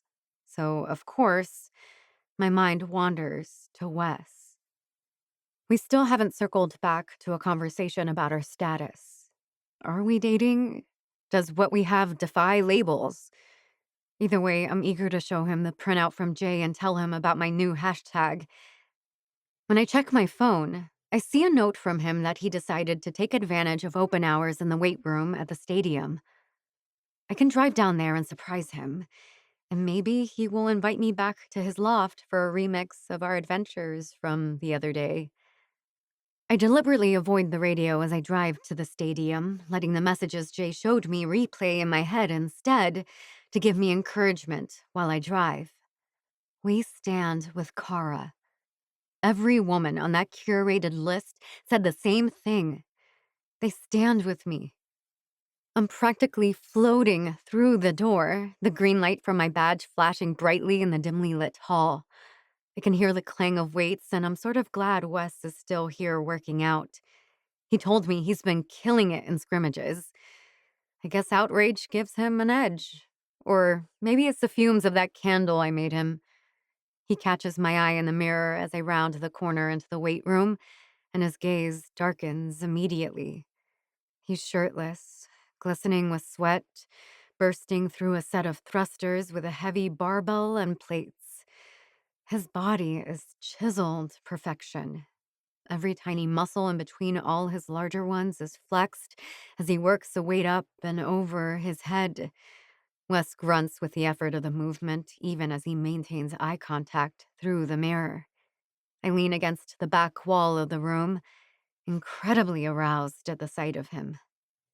He bends over to drop the bar, his bubble butt popped back in my direction, draped in mesh shorts that end midway up his tight thighs. Wes growls as he picks the bar up again and heaves it into the air, straightening to his full height and looking like Da Vinci's Vitruvian Man sketch. My eyes drop to his crotch, and sure enough, His bulge moves, seems to swell, and then I yelp as Wes drops the weight to the ground. He turns and stalks toward me, his intention clear. He's a stag ready to rut, and I am ready for his horns. I giggle at my ridiculous analogy until he gets near me. I can practically smell the lust on him. It turns me on a lot.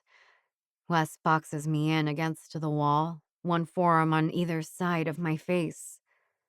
When did you get here? Just now. I reach out and rest a hand on his sweaty chest, liking the feel of his heart racing beneath his skin. Did you find what you were looking for? Wes tilts his head to the side, breathing heavily from his workout. Or maybe he, like me, is dizzy with desire right now. Not quite. I reach for his mouth with my thumb, intending to rub his lower lip, but he snaps his jaws and sucks my thumb into his mouth. Wes releases my thumb with a pop and studies me, considering. Wordlessly, he presses off the wall and starts toward the door, extending a hand for me, which I take. He tugs me into the men's locker room, gives a quick look around, and nods as he strides toward the shower. Chapter 25. Wes. Kissgate at Women's Soccer Friendly by Ken Benton, celeb spectator. Outcry over post-match celebration by Amanda Peters, Fame Frenzy Online. Cancel culture comes for celebrating. Can we even show excitement anymore? By Nick Alders, A-List Almanac. My uncle, in coach mode, texted the entire team to let us know there's increased security at the stadium for the time being. Even though it's the off-season and the pro teams don't have mandatory workouts yet, there have been a ton of paparazzi hanging out trying to take pictures of Cara. I received a special bonus series of texts from my entire family warning me to keep my cool and let the lawyers handle everything, no matter what these guys say. It's not easy. If you had told me I'd spent the tail end of my first pro season injured, and then removing social media from my phone because I can't handle the trolls coming after my girlfriend, I'd have laughed in your face. Girlfriend. Cara hasn't used that word, and I haven't pushed her again for a label. I want to trust my gut on this, that we are in a good place together. She spends almost every night in my bed, curled up in my arms, and that's better than any sort of label. Cara and Jay had a special strategy video call with their coach from the national team, so she stayed at her place last night. Instead of waking up to have lazy sex, I dragged myself out of bed to head in for cardio and weight training. I see the light flashing off what looks like 1,000 camera lenses as I approach the gate to the parking lot. During business hours, the stadium parking lot is used by commuters who mostly work downtown, so there's no real way to keep the media out of the lot as long as they pay their parking fee. Something tells me they're happy to drop $20 per van so they can swarm the gates, begging anyone who walks by to talk to them just for a minute. I keep my head down and my hood up as I shuffle past them, eager to connect with the security guard nodding me toward the player entrance. "Thanks, man," I say, offering a hand to the guard who jostles me through the reporters all asking my name, if I know Cara Moreno, if I ever got carried away after a soccer game. "You got it, Wes." The guard shakes my hand and I feel guilty that he knows my name and I have no idea who he is.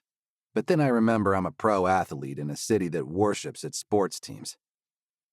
"Hey, man, let me know if you ever want an autograph or anything." I realize it sounds a bit desperate as I say it. I'm a rookie nobody who only played in one match after all. But the guy's face brightens.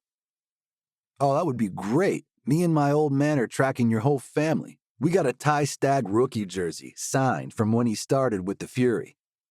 "That's awesome. I'll make sure and grab something for you, okay?"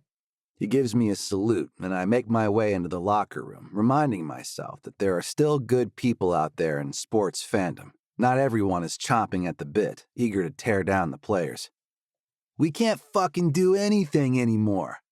I hear the voices of my teammates in the locker room shouting about something. I make my way to the bench by my stuff and start wedging my bag in the narrow, vertical space. "Tell me about it." The guy on my left, Harrison, I think, kicks at a roll of tape on the ground. One of those fuckers shoved a camera lens right in my face, almost chipped my tooth. I grunt. That's aggressive and unnecessary. They shouldn't behave that way. Harrison nods. All because some chick can't handle a kiss. He throws a shoe into his cubby, but I freeze where I stand. What did you say? My words come out sounding harsh, but I mean for them to cut glass. Harrison looks at me.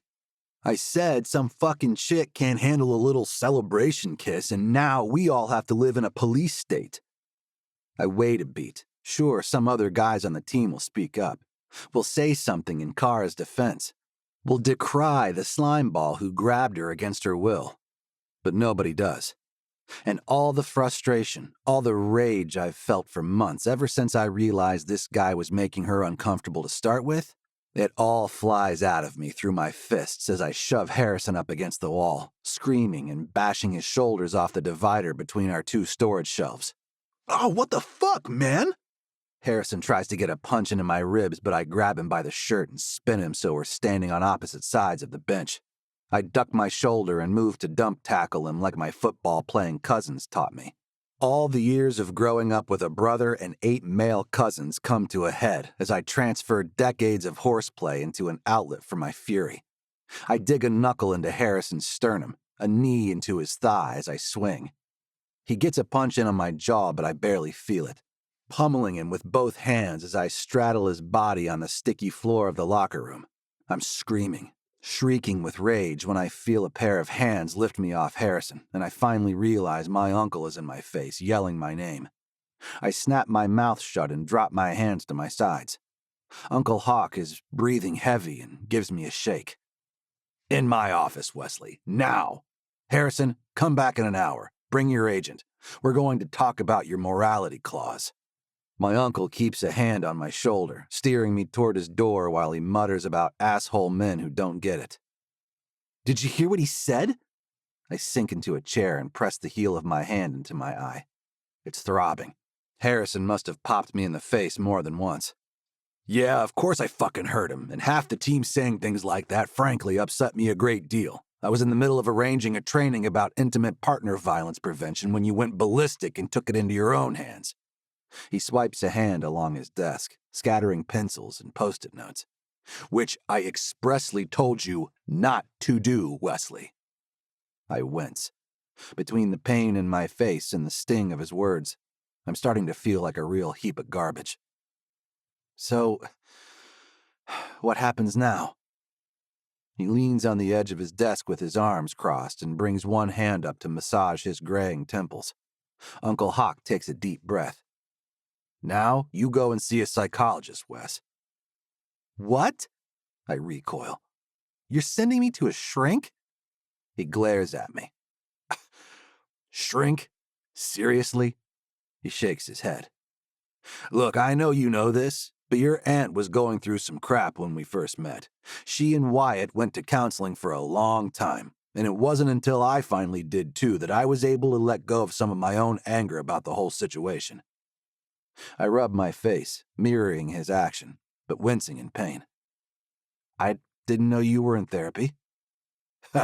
Hell, kid, everyone needs therapy, which is why we have a psychologist on call, ready to work with all the athletes in this program.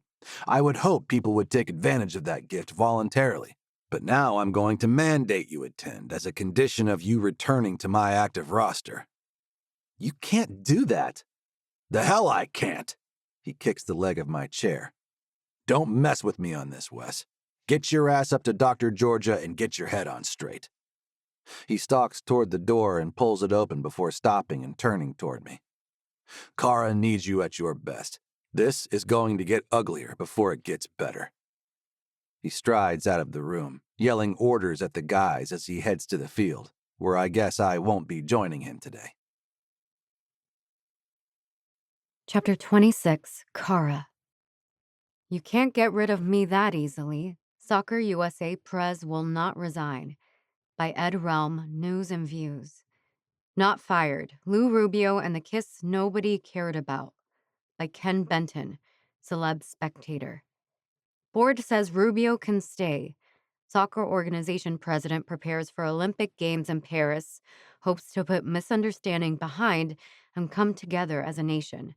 By Tom Edwards, Bros, Balls, and Banter.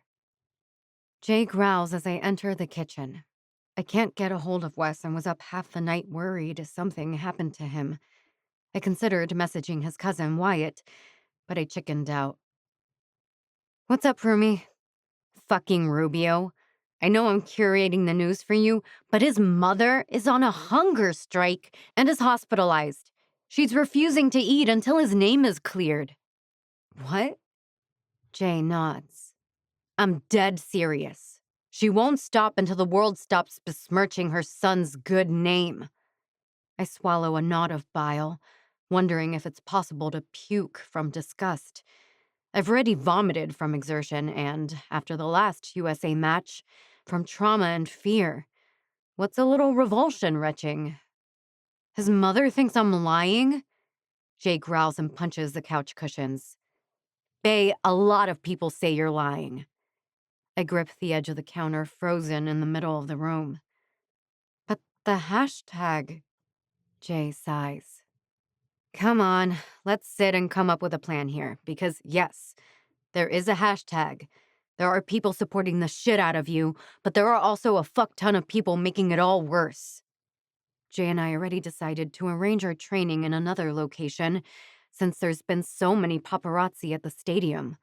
The studio where Wes and I took yoga for athletes has a bunch of workout space that Jay and I have been using to follow Coach Akemi's workouts for the national team.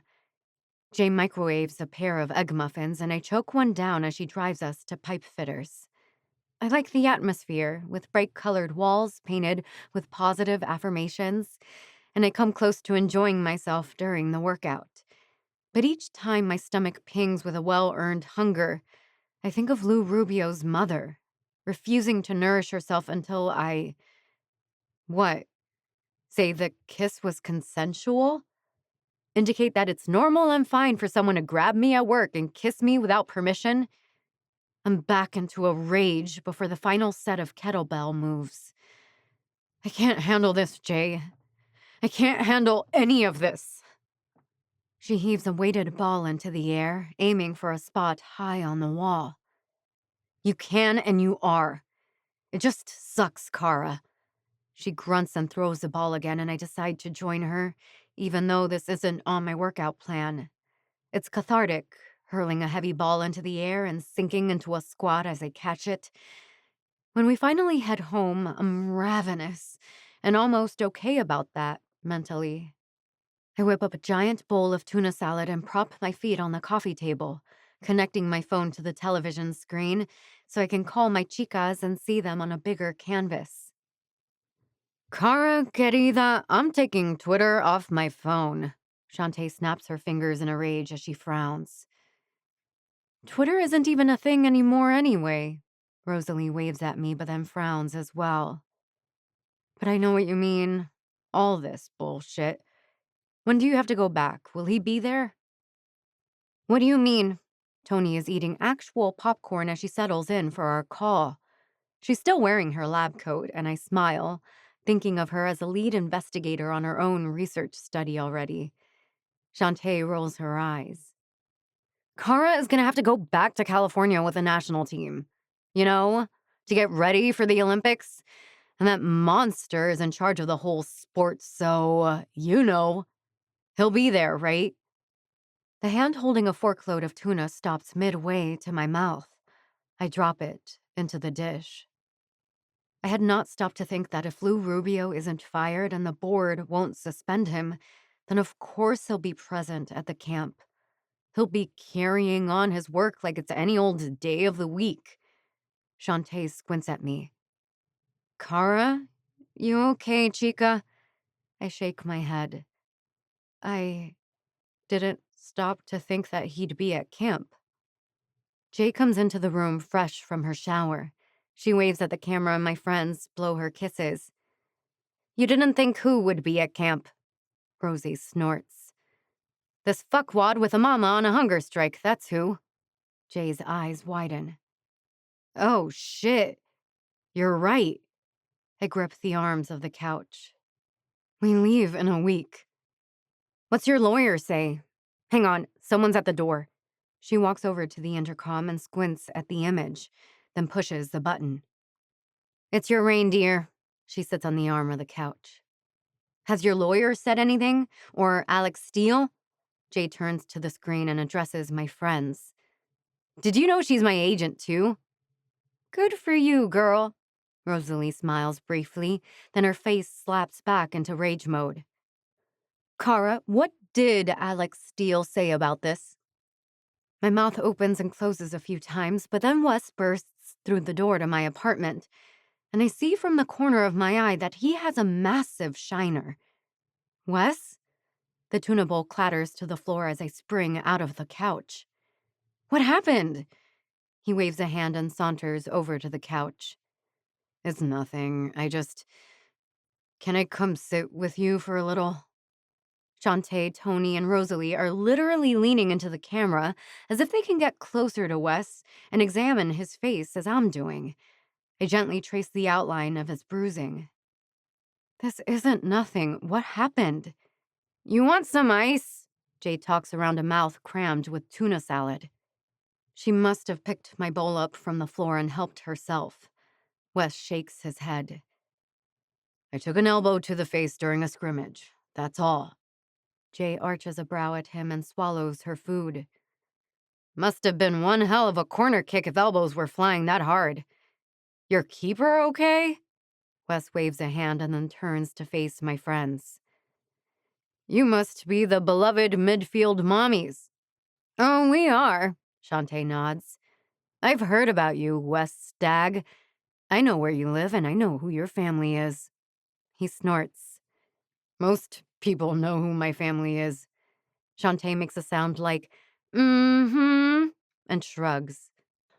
Well, I don't have time to tell you that if you hurt this woman, I'm going to wax your pubic hair and feed it to you. My God. Wes claps his thighs together and I slide closer to him on the couch, making room for Jay, who still has my tuna. I'm grateful for the chaotic distraction until Rosalie shakes her head and groans. Wesley Stagg, you did not get that in a scrimmage. You were in a brawl. What? Jay, Tony, Shantae, and I yell in unison as we all turn to face Wes, who closes his eyes. Some of the guys were upset about the added security at the stadium. You know, for the paparazzi. So, I'm upset about it too. Jay tosses the empty food bowl on the coffee table and crosses her arms over her chest. Wes takes a deep breath.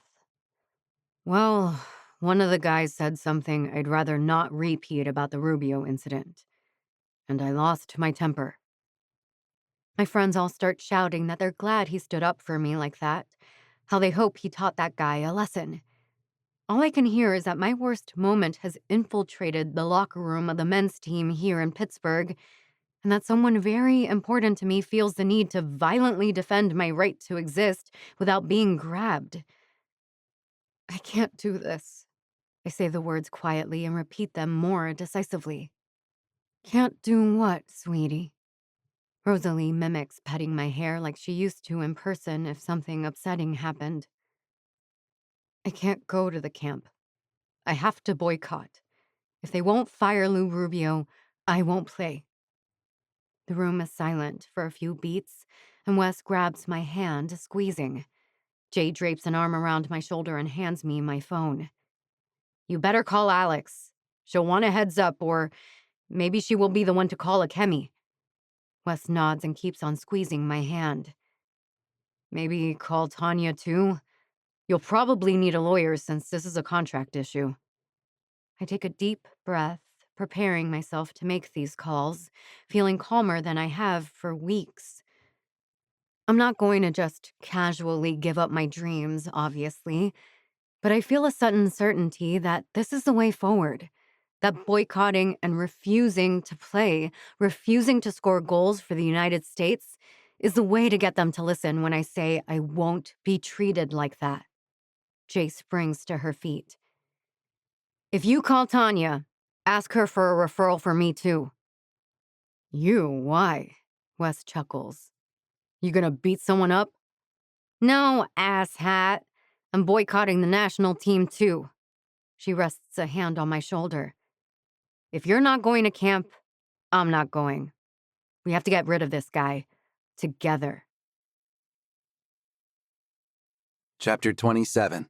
Wes. I don't know what to wear to therapy.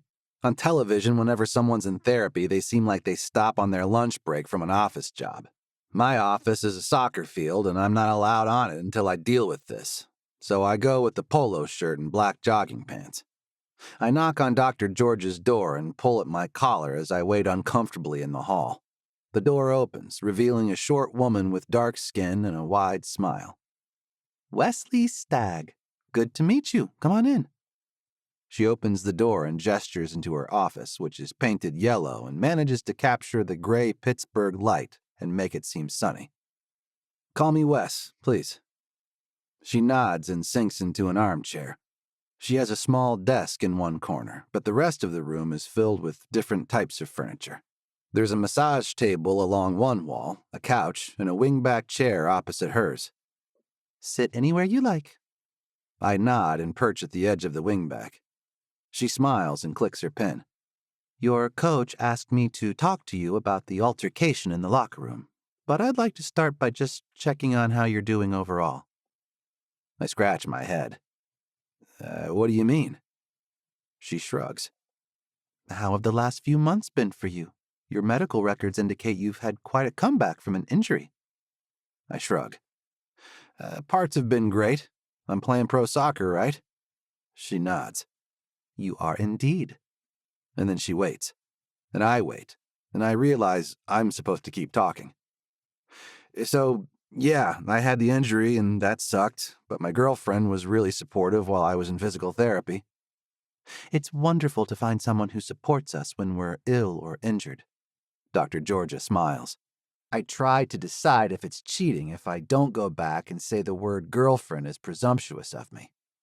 Dr. Georgia continues. Getting injured must have been disappointing, especially so early in your career. I nod. Disappointing, yeah. She taps her lip. Is that what led to the fight in the locker room? A swell of anger pulses behind my ribs. I think you probably know that the fight was about my girlfriend, who was assaulted on television, and Harrison said some fucked up things about it. Dr. Georgia squints and does that slow nod thing. I hated it when my parents used to do it, and I'm not thrilled to see it now. My notes from the coaching staff indicate that you and Miss Moreno are perhaps quietly dating, and also that Mr. Harrison made rude remarks, prompting the coaches to arrange for some intimate partner violence prevention education, and that you took issue with the remarks and physically attacked your teammate. Does that sound right? Yes, I growl the answer, because it is accurate, but also inadequate. I'm not sure what else to even say about it. I stand and start pacing the office as Dr. Georgia keeps nodding. You clearly care very deeply for this woman. Cara. Okay, Cara. My understanding is that she experienced harassment and you... She gestures like I'm supposed to keep going. I don't know what to say. Dr. Georgia sighs. You haven't been able to directly intervene. What's that like for you? I yank on my hair. It's utterly infuriating. That's what it's like. Tell me more about that, Wes. I roll my eyes and sink back into the chair. She worked so hard, and she's so fucking amazing. Like, top of the world amazing. Unparalleled.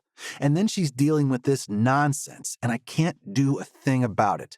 I can't protect her. I can't even get my own teammates to see why it's wrong for men to treat people that way. Like, how dare this small-ass guy make her feel powerless? Yes, I see. Dr. Georgia nods. Well, sure you see. The people who see, but I have no clue how to make this type of thing stop. Not a damn clue. I'm so angry. I can see that. Dr. Georgia starts taking notes on her pad of paper. Who even knows what she's writing down? I realize I've been shouting, and Half the stadium probably heard me bellowing. I take a deep breath. You know, Wes, it's admirable that you want to defend Cara. She smiles. But you also must know you can't control others' actions. What you can control is being there for her, supporting her in constructive ways, managing your own reactions. I have my mouth open to tell her I am supporting Cara. I'm distracting her. I'm giving her what she needs. But I'm not managing my own reactions to anything. Not really. I snap my mouth closed. Dr. Georgia clicks her pen again. Many people who experience harassment feel powerless to stop it, and the people who love those experiencing harassment feel those same overwhelming emotions. I spend a lot of time imagining what it would be like to fly out there and throttle this guy. Dr. Georgia says, and writes something else down in her notebook. The desire to take action is understandable. Are you maybe making an assumption about what Cara needs, though? I grind my teeth together. Cara needs to boycott the national team. She told me that yesterday and then asked me to go home so she could sleep alone. And that didn't feel good. Of course it didn't. She's my fucking girlfriend. Except that's not all of it. If I'm brutally honest, I feel a little guilty because I used to be some guy like Harrison, who saw Rubio with Cara and didn't recognize how harmful his actions were. Now, after what we've shared, I feel like Cara is mine, body and soul. And I think that might be the crux of my rage right now. This Rubio fucker messed with something that's mine. Dr. Georgia raises her brows and gestures for me to go on. Do you feel like boycotting isn't enough? That you should do something in addition to her choice? I stare out the window. Dr. Georgia's office has an excellent view of the freight trains going opposite directions along the banks of the Mon River. I guess I feel ineffective. Sort of like when you hurt your back? I stare at her. I breathe for a few minutes and nod. Yeah, like that. She clasps her hands in her lap. It sounds like you have a bit of a tendency to downplay your feelings, whether physical or emotional. Does that seem fair? I shrug. I have no idea. You're the expert. Well, she starts. What happened with your injury? How did you process those big feelings about something so important? I snort. First, I had to get my parents to stop wailing that I'll wind up paralyzed. Your parents? I wave a hand. Yeah, I hurt my back before, in high school, and my dad laid into me that I'm going to wind up in a wheelchair, unable to take care of myself. That must have been extremely frustrating to hear on top of your disappointment at getting injured. Yeah, okay, I'm sensing a theme. She smiles. And that is? I tap my fingers on the arm of the chair. I hate feeling like I can't do enough, and then I hate it more when other people tell me not to do more, and it all just simmers. And then what happens? She arches one brow expertly, and I briefly wonder if that skill is a prerequisite for becoming a therapist. I sigh. I snap. I think about my snap judgment when I first saw Cara with Rubio in California, how I immediately assumed something awful. I think about screaming at my parents and eventually just not even telling them I was going to the elite camp to be seen by scouts. I think about tackling Harrison to the floor, and I decide he deserved that beating, and I'm not going to waste more energy dwelling on that one. Dr. Georgia sets her notebook on the floor next to her chair and leans forward. We are out of time for today, but you made some insightful connections here about how you respond when you feel powerless or ineffective. I'd like to work with you to build some healthier strategies to process your emotions if you're up to that. I nod. I guess. What happens now? She smiles. Now you go home and we meet again next week, same time. Chapter 28, Cara.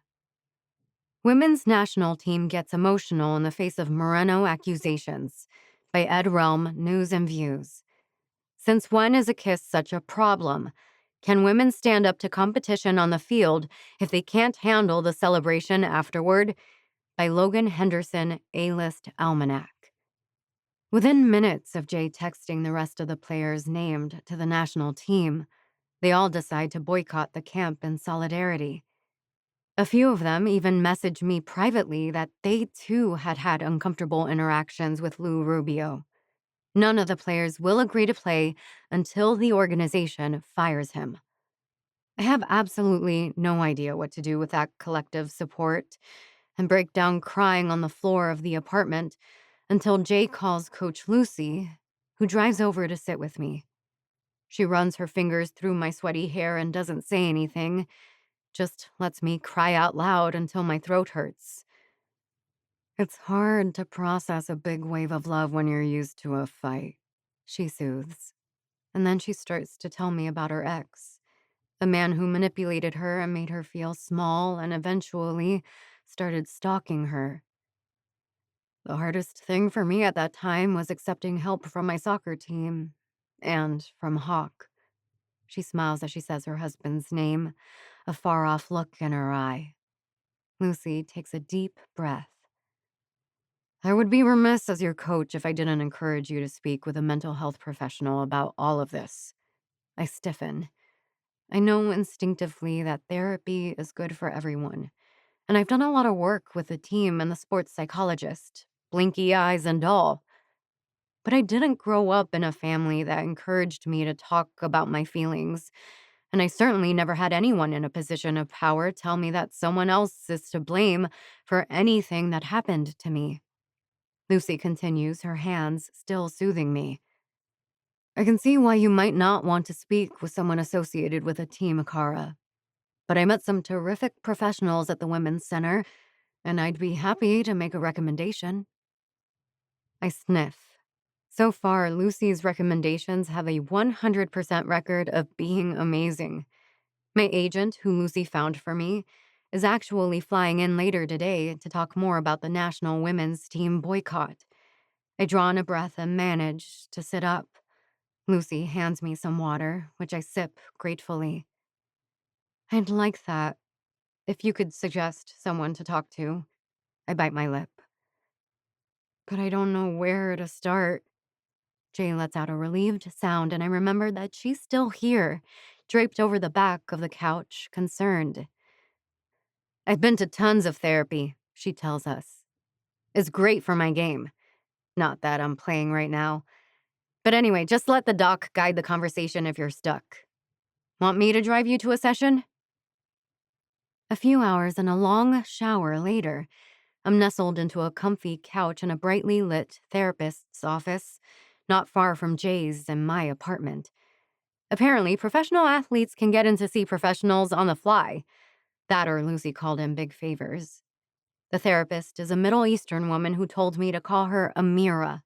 She smiles from an overstuffed chair across from me, her silver bob haircut glinting in the sunlight. I read the notes your coach sent over, as well as the information from your intake form. Cara, that must be very difficult. How are you doing today? I shrug. Not great. I don't know what to say. Amira nods. You must have worked very hard for a very long time to be selected for the national soccer team. Can you tell me about your soccer career? My eyebrows shoot up into my hairline. My career might be over just as it's getting started. Amira waits patiently for me to elaborate. I just feel like I'm always that little girl, begging the grown-ups to just be allowed to play. And they're always telling me I'm just a little girl who shouldn't want to. Amira sits forward in her chair, elbows on her knees. Can you tell me more about that? Who are the other grown-ups in validating your talent? I roll my eyes. My whole life, everyone, my parents, they wanted me to be a timid little princess in skirts on the hunt for a husband. Now this fucking guy thinks I'm all good for his sexual pleasure or something. A wave of nausea forces its way up my throat, and I cough into my fist to avoid vomiting at the thought of Rubio's mouth against mine. I reach for a water glass on the table by the couch. Take your time. Amira nods and just waits. She really is a good listener. I take a few breaths to gather my thoughts. I just want to play soccer. I don't want to be a femme fatale out to get men fired. I don't want to be an icon. I just want to go to work, train hard, and play with my team. I've earned that. Amira nods. You certainly have. You are a tremendous athlete. Your coaches are unanimous in that assessment. I grunt. Amira leans back in her chair. Unfortunately, what you are experiencing is common for women in all career paths. And you're certainly in the limelight in a high visibility career like athletics.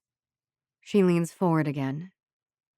But this harassment and abuse does not erase your talent. You have accomplished so much despite these obstacles. I don't know what to say in response to that, so I just stare at her. She smiles and a few beats pass. I can't tell if she's waiting for me to say something else, so I just sip the water and stare at her. I worry I brought this all on myself. Amira frowns. Can you tell me more about that? I want to understand what you mean. I tap at the arm of the couch, thinking about my parents, the shitty referees I used to have in high school who viewed officiating a women's game as a punishment.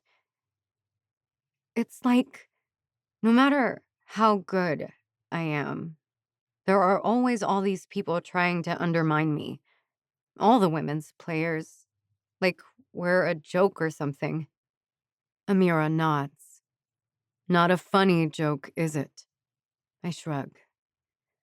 Eventually, it just feels like maybe I don't deserve to be here. Or maybe I do deserve whatever Rubio is doing. Like, that's the cost of playing. Amira nods empathetically. She seems to nod a lot. You did nothing to deserve being harassed and mistreated. The blame lies entirely with the perpetrator and those who allow him to remain in his position. Not you. I stare at her. Let me repeat that, Cara, because it's very common for people who have had these experiences to blame themselves. But this is not your fault. You did nothing wrong. I blink a few times and turn away from her gaze. I feel stupid for hoping I could just play soccer. Like, my boyfriend just plays soccer. He gets up and goes to work and gets a bigger paycheck than me, and nobody thinks he's being cute. I guess I was naive to think I could have that too. Amira nods a few times more and taps the arms of her own chair, studying me. It's not naive to expect fair and equal treatment. You deserve to feel safe and respected. This is in no way your fault. The more she says that, the stiffer I feel. Like a big ball of fire is crawling up my spine and squeezing my throat. It's very hard to believe her. To believe I've earned the right to my place among the soccer greats when so many others see me as an object. Jay has tried to keep me from the headlines and the comments online, but I've seen what people are saying. I've heard the names they're calling me. Amira continues. My office is a safe space for you to process unfair treatment. Whatever you feel is the right thing, and the only way through all this is to honor those feelings and to try to understand them. I swallow through the sludge of overwhelm. Amira smiles at me.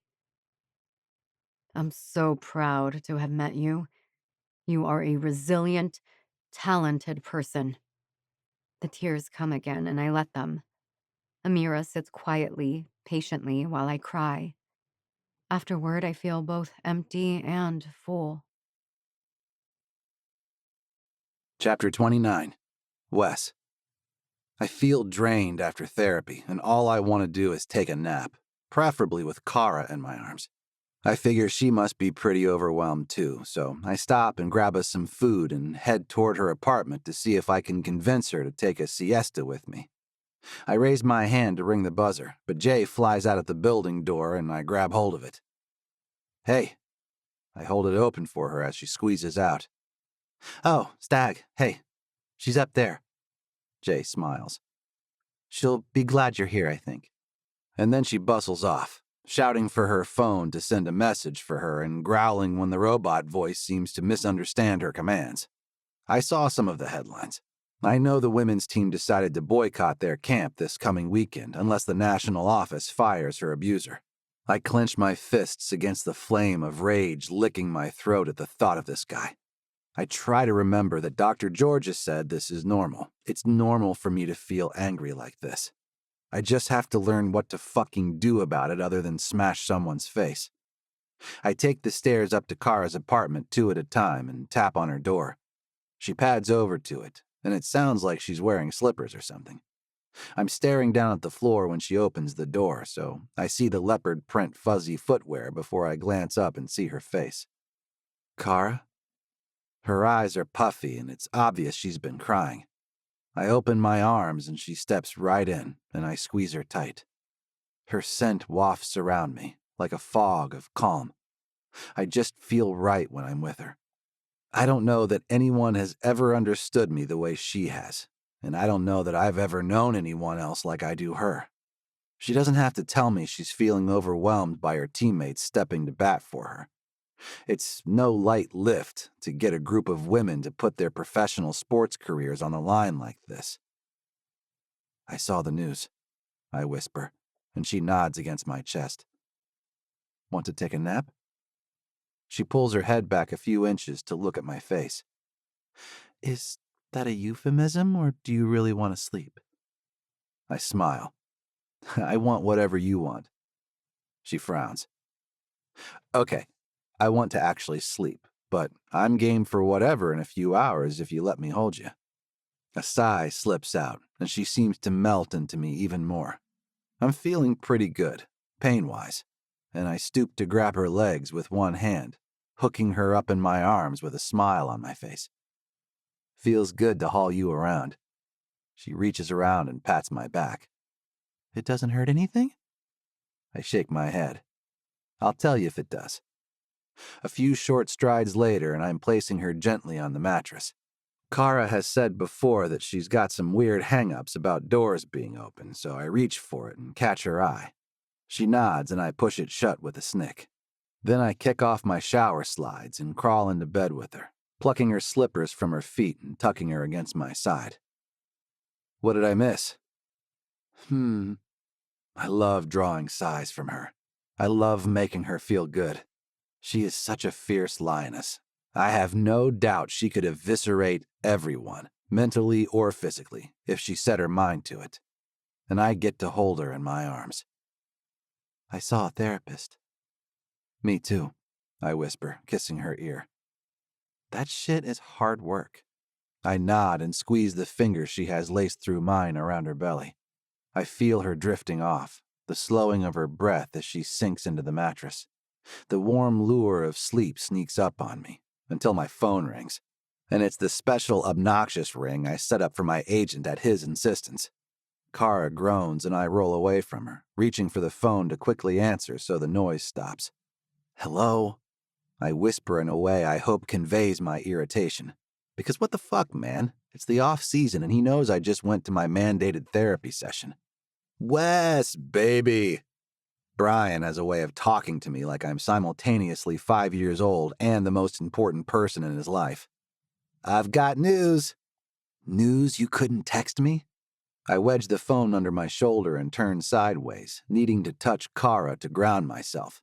I rest a hand on the swell of her hip and wait.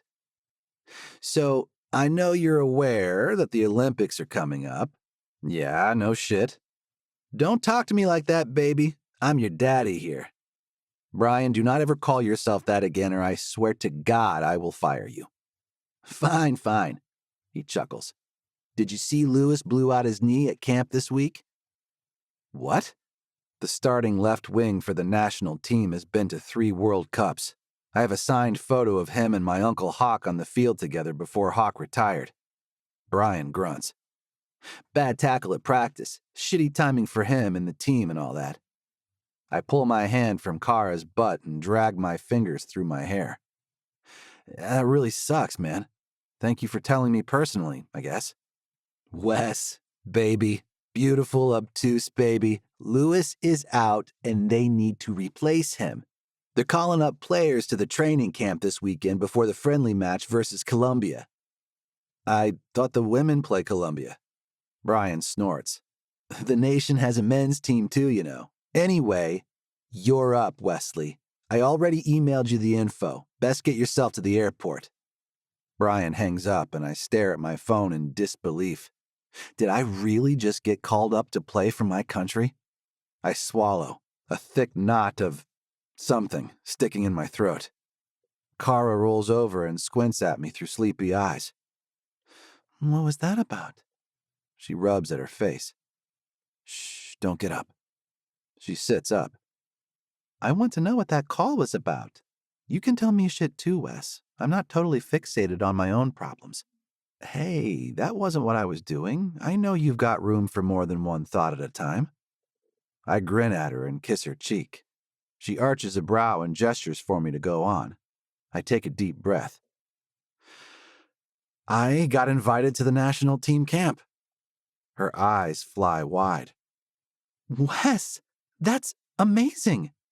She takes a breath. Her face falls. Oh. Yeah. Oh. I lean against her headboard, elbows on my knees and face in my hands. Neither of us says anything, waiting for the other to speak. My mouth is dry and it's like someone poured sand on my tongue. What do you want me to say here? I don't know. This has been my whole life, my only dream.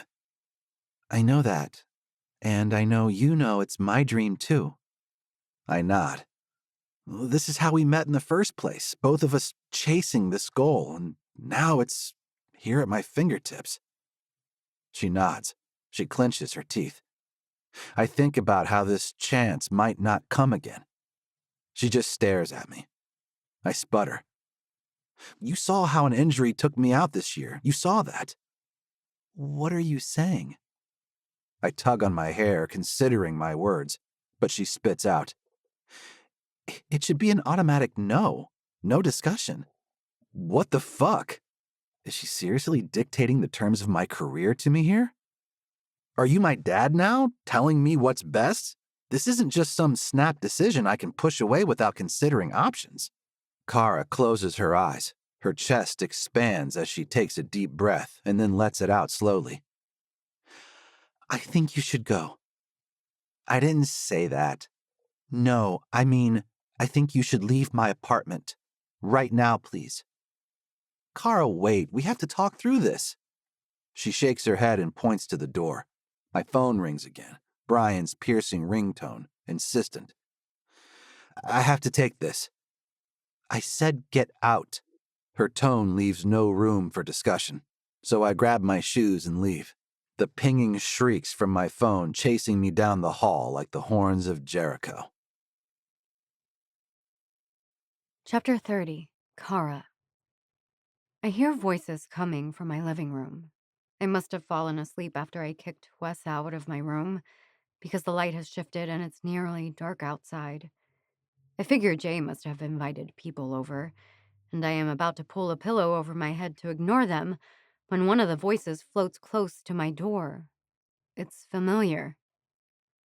Cara, chica, get your cute behind out here. A series of knocks shake my door as the sleep fog dissipates. Rosalie? I climb out of bed and shuffle to the door, opening it to see not only Rose, but Shantae and Tony as well. My mouth drops open. Jay stands behind them, grinning. My midfield mommies swarm into me, tackling me into the wall and squeezing me, muttering praise in Cuban and Puerto Rican slang as we all jump up and down.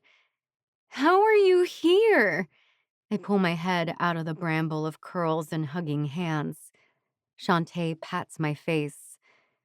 We were going to come to your game against Columbia anyway. She shrugs. Jay helped us switch our travel plans. I clutch at my heart. Is it possible to die of happiness? I'm so glad you guys are all here. Tony shakes a finger at me. You are not allowed to die, querida. Not with those feet. Within 10 minutes, I'm hustled to the sofa with my feet in a pan of warm water. The familiar sounds and smells of my former roommates surrounding me as I watch them initiate my current roommate into the healing wonders of a soothing pedicure. You owe me for this, Moreno, Jay says, but I can tell she's enjoying the feel of the warm water on her tired feet. Shantae has a laptop open, curating headlines and telling me there's something she wants me to see. There's a hashtag. Did you know about the hashtag? I nod. Yeah, I like it. We stand with Cara. I can't hold back my smile at the thought of that, even if it is only a few people among a loud chorus of assholes using different hashtags about the situation. No, Shantae shakes her head. No, I mean, it's a trending hashtag, Cara. Look. She spins the screen so I can see. There are over 10 million posts from women supporting you around the world. My eyes adjust to the screen, and I see the posts, more each second. Stories of harassment at work and feeling inspired to speak up. Girls in high school posting about talking to the school board about equal equipment and field access. And dozens of former national team players who have experienced unwanted touches from Lou Rubio. Oh my God, I point at the screen. This is a tidal wave. Tony pulls my foot out of the water and up onto her lap and starts hacking at my heels with a pumice stone. You threw a pebble into the ocean and the ripples made a fucking tsunami. With a triumphant huff, Shantae pulls up a video. It's a compilation from the current national team. Everyone apparently sent in videos from their own homes explaining the boycott and how they're not going to stand for this treatment from our national office. This is more than I ever thought I wanted, I whisper. My friends squeeze me in support. All eyes are on you, Rosalie chirps. We see you. The world sees you. You have everything now. A sob roars from my chest. But I don't have Wes. He didn't stay. Jay growls as I explain what happened before they turned up at the apartment. Get me a hunting permit, Rosalie. I'm going to shoot a stag. Fuck this guy. He had his chance. Shantae slams the laptop shut. We've got other shit to worry about. She holds out a selection of nail polish for me. I'm thinking red, for the blood of your enemies. Where are my enemies? I mean, currently. We're doing a press conference, roomie. Jay smiles and pulls a piece of paper from her pocket. In a few hours, we're meeting at the stadium with Alex Steele, Lucy, all those folks. You get to read our statement out loud. Our statement? Jay grins and explains that our series of emails and text messages with the national team is now assembled as a manifesto, a set of demands for the international sporting body to clean house in the national office or risk the U.S. women not participating in the Paris Olympics. The team manager even put together a list of financial hits the program will take without our national team out there driving ticket sales, merchandise sales, and premium television viewers. We're going to rain on them like molten hot metal until they slice that misogynist cancer from the office. Tony nods definitively. Now, let's get you dressed. Chapter 31. Wes. I don't even look at what I'm packing in my bag back at my apartment. I don't remember the drive over here either. I keep seeing Cara's face, so hurt and angry. And then I remember my own face when my uncle took me and my cousins to watch the national team play for the first time. I was 5 years old with my face pressed against the bleacher railing, staring at the guys on the field, desperate to be among them someday. And even though I fought like hell through my injuries, I don't know if I truly believed I'd be here. Invited to put on the stars and stripes to represent my country on the soccer field. Like, who turns down this kind of opportunity? Cara does, for good reason. I don't know how to silence the voice in my head telling me I'm making the wrong choice. This has been my only choice for as long as I can remember. I grab my cleats and shove them in my duffel bag. My flight leaves in 3 hours. I don't have time for second thoughts. My guts are roiling, and I search for my phone. I can take a few minutes to call Uncle Hawk and ask him what to do. He's no stranger to this opportunity, and he knows the stakes. I press the icon for his contact, waiting for the call to connect. And I realize he's probably at home with Aunt Lucy, comforting her because she isn't with the national team right now either. A wave of shame rolls over me, thinking about her getting fired and all the power of my family backing her up didn't change a goddamn thing. I hang up the phone before Uncle Hawk can answer. I stare out my window, even though it's dark and I can't see outside.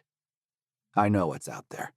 An entire world divided into people who are sick of the shit Cara and all women have to endure, and scumbags who let it continue by turning the other way. Fuck!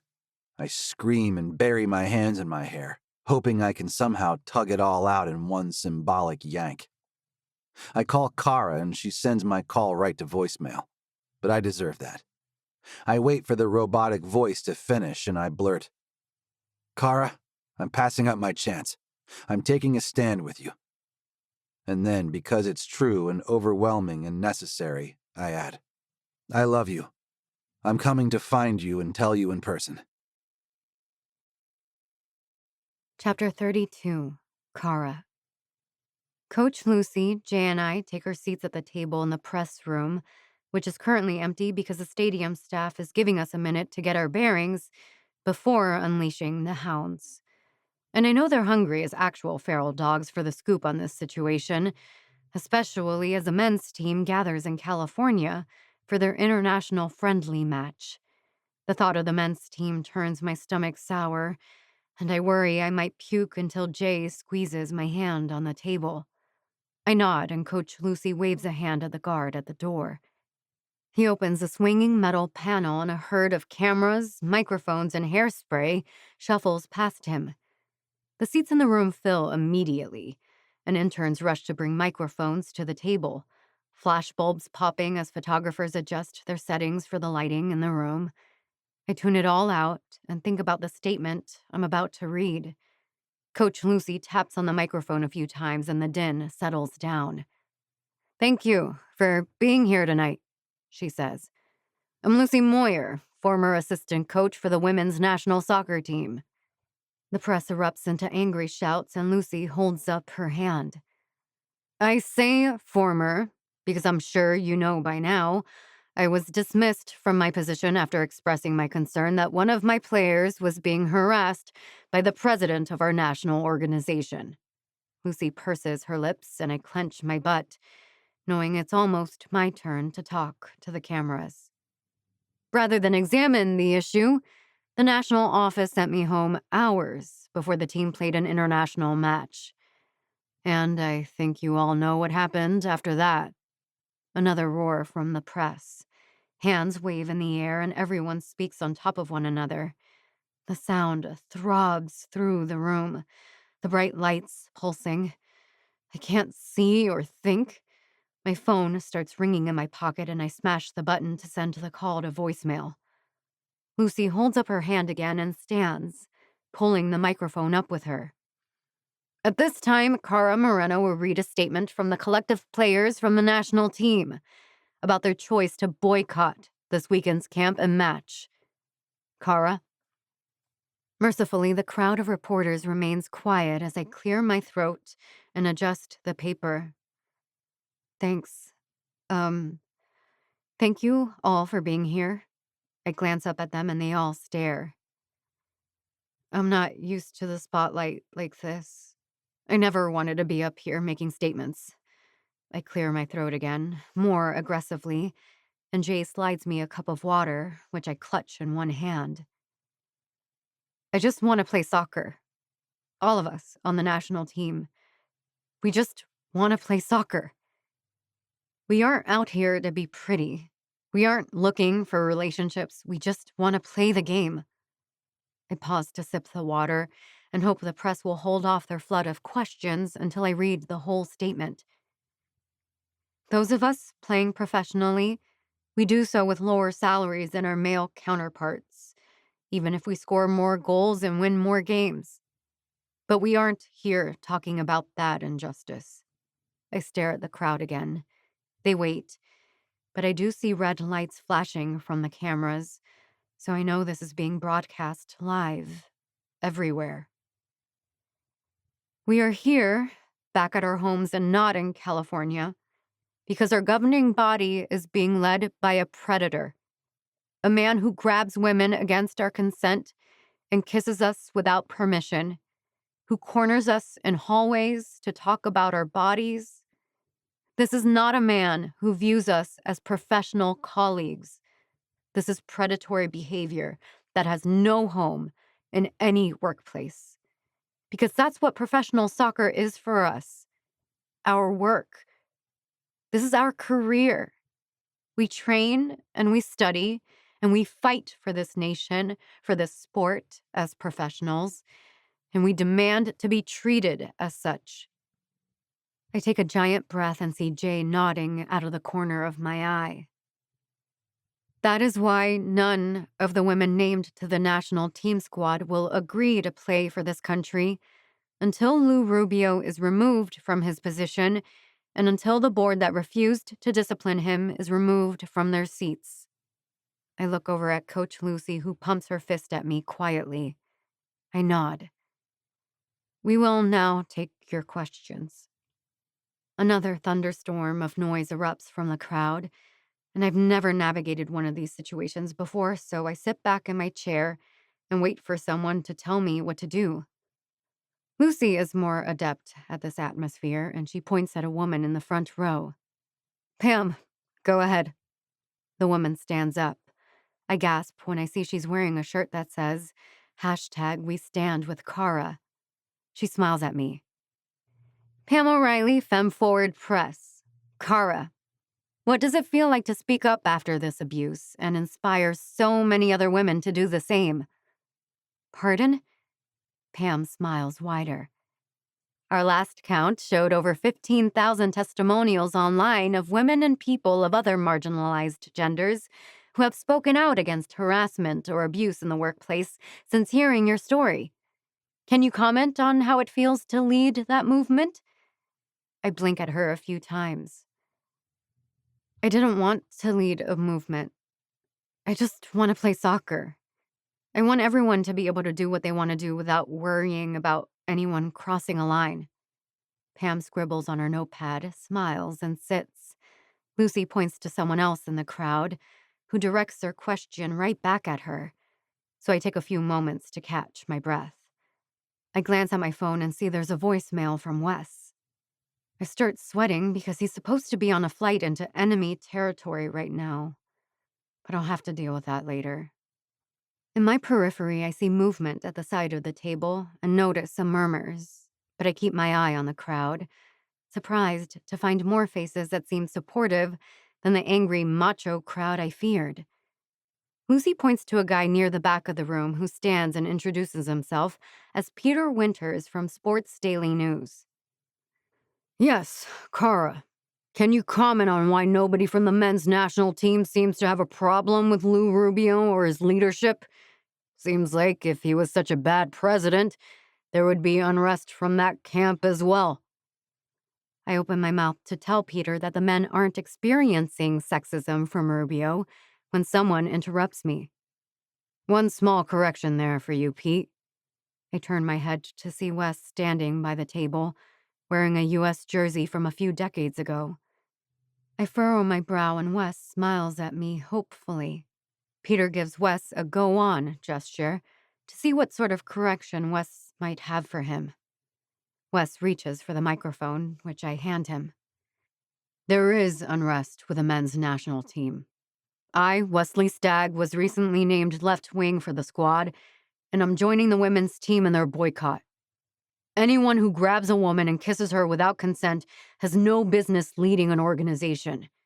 The game and this nation mean too much to me to agree to play under conditions like that. Wes peels off his jersey and throws it on the table. I stand with Cara and the national team, demanding that Rubio be fired and the board replaced. Wes crosses his arms over his chest and indeed remains standing. A tear slides down my cheek and relief washes over me. A ragged sob escapes my mouth and I press my hand over my lips to avoid it getting picked up by the microphones. Lucy and Jay handle questions for I don't know how long, and eventually the security guard ushers the press from the room. Finally, the only people left are Lucy, Jay, and Wes standing around me. Lucy dips in to squeeze me in a hug. Cara, you were fantastic. Total class act. I see her look up at Wes and smile. She rests a hand on his shoulder. Good to see you, nephew. Thanks. I'm just glad I made it in time. They grin at each other until Jay groans and stands up. All right. She claps her hands. Who is taking me for pasta? I haven't had weed in like 5 months, and I think this warrants a good emotional eat. Coach Lucy smiles. I'll take you up on that. Mind if we call my husband on the way? I'm here, babe. Hawk Moyer pokes his head in the door, grinning. Proud of you all. He blows his wife a kiss, and Lucy and Jay make their way over to him, leaving me alone in the room with Wes and his balled-up national team jersey. Wes slides his hands into the pockets of his sweatpants and looks down at me. My agent is pretty pissed I didn't tell him I was skipping my flight. Oh, yeah? He nods. He'll get over it. I tap at the table and Wes slides into the folding chair at my side. I couldn't go through with it, Cara. I'm sorry I wasn't strong enough to say no right away. You deserve someone who stands by your side, no matter what.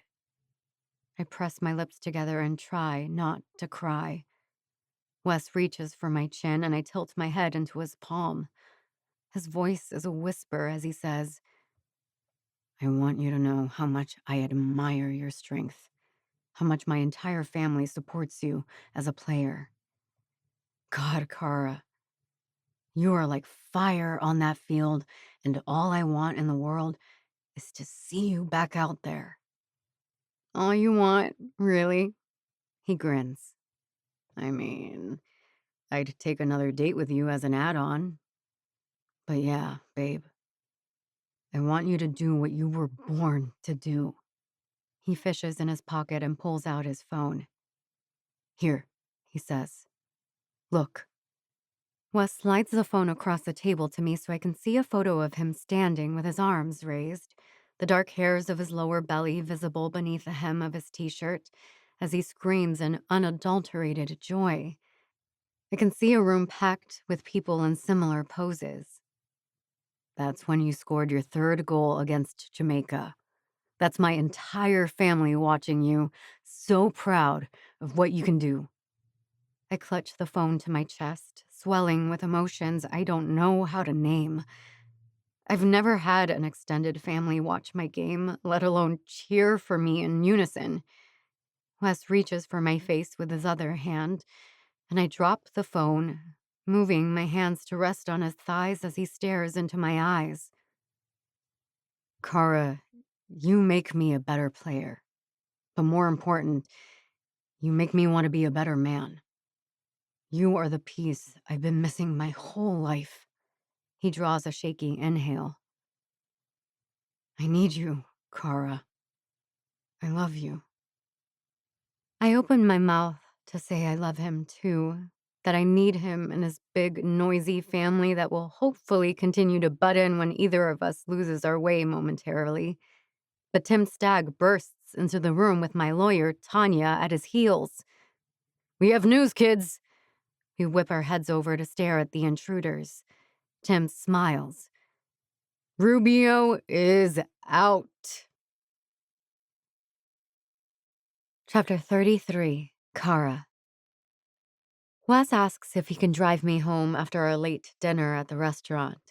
Considering I drove down here crammed in the back seat of Jay's sedan with Shantae and Rosalie, with Tony up front admiring all the Pittsburgh lights on the water, I was more than happy to accept a more spacious ride. Once we're in the car alone, Wes turns to face me before putting his key in the ignition. Cara, I know I have a lot of atoning to do. A long way to go to prove that I'm solid, but I place a finger over his lips and lean across the console to kiss him. I tug on his shirt, pulling him closer, savoring the taste of him. It's been days since we've been physically intimate. Weeks, maybe? I've lost track of time with everything that's been happening in my life. I need you, I whisper against his lips, and the responding moan from his chest tells me all I need to know about his state of mind. He swallows and turns the engine over, and I settle into my seat facing him as best I can. I thought you'd be shirtless when you pulled that jersey off. I reach across the gear shift for his leg, tracing along the muscle with my index finger. You wish. I can see his grin in the light from the street lamps along the bridge as he heads toward my place. That would have been an entirely different sort of statement if I hadn't had an undershirt on. I hum contentedly along with the music, enjoying the look of him as we make our way to my apartment. I have 4 women camping in my apartment right now, I mutter, realizing this is the first time I've seen my friends in person in months. I don't mind. They're important to you, Wes shrugs. You're important to me. A smile tugs at my lips, and I remember something I wanted to tell him earlier, before things got heated. I called you my boyfriend a couple times. Is that okay? Wes turns to look at me, slaps the turn signal, and pulls to the side of the road. Cara.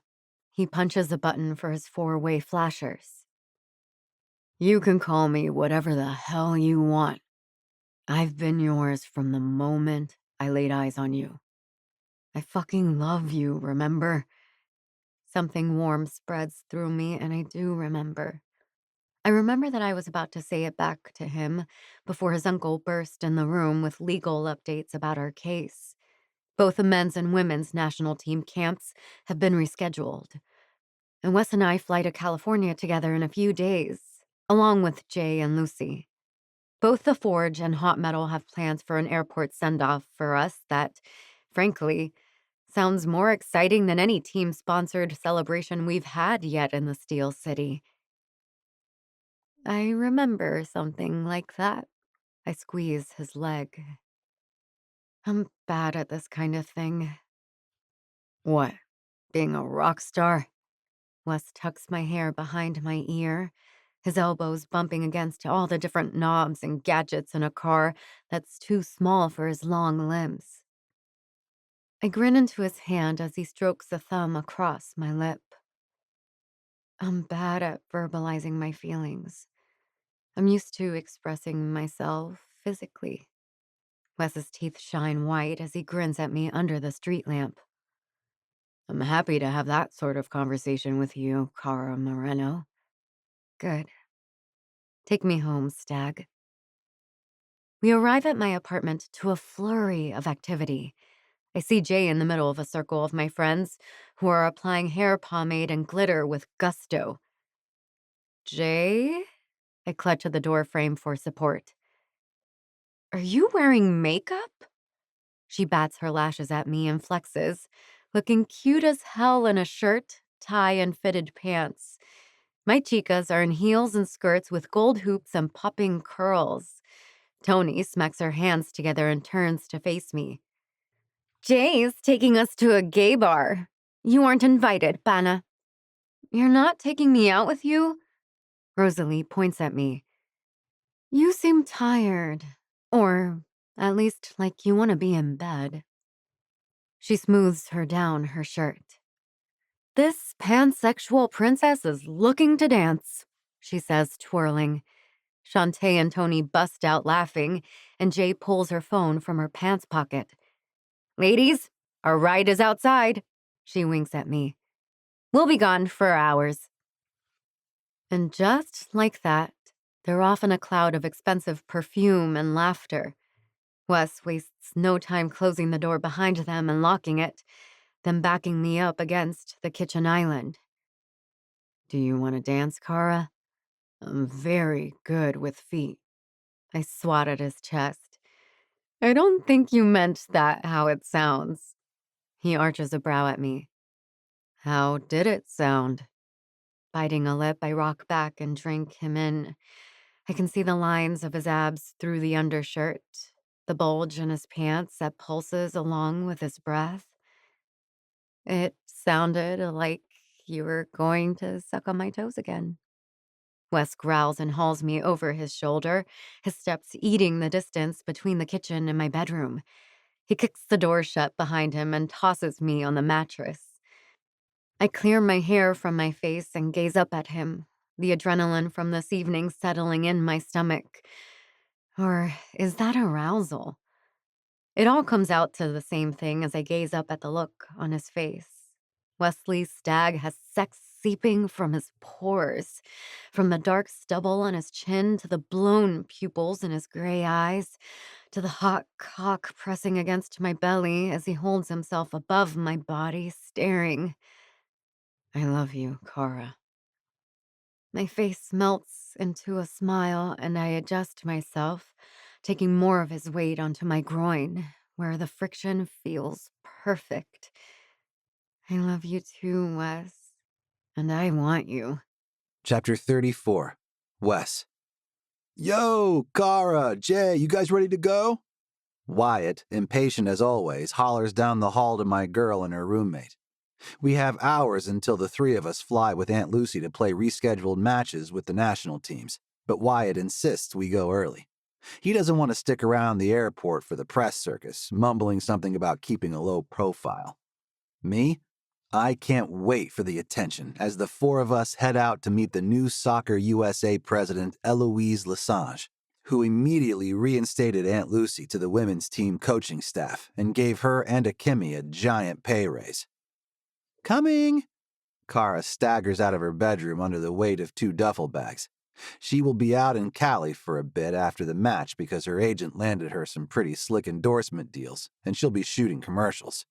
Both of us made arrangements to keep up our therapy sessions remotely while we're traveling with the national team, and I've been surprised by how much I'm learning in those conversations.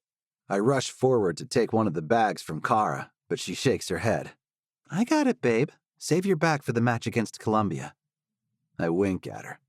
I'll save my back for you, baby, and lie on it gladly. Gross. I'm going to turn on the car. Wyatt huffs out of the apartment with Cara on his heels, the clips on her bag squeaking as she walks. I hear her phone chirp, and she pauses to check it, mouthing that it's her mom on the line. Mama? Papi? Yes, I'm on my way to the airport right now. She smiles. Things have improved ever so slightly with her parents since Cara gave that press conference on television, and Telemundo did a feature piece on her as America's It sports star. Cara's voice fades as she makes her way down the stairs with Wyatt, but she sounds happy telling her parents about the game schedule. My stuff is already loaded into Uncle Ty's minivan, so I poke my head in Jay's room to see if she needs any help. I catch a glimpse of her rainbow stack of keeper jerseys as she zips her bag shut with a flourish. Had to get the lucky sock squeezed in the corners, but I fit everything in one bag. Nicely done. I glance around to see if she actually only has one bag. Need a hand with anything? She clips a belt bag around her waist and slaps me on the shoulder. I'm good, Stagley. Looking forward to a few nights without you sleeping down the hall. She steps through the door, and I follow her so she can lock up. I lean on the wall and tell her, I've been trying to get Cara to stay at my place to give you privacy. Oh, sure, it's me who needs privacy. Jay rolls her eyes and heads for the stairwell. I can hear the bass thumping in the minivan from the lobby of the building, and I have to laugh at the tricked-out sound system in a Honda Odyssey with 200,000 miles on it. Wyatt barely waits for the sliding doors to close before he stomps on the gas. Jay turns around from the front seat and shakes her head at me when she sees I've reached across the aisle between the captain's chairs to hold Cara's hand. What? I'm going to miss you, Moreno. Cara furrows her brow. What do you mean? I squeeze her hand tighter while we wait for Jay to elaborate. Wyatt grunts. She means you're going to have to start staying at Wesley's solo pad so you don't keep her up at night with your sexcapades. Cara's cheeks flush, but I refuse to feel embarrassed about the sounds I can draw from my girlfriend when I'm doling out multiple O's, and I'm overjoyed at the idea of her spending more time at my place, just the two of us. I pull her hand closer to me and lean over so I can kiss her knuckles. We pull in front of the domestic terminal at the airport, and I see Wyatt clench his jaw. He hates the press, and I know he wants to get out of here before anyone notices us as part of the celebratory send-off. I hop out and pull our bags from the back of the van and barely get my head out of the way as he closes the door via a button by the steering wheel. Play hard, guys. Go USA! He zooms away before we can respond. Cara and Jay are grinning as they head toward the sliding doors to the bag drop. Both our teams fill the landside terminal, along with fans of the Iron Army, and all their drums, cowbells, and giant black and yellow flags. Cara starts dancing to the beat of the drum line as we walk in with our bags and the hot metal women notice our arrival. They're here! Someone shouts into a megaphone. And all hell breaks loose as 40 pro soccer players, our coaches, and our most rabid fans start chanting, I believe that we will win. Jay drops her bag and starts clapping along with the beat, and Cara follows suit. I have no choice but to drop my own bag and twirl my best girl, dipping her for a kiss to the roar of the crowd. Someone shows up with a tuba, and only then does airport security intervene and try to shuffle us to the security line. But Cara, Jay, and I all have pre-check, so we make our way to Aunt Lucy, who has a microphone and speaker that one of the fans must have set up for her. Thank you, Pittsburgh, for this incredible send-off. The crowd roars. People pause on their way to their flights, taking pictures and cheering USA, USA, before they head into the security line. This right here is how I always knew it would feel to reach this level of competition. But I never dared to imagine I'd be here alongside a woman playing at the same level, that I could focus as much on her as I do on my career. More intently, actually. And instead of turning my dreams to dust, my relationship would fill me with more joy than a game-winning goal. Cara, Jay, and I cannot wait to show you what a united national team can do under great leadership. I hear Aunt Lucy's voice, and I pull myself together by pulling Cara tight against my side. She rests her head on my shoulder and hugs my arm. Lucy points at me, and I wave at the crowd. And my nephew, Wesley Stagg, is excited to kick in a new era of men's soccer on a team committed to building equity at all levels of the game. Right, Wes? Absolutely. My words are drowned by another roar of the crowd. We wave and sign a few autographs before Jay starts tapping at her watch and the four of us make our way through the security line. I recognize the security agent who held me up for a pat-down the first time I flew to California for one of these camps. I give him a salute as he glances over my shoulder at the crowd, still pressing right up against the barricade to cheer us off. I smile at Cara as I reach for our bags. She yanks hers from my hand and wags a finger at me and tips her head toward the shuttle to our gate. I press into the train car, snuggling up against her as if the car is overflowing when really it's mostly empty.